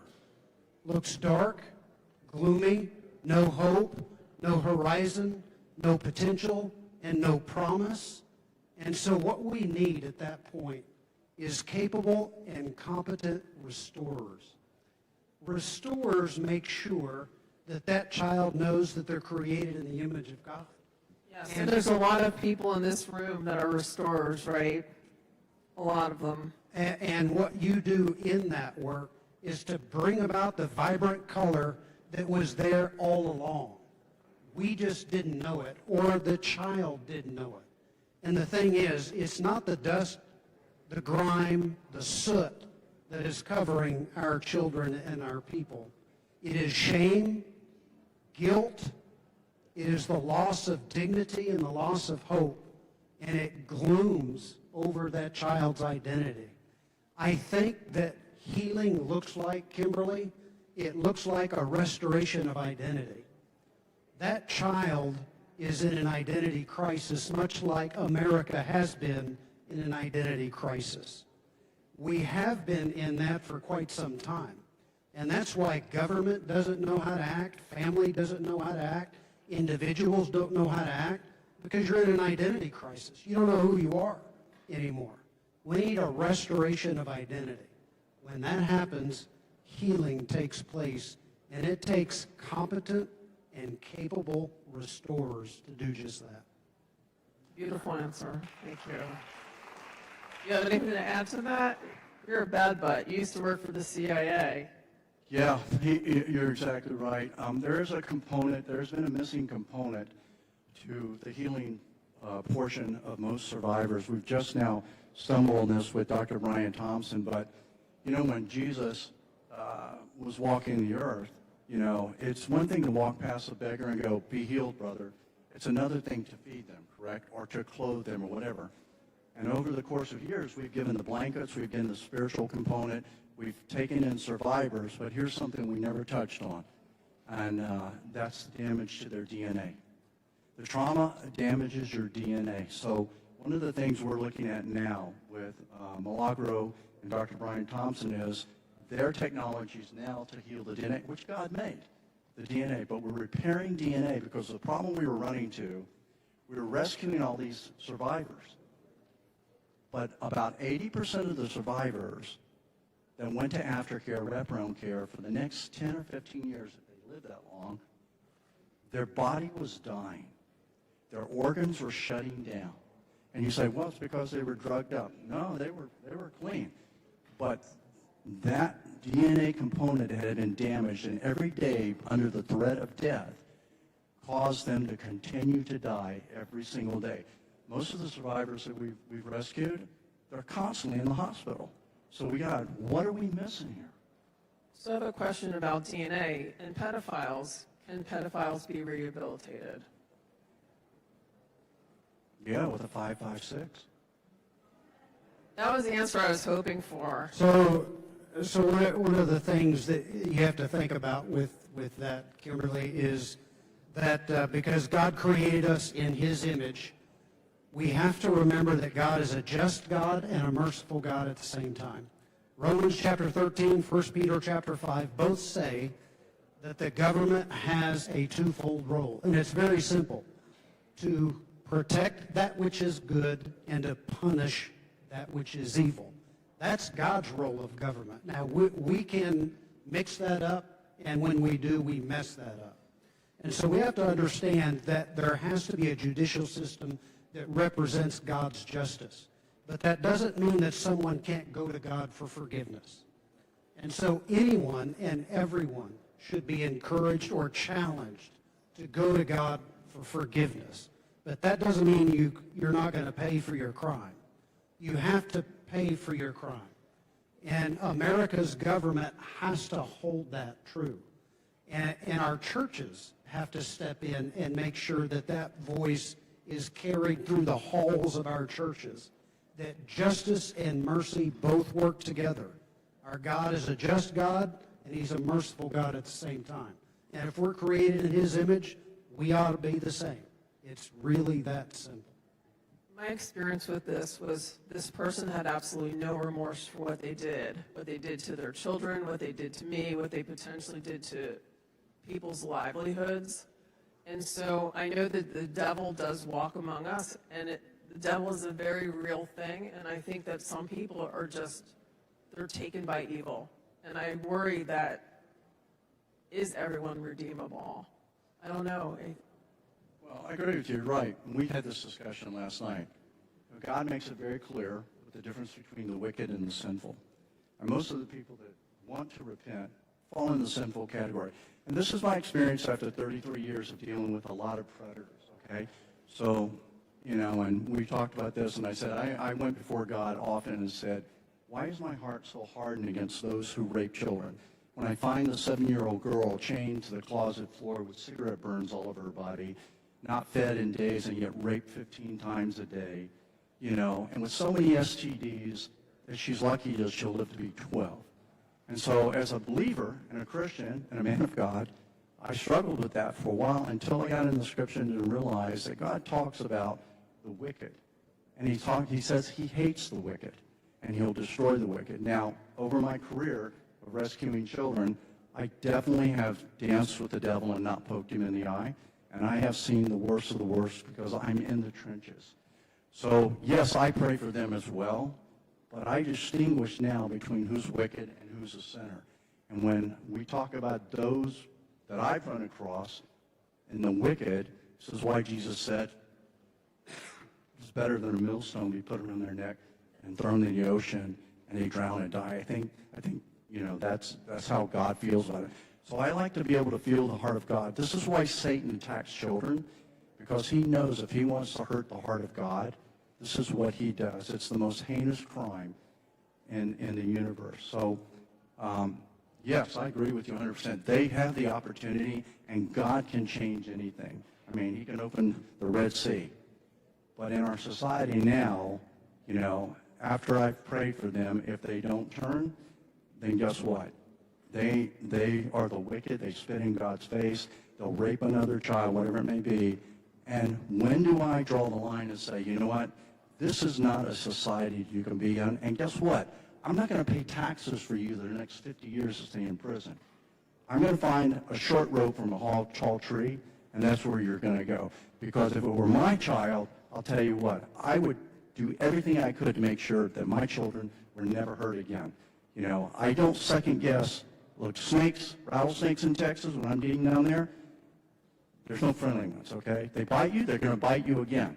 So I'm not trying to say that we should not be merciful. We should. Because if I wasn't merciful, there are a lot of pedophiles that would not be alive today. But what I am saying is to be able to distinguish between the wicked and sinners is very important. When you're in the trenches pulling kids out of these situations all the time, all the time. All right, you're focusing on the wickedness and the sinners, the ones who are truly the worst of the worst, because they're the perpetrators. But I just want to say, I don't think we can neglect the policymakers and the people who've been in positions of power who had to have understood what was happening and didn't stop it. And Yes, amen. I was really grateful for whoever it was this morning who said they wanted to see people go to jail. And I just stay in jail. in jail. And I think that this too is something that we have to talk more about. You know, we're going through a really profound reckoning right now in our country as a whole as we discover sort of the depth of the corruption and the evil that's been going on. And I think it was Congressman Riley who said there's got to be the political will. But the political will comes from the people.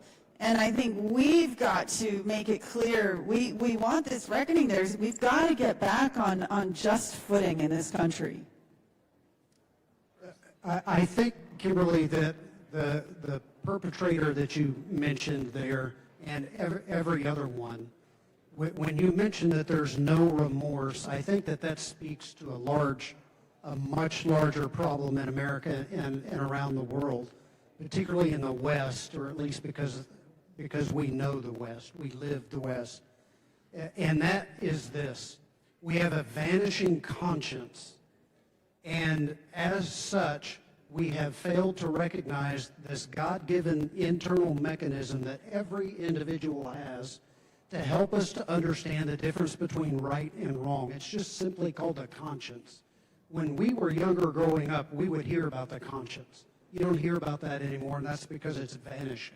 Right, and you have these crazy people that are trying to normalize pedophilia and trying to convince you that it's okay to be that way, right? I mean, everything is just turning upside down in our culture. And so wrong and right, and what's a woman, what's a man. And so then there is no wrong. And as a result, there's not going to be any right, or everything is right. So that's the first restraint. That's a God-given restraint. It's the personal restraint. But then he's given us a social restraint. That's the family. He gave us family as the integral institution in society to restrain us, because we have moms and dads that teach us the difference between right and wrong. That's consistent with our conscience. And again, that's not rocket science. But if you tear down the conscience and then you tear apart the family, you've torn down the personal restraint, you've torn down the family or social restraint, and then you have the spiritual restraint, and that's the church. So what's happened? If our conscience is weakened or vanishing, we no longer speak the truth from our pulpits. And in the halls of our churches, we're more about making people feel good about themselves than telling the truth. And so then we have a church that has lost its restraining power. And then the fourth restraint is the government. So it's personal, social, spiritual, and then there's a national restraint, and that's the government. And again, if the devil has his way, he will make his way into each of those restraints and make it as if, well, we're just so weak, we'll let anything happen. And I think anything has happened, because the devil does not stop doing what he does, and that is deceive and accuse. And we need to remind our survivors and our children that the accuser is the devil. God has made you in his image, and you are worthwhile. You are not a commodity to be sold and to be bought. You are precious in the eyes of God, and the church needs to proclaim that. The government needs to protect that. Yeah, you know, I see, and you're exactly right on the challenge we're having now, because we're in the field. We have two challenges. One, this isn't starting in the communities, and it needs to if you're going to do something about it. It's your backyard. You got to cut your own grass. Don't leave it up to the government to do it. That's why we have We the People. And the second challenge we're having recently, and we're very aware, is the number of pastors across America that are being arrested now for pedophilia or for rape. A lot of it's coming out. So when we try to do a restoration program that includes faith, you've got survivors going, I'm not going to that church. Those people are just going to rape me again. We have a case we worked on where a girl was, she was trafficked all of her life. She went to a very large church in a state, and she was introduced to a female youth pastor, and on a given night, she went over for popcorn and the girls' night over, and she was the only girl that showed up. The youth pastor told her, well, just go get your pajamas on and go change. And she went into a room. She didn't realize there was a lock on the outside of the door. The youth pastor locked her in there, and about 30 minutes later, a sheriff came over, and she and the sheriff brutally raped this girl for 4 hours, started trafficking her again. I remember having the conversation when we were trying to rescue her out of trafficking, how she had been brainwashed to believe, according to the scriptures, that she was a slave. And they showed her all the stuff about slavery and all that stuff, and this was what God's purpose was for her in her life. So when we start asking our survivors to trust in our faith-based community, we've got to clean house first, because this is what I hear constantly.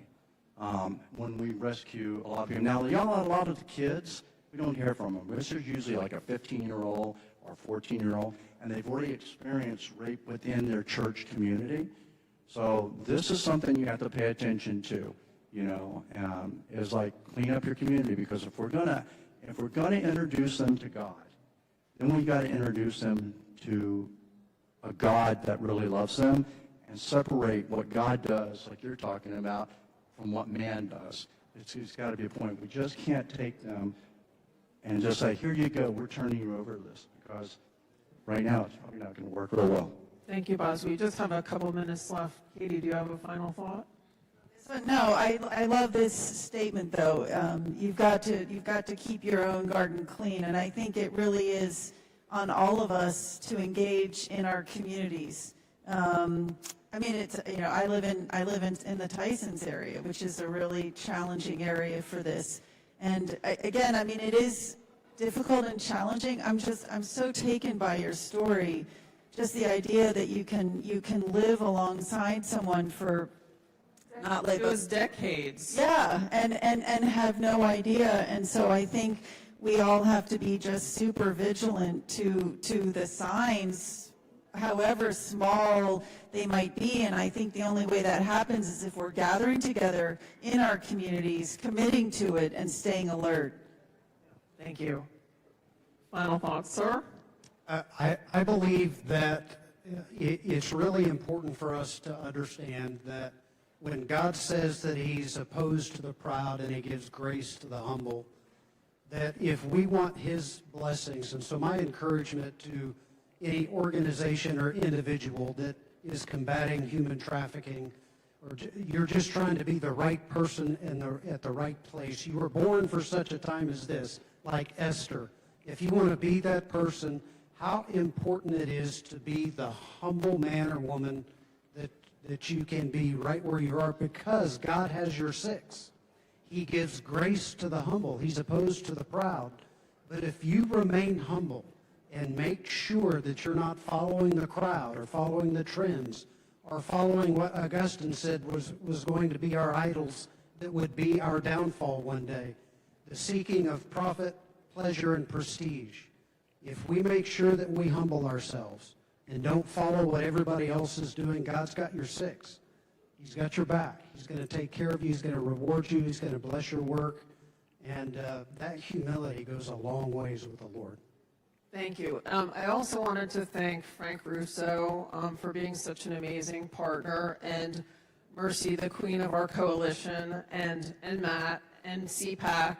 Cpac is just the conduit for all of you guys, for all the work that you're doing on this issue. So we just provide the best we can to help you guys get your missions done and your work done, and we are so very grateful and blessed to have you. So thank you very much, and thank you guys. Thanks, Cameron.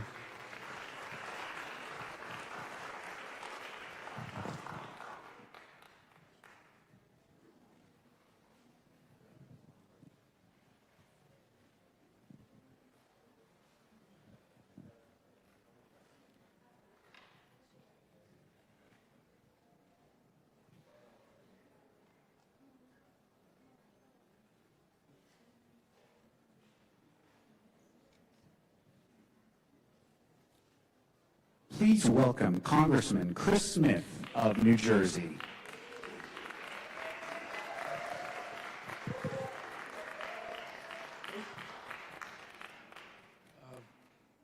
First of all, let me just thank all of you. For those who don't know me, I'm a member of Congress from New Jersey, the 4th District. I got elected with Ronald Reagan in 1980, so I've been there a few years. And I want to thank Frank for all the great work that he's doing.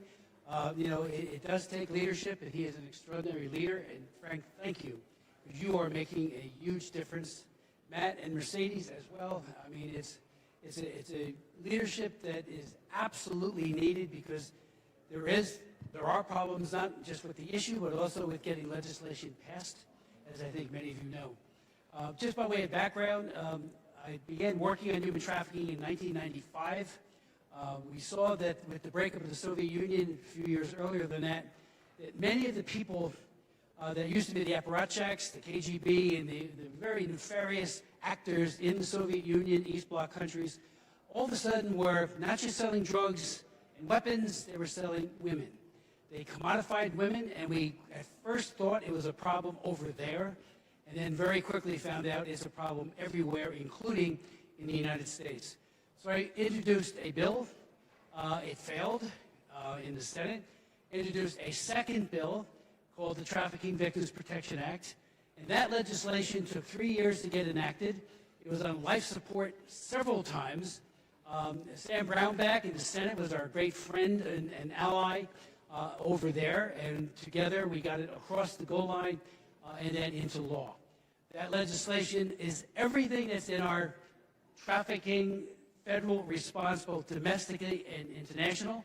We have added to it with some reauthorizations. For example, in the year 2000, we couldn't get an ambassador at large. We got that in the 2003 reauthorization.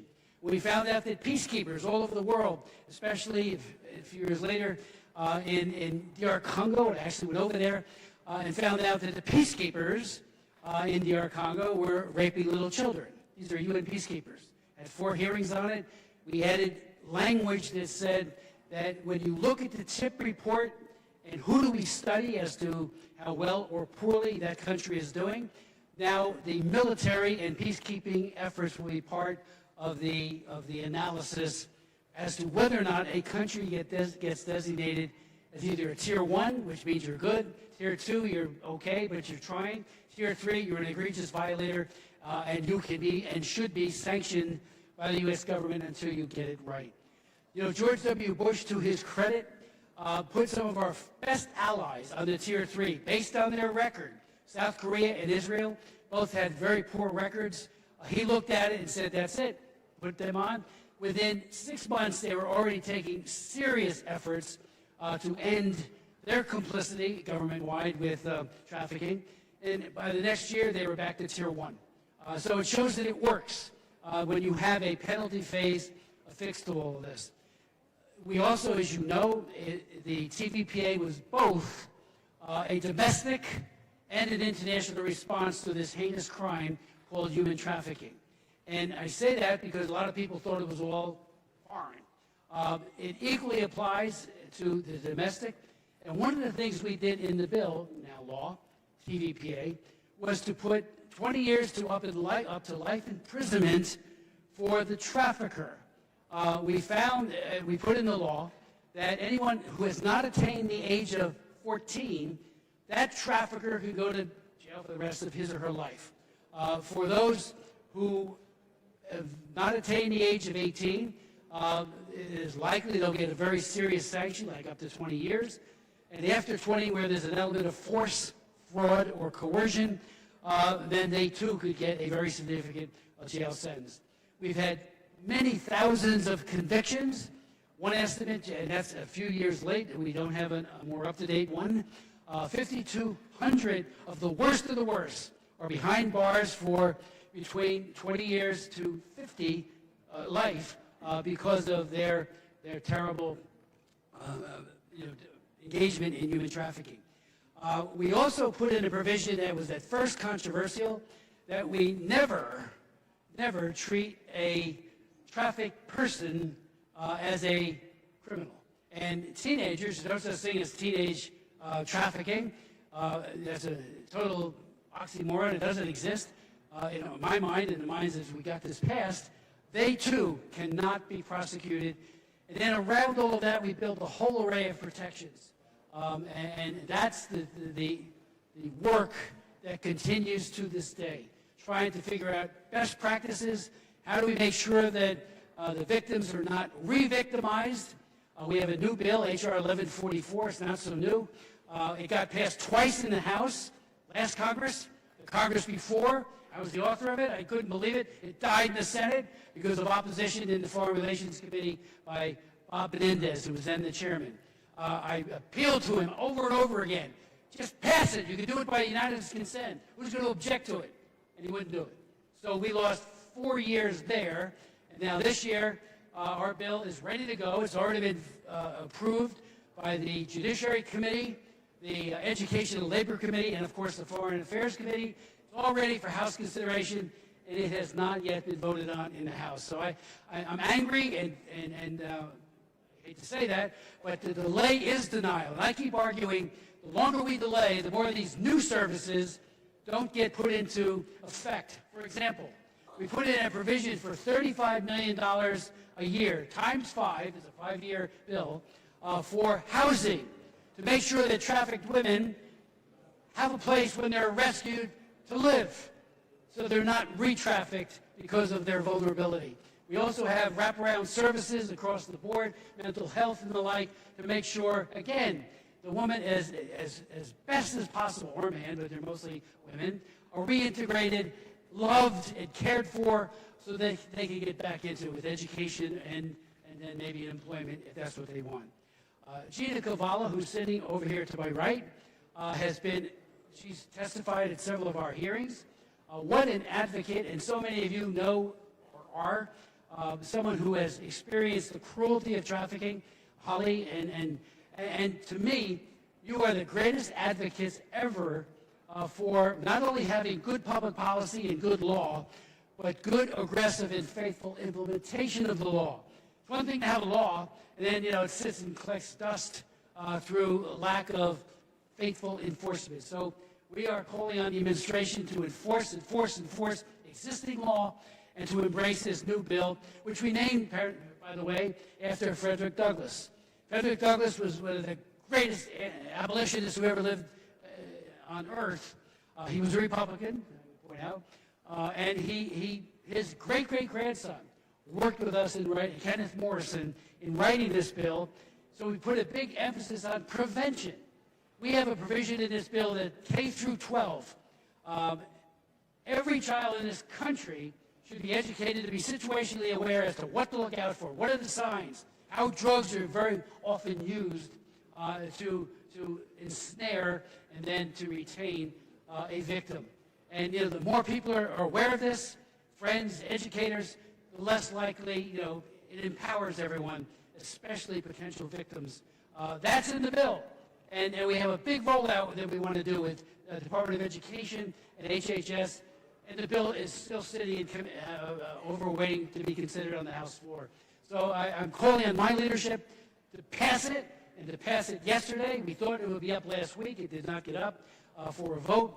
Hope springs eternal. I've been assured by the Speaker that they are going to bring it up. Now, I say, when? Do it.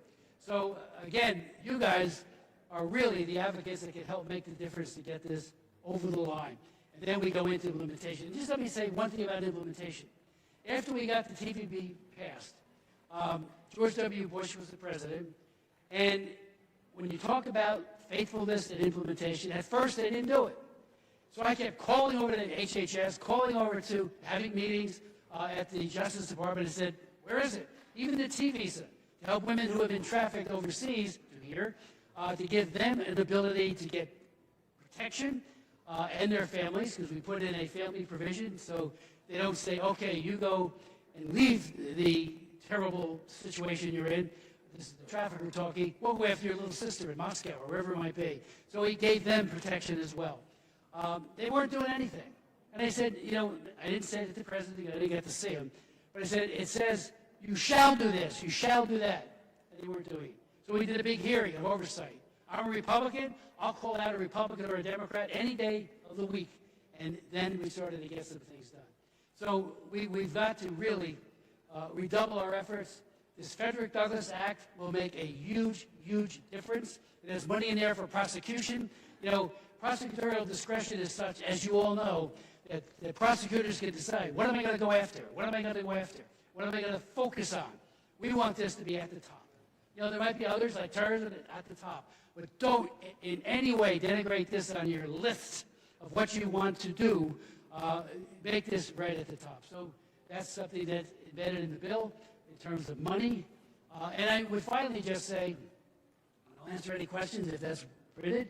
I'll finally just say this. Epstein was being prosecuted under the TVPA of 2000. Maxwell got 20 years. She would have never gotten anything Because what are they going to do, use the Mann Act? When we looked at the Mann Act, we said, what a nothing burger this thing is. Maybe you get a year or two. And prosecutors don't do anything because it's just not worth their, they want something where the penalty is commensurate with the crime. And that's why having 20 years to life is so very, very important. But Maxwell got 20 years. Now, P. Diddy also had a very serious problem with trafficking, but he was prosecuted under our law, TVPA, and the Mann Act. And they gave the jury the ability to pick and choose, what penalty, under which law will we, provide or met out the penalties. And they chose the Mann Act. So you got a slap on the wrist. So we're again asking the Justice Department to admonish the U.S. attorneys to go all out, find these people, rescue the victims, and prosecute the perpetrators. So I'm very optimistic, angry again that we've had such a long delay. This could have been passed 4.5 years ago.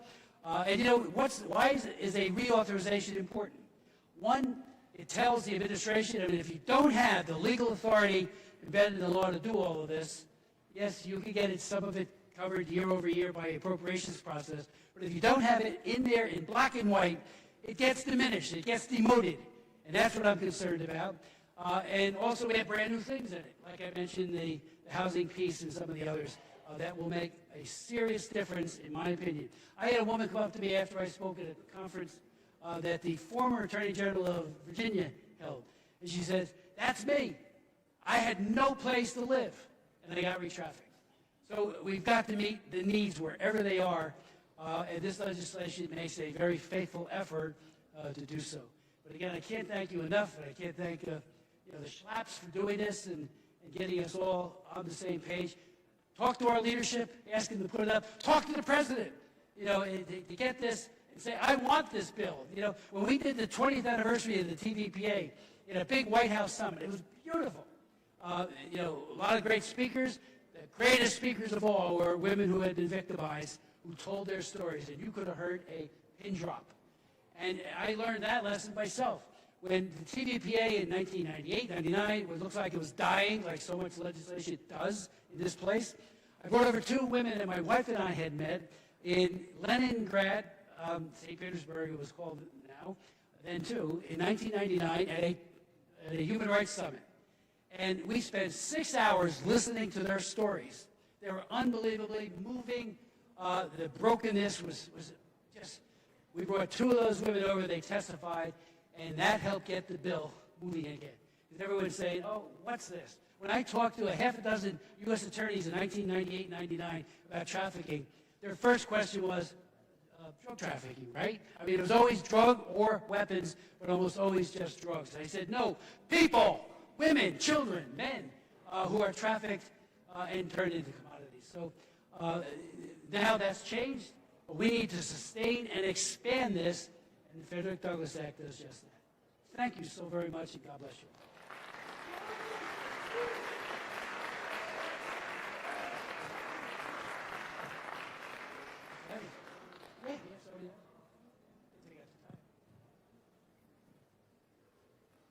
Does anyone have any questions they would like to ask?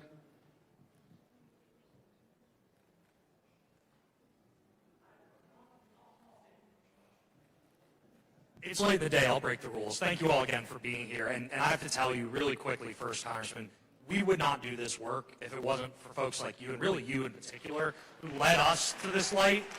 And so CPAC Center exists in a big part because of you and Mary V. Hill and all of your team. It would not be here today without you. Could not agree more that H.R. 1144 is such a priority. You mentioned talking to the president, talking to members of Congress. I want everyone here to leave today with an action item, with a little bit of homework. What does that look like? What do they specifically need to do to make sure that there is pressure and momentum to get that bill over the line? Well, first and foremost, that I have talked to him, almost like Willie Loman, wearing out my here he is again talking. But ask the speaker, and I think the speaker is tremendous. Ask Scalise. I love him too. He's a great guy. But this has to be put on the floor. And again, If you have any contact with the president, it would be great for him to say, I want the bill. You know, he's for it. I've been told that it gets to his desk, it'll be signed. But, you know, there's something to be said about pulling it in, you know, putting some pressure on. He does it on a lot of other important issues, and it makes this House and Senate stand up and take notice. So, but, you know, and again, he signed our Frederick Douglass Act in 2019, with great flourish, White House ceremony, and then did that 20th anniversary of the TPPA itself. And he was out with his all get out. So we just need that push. And again, what did this Frederick Douglass pass by last Congress and the Congress before? We had 400 votes. I mean, that's a bipartisan, that's a groundswell of support, and it will pass. It'll pass with a huge number if we get it on the floor.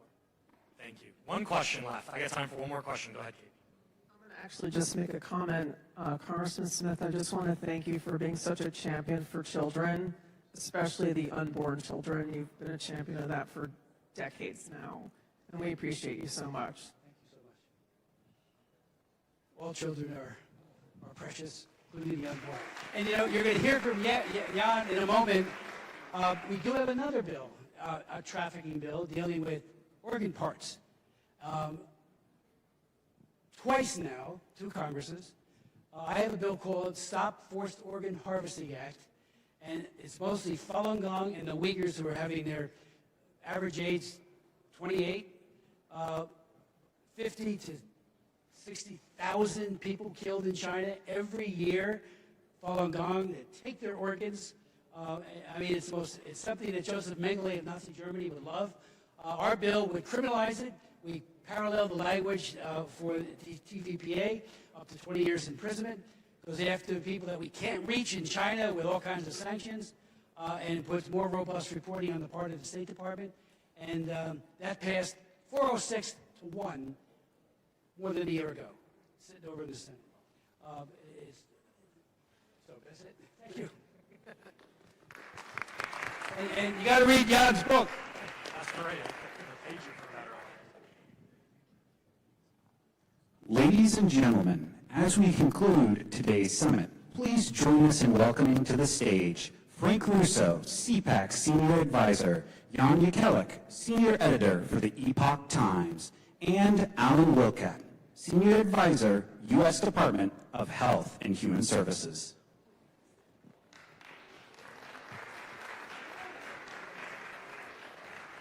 Thank you all, and especially those of you who have stuck with us throughout the day. It is an important sign that we are continuing this fight and that we're willing to put up with, I don't know, an extra panel or two. It's important because we want to make sure that you're hearing from all voices within this movement and all sides of this movement. And so I could not have, Congressman Smith, I'm only joking for ethical reasons, the check is in the mail. We could not have had a better transition because, Jan, I want to talk about an issue in trafficking that is unfortunately becoming more and more prevalent and really has been prevalent for years. But until you were able to bring it to light, folks in our community and certainly folks in government were not paying close enough attention, and that's organ harvesting. Can you give us a little bit of what it really is and how we got to this moment where we're finally treating it like the serious crime that we all know it is? Absolutely, and I'll thank you to Chris, for Congressman Smith, for speaking about this at the very end. This I call it a killed to order forced organ harvesting industry that can only happen in one place in communist China. I'll explain how it works in a moment, but Chris Smith, Congressman Chris Smith, you know him as a hero of this unbelievably important legislation that's basically used to combat human trafficking in America. He's also the hero and way beyond any other congressional member for the longest period of time dealing with this killed to order forced organ harvesting industry. And I remember just a few comments, right? He first documented in 1998 people being killed for organs, but not at large scale yet. And then later in 1999, he was the first to talk about the persecution of Falun Gong practitioners, which ended up being the kind of primary pool for organs. So Chris Smith is kind of done incredible work in Congress over many areas, and I want to thank him for that. So this, I wrote a book recently called Killed to Order. Miraculously, it ended up on the New York Times bestseller list. This issue was something that I would talk to. I've been covering it for 20 years, okay? When I would talk to people about it, they would mentally leave the conversation. That happened a lot, and I'll explain why. So, in an ethical transplantation situation, the way it works is, like let's say in the United States, if I need a new heart, someone has to have a catastrophic accident, usually a car accident or a motorcycle accident. And it has to be a very special kind of accident. There still has to be circulation in the body, okay? Because you can't transplant organs that, when there's no more circulation, they degrade. And also, because our bodies reject foreign objects, we have to match for blood and tissue, right? And then, so all of these factors have to play in. And it's very rare. So in a normal situation, suddenly you get this organ donor that appears because they had this catastrophic accident. And there's this field of people waiting to receive that organ. And there's an algorithm that's used to decide who gets it. In communist China, it's the exact reverse, okay? So, and a little bit of background, okay? In communist China, they have a history of creating class enemies. Okay, a class enemy is a group they decide they're going to struggle against.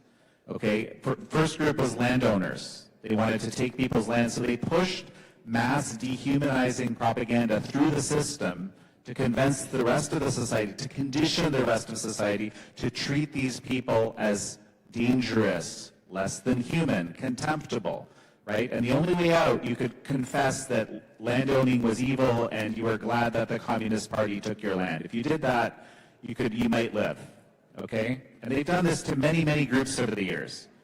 In 1999, they did it to a popular spiritual discipline called Falun Gong, which had grown in numbers. It was very grassroots, very bottom-up. It had grown in numbers to be bigger than the Communist Party. 70 to 100 million people were doing it. You know, no money collection, no hierarchy, no worship. It was a very truthfulness, compassion, and tolerance. These were the kind of core principles. The regime decided to crush it. Eradicate it was the kind of official line. So they black-classed these people. They pushed mass dehumanizing propaganda into the system against them. But this group, for whatever reason, became the first group to actually actively resist being made a class enemy. They publicly said, no, we're not evil people. We're good people. Sometimes you'll see in the Capitol here, for example, people with these yellow shirts that say Falun Dafa is good or Falun Gong is good. That was the response. It's kind of the slogan. No, we're not evil. We're good. And so what they did, they incarcerated a massive group of these people. And this is what set up the situation for this kill to order enterprise, because they started blood typing, tissue typing, and organ scanning people right there in the prison system, and they created a database. And now if I, as a wealthy transplant tourist, today I can go to China and I can pay 100 or 200 grand, it varies, okay, and I can get my new heart in 2 weeks. And the reason I can get it in 2 weeks is because the moment I pay that money, that transaction is made, my so-called donor, who's actually an innocent prisoner of conscience, is already waiting in a living organ bank, ready to be killed to order, so that I can live with that new heart. It's been going on like that basically for the last 25 years, to the best of our knowledge. It's only increased, and one of the biggest challenges is just having people accept that it's real in the first place. And I might add that Chris Smith authored the first congressional resolution that was passed around this issue that validated it, at least at that level. And he has the legislation he mentioned. There's another piece of legislation in the Senate, S4009, Falun Gong and Victims of Forced Organ Harvesting Protection Act. All it needs to do is get to the floor. It's actually been marked up. So progress is being made, but there's still a lot going on. There's still a lot of problems. Well, and I was going to say, if there's one thing you can leave us with, it is, yes, I remember when you presented to me for the first time, and now we've taken this show on the road to the Office of National Drug Control Policy. We were able to present to the Drugs Czar and their staff, to the White House and elsewhere. The good news is that the minute that folks grasp this issue, they begin to want to do something about it. So you mentioned those bills. What is the next step here to make sure that we fight this head on, expose that Chinese Communist challenge, and then win in the end, which is to bring an end to that practice? So there's a few areas where we can make progress, and one of them, even for people who, sometimes people say to me, hey, don't we have enough of our own problems here, right? And we do have a lot of problems here.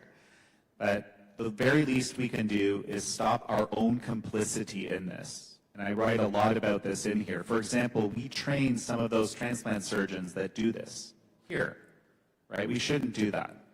We provide funding. We provide grants from HHS, even in some cases. I'm writing a report right now as we speak. When I testified in Congress about this, Congresswoman Cpac requested a whole bunch of information. We're putting that together for her. There's a whole bunch of things that agencies can do. We have university partnerships, okay, hospital partnerships. We offer technologies. It's the whole gamut, okay? We can stop doing all of that. This whole industry is tainted, unfortunately, the transplant industry, because you can imagine what the incentive structures are like, right? You have no reason to develop a proper industry if you have a whole living organ bank of people that you consider subhuman already. By the way, they added the Uyghur Muslims in the northwest of China when they realized they could get away with it. So a whole second group got added. This stuff spreads when you don't do anything, right? And there is this legislation, right? HR 1503, which is the bill Congressman Smith was just talking about. S4009, that's in the Senate. These are both really valuable pieces of legislation with teeth. I won't go into the details of how they work. There's 6 state-level bills that have passed. There's 6 laws now in states that prevent insurance, Medicare, Medicaid, for paying for China transplants. 44 states to go, and I don't see any reason why this legislation shouldn't be passed. And then someone earlier in the day mentioned Rotary, right? Rotary Club. Rotary Club has a dedicated satellite club now that's committed entirely to ending this forced organ harvesting atrocity. And people from all over different clubs around the world have joined it. It's actually one of their fastest growing clubs from what I've been told. So it's very interesting. There's ways for people to get engaged, even if they're not. I guess everyone here is, into changing legislation and so forth. But if you're just into raising awareness, that's been one of the biggest issues, is just helping people understand this is real. And this has been one of their tools. So I've actually become a Rotarian recently because they asked to use this book as one of their educational materials. You can get it at killedtoorder.com, by the way, if you're interested. And I highly suggest you do so. It is one of the most difficult, but also you give us a charge to action in the book that is so valuable. So thank you, Jan. Thank you for what you're doing. Thank you for the willingness to bring this fight forward, especially when it wasn't easy, and we're only going to continue to move in that direction. Alan, I kind of yanked you back up to the stage, and there's a reason for that. I think folks here need to hear a little bit more about what the actual experiences are on the ground. And as someone who worked at a sheriff's office for the majority of your career, you understand what we experience and see on a day-to-day basis. We've heard from survivors, we've heard from the community, we've heard from federal law enforcement, national representatives. But I want to talk a little bit about the community and what this crime and what this work means to the community. I think you've got a good story that illustrates that. So I'd love to hear you share that with our audience to close out our day. Awesome. Thank you, Frank. And I'm in the enviable place of being between you and getting out of here. So that's not a very decent place to be. Thank you, Frank. I appreciate that. So I'm just going to share just a quick story, and I think it will illustrate some of the work that's being done. So I spent over 30 years in law enforcement. The majority of it was at the sheriff's office. So I was a sheriff in Florida, in the Tampa area. And one of the things that we would do every year as part of our National Human Trafficking Awareness Month, which of course is January, we would do something called Light Up the Night. So Light Up the Night was on the second floor of the parking garage of an outdoor mall there in Pasco County called Wiregrass. And right next to it was Macy's. So Macy's was right next to this parking garage. One year we were having this Light Up the Night event, and this is back when I had influence with the sheriff's office, back when I was actually working. We would have survivors that would speak. We would do a helicopter fly over. It would light up the crowd as Light Up the Night, and law enforcement would turn all the lights on. The red and blues would be going on the second floor of this parking garage. And one year we always closed out with a candlelight vigil. The candlelight vigil was about honoring those survivors who had come out of the life but also recognizing that there was a whole lot more that were still out there in trauma and hurting and broken places. And we wanted them to know that there was hope, that somebody's coming for you. And so we would do that as a candlelight vigil. And I was doing the candlelight vigil one year when a gentleman that was well dressed was right at the edge of the stage, and he walked up to me and he kind of pulled on my pant leg. And I was like, thinking, what are you doing pulling on my pant? I'm a law enforcement. I got all this gear. You're not supposed to be touching me. And so he tapped on my leg and he said, I want to talk to you. And I walked off to the side there and he said, look, I'm the general manager of Macy's. And I heard that this human trafficking is happening in our community. What can I do about that? And he was weeping. I mean, tears flowing. I've got small children. What can I do to stop this in my community? As Macy's, what can we do? And that's where we could train your employees. You got holidays that are coming up. We could train your employees on what to look for. He said, that's done. So they brought in a Sunday before they actually opened at noon. And I stood there, and I'll never forget, in front of the perfume counter. And I talked to all of his employees gathered there about human trafficking and what to look for. And I looked over at him, and he's crying again, just weeping. He said, this isn't enough. We need to do something else. What else can we do? And a thought struck me at that moment. In our county and in our area, we had 2 safe homes for minors who had been victims of human trafficking. We had a home for girls that had about 8 girls that were there, and these 8 girls had the most traumatic stories you would ever imagine. The things that had happened to them would make you sick at your stomach. And yet here they are in that safe home. While we're enjoying life, they're trying to recover their childhood. We also had a home for boys. That home was actually founded by Kevin Malone, my good friend. That's actually where we first met. He came to our county, sat down at the sheriff's office and said, we want to put a home for boys in your county. And a lot of counties have said, we don't want a home for boys. They run, they use up resources, but we're asking if Pasco County, and I said, absolutely, Pasco County will support your efforts for this home for boys. This home for boys was called Heroes House. And so we had a home for boys, we had a home for girls, safe homes for these minor victims of human trafficking. What can we do for them? I said, let's put a shopping trip together for them at Macy's. Give them a $200 gift card and let them just go splurge. They've never had anything like this in their life. They've always been told when to get up, when to go, what bedroom to go into. Why don't we give them some time? Why don't we give them a chance to experience life? That's easy to do. We'll make sure. They opened up on a Sunday morning, about 9 o'clock in the morning, turned all the cash registers on, the lights were all on. The only thing that didn't work was the escalator between the first floor because it's on a timer, so they had to walk up and down the escalator. Fed them breakfast, brought the girls in first, and the girls began to shop. I was watching them. I was standing on the second floor looking down that escalator, and I'm watching these girls, and you would not believe the joy on these girls' face. They were picking out jeans and leggings and shirts and shoes and jewelry. They were walking up into the break room, and I sat in the break room and watched them come back in, and they would share it. Look what I got. I got this T-shirt. Oh, you're not going to believe what I got. And this one girl, I'll never forget, walked in, and she's carrying this huge box. She comes walking in with this box, and almost bigger than she could carry, and she slams it down on the table in front of me at the breakfast area, and I looked at it, it's a box of pots and pans. I thought, out of all the things you could get, pots and pans? She began to cry. Tears streaked down her cheek and dripped off her chin. She said, I've always wanted to be a chef. And today I get to start my dream. The brokenness, the hope, the dream that came from her. The boys came after that. One of the boys, I'll never forget, stood on the escalator, tears coming down his cheeks. And I looked at him and I said, hey man, what's going on? He goes, this is the happiest day of my life. I said, Macy's, the happiest day.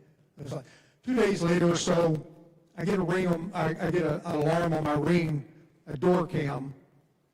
I turned it on my phone and I said, I wonder who this is. It was a lady there, and she's standing there with this manila envelope, and I didn't recognize her.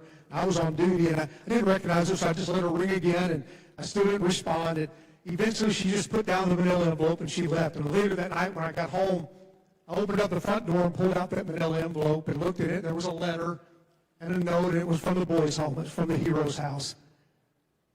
But when I looked deeper inside that manila envelope, it was this. This goes with me all around the nation was this shirt. I pulled this shirt out and began to unfold it. First thing I noticed was on the front of it, there's the sheriff's star. It's a 6-point star. I've always wore a 5-point, but I forgave him. It says AW for my name. But it was when I saw the back of it.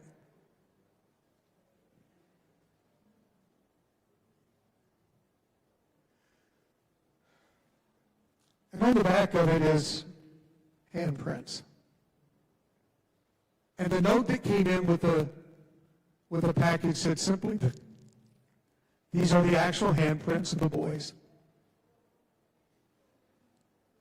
They purposely put the colors in colors you can't see very well. They're subdued because they wanted you to know that nobody sees them.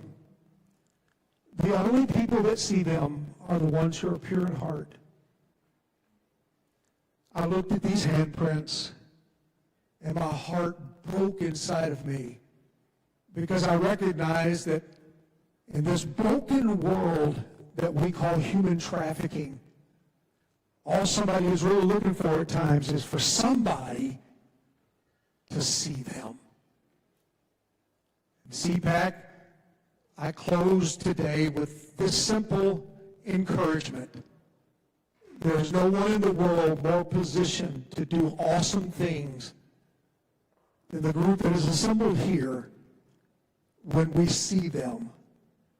And I ask you not to see them as troubled kids, and not to see them as runaways and throwaways, as the labels would tell you to see them, but to see them with this understanding: they are fearfully and wonderfully made in the image of their Creator.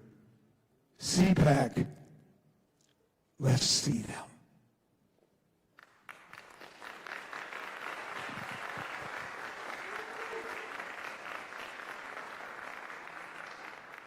Well, you returned the favor because that's impossible to follow, so thank you, Alan. I want to take just a quick minute here to say thank you for being here. Thank you to everyone who was here earlier. Thank you to everyone who's here now. Thank you for every one of you who I hope will continue to be here for the long future. This conference happens every year, but the work does not stop here. The one thing I like to say in Washington, there's no such thing as a free lunch. You all got to come here for free today. Here's what I ask in return: that you come back next year and throughout the year, and you tell us how we can help you. What can CPAC do to better position you, whether it's move your legislation, help you meet the right partners, ensure that you're working with your communities in the ways that they need to work with you, working across the aisle, beyond the aisle, and beyond our borders. We are here because this is not an American problem, but I promise you we can come up with an American solution. So please stay with us. Please work with us. Please know the work stops when the trafficking stops. And we are not done today. We are only just getting started. Thank you again for your time. Thank you again for your commitment. And remember that God has put us on this journey. And I'm confident He's going to lead us to success. He wouldn't have started us if He didn't want that. Thank you again, and we appreciate all of your time, and we look forward to working with each and every one of you.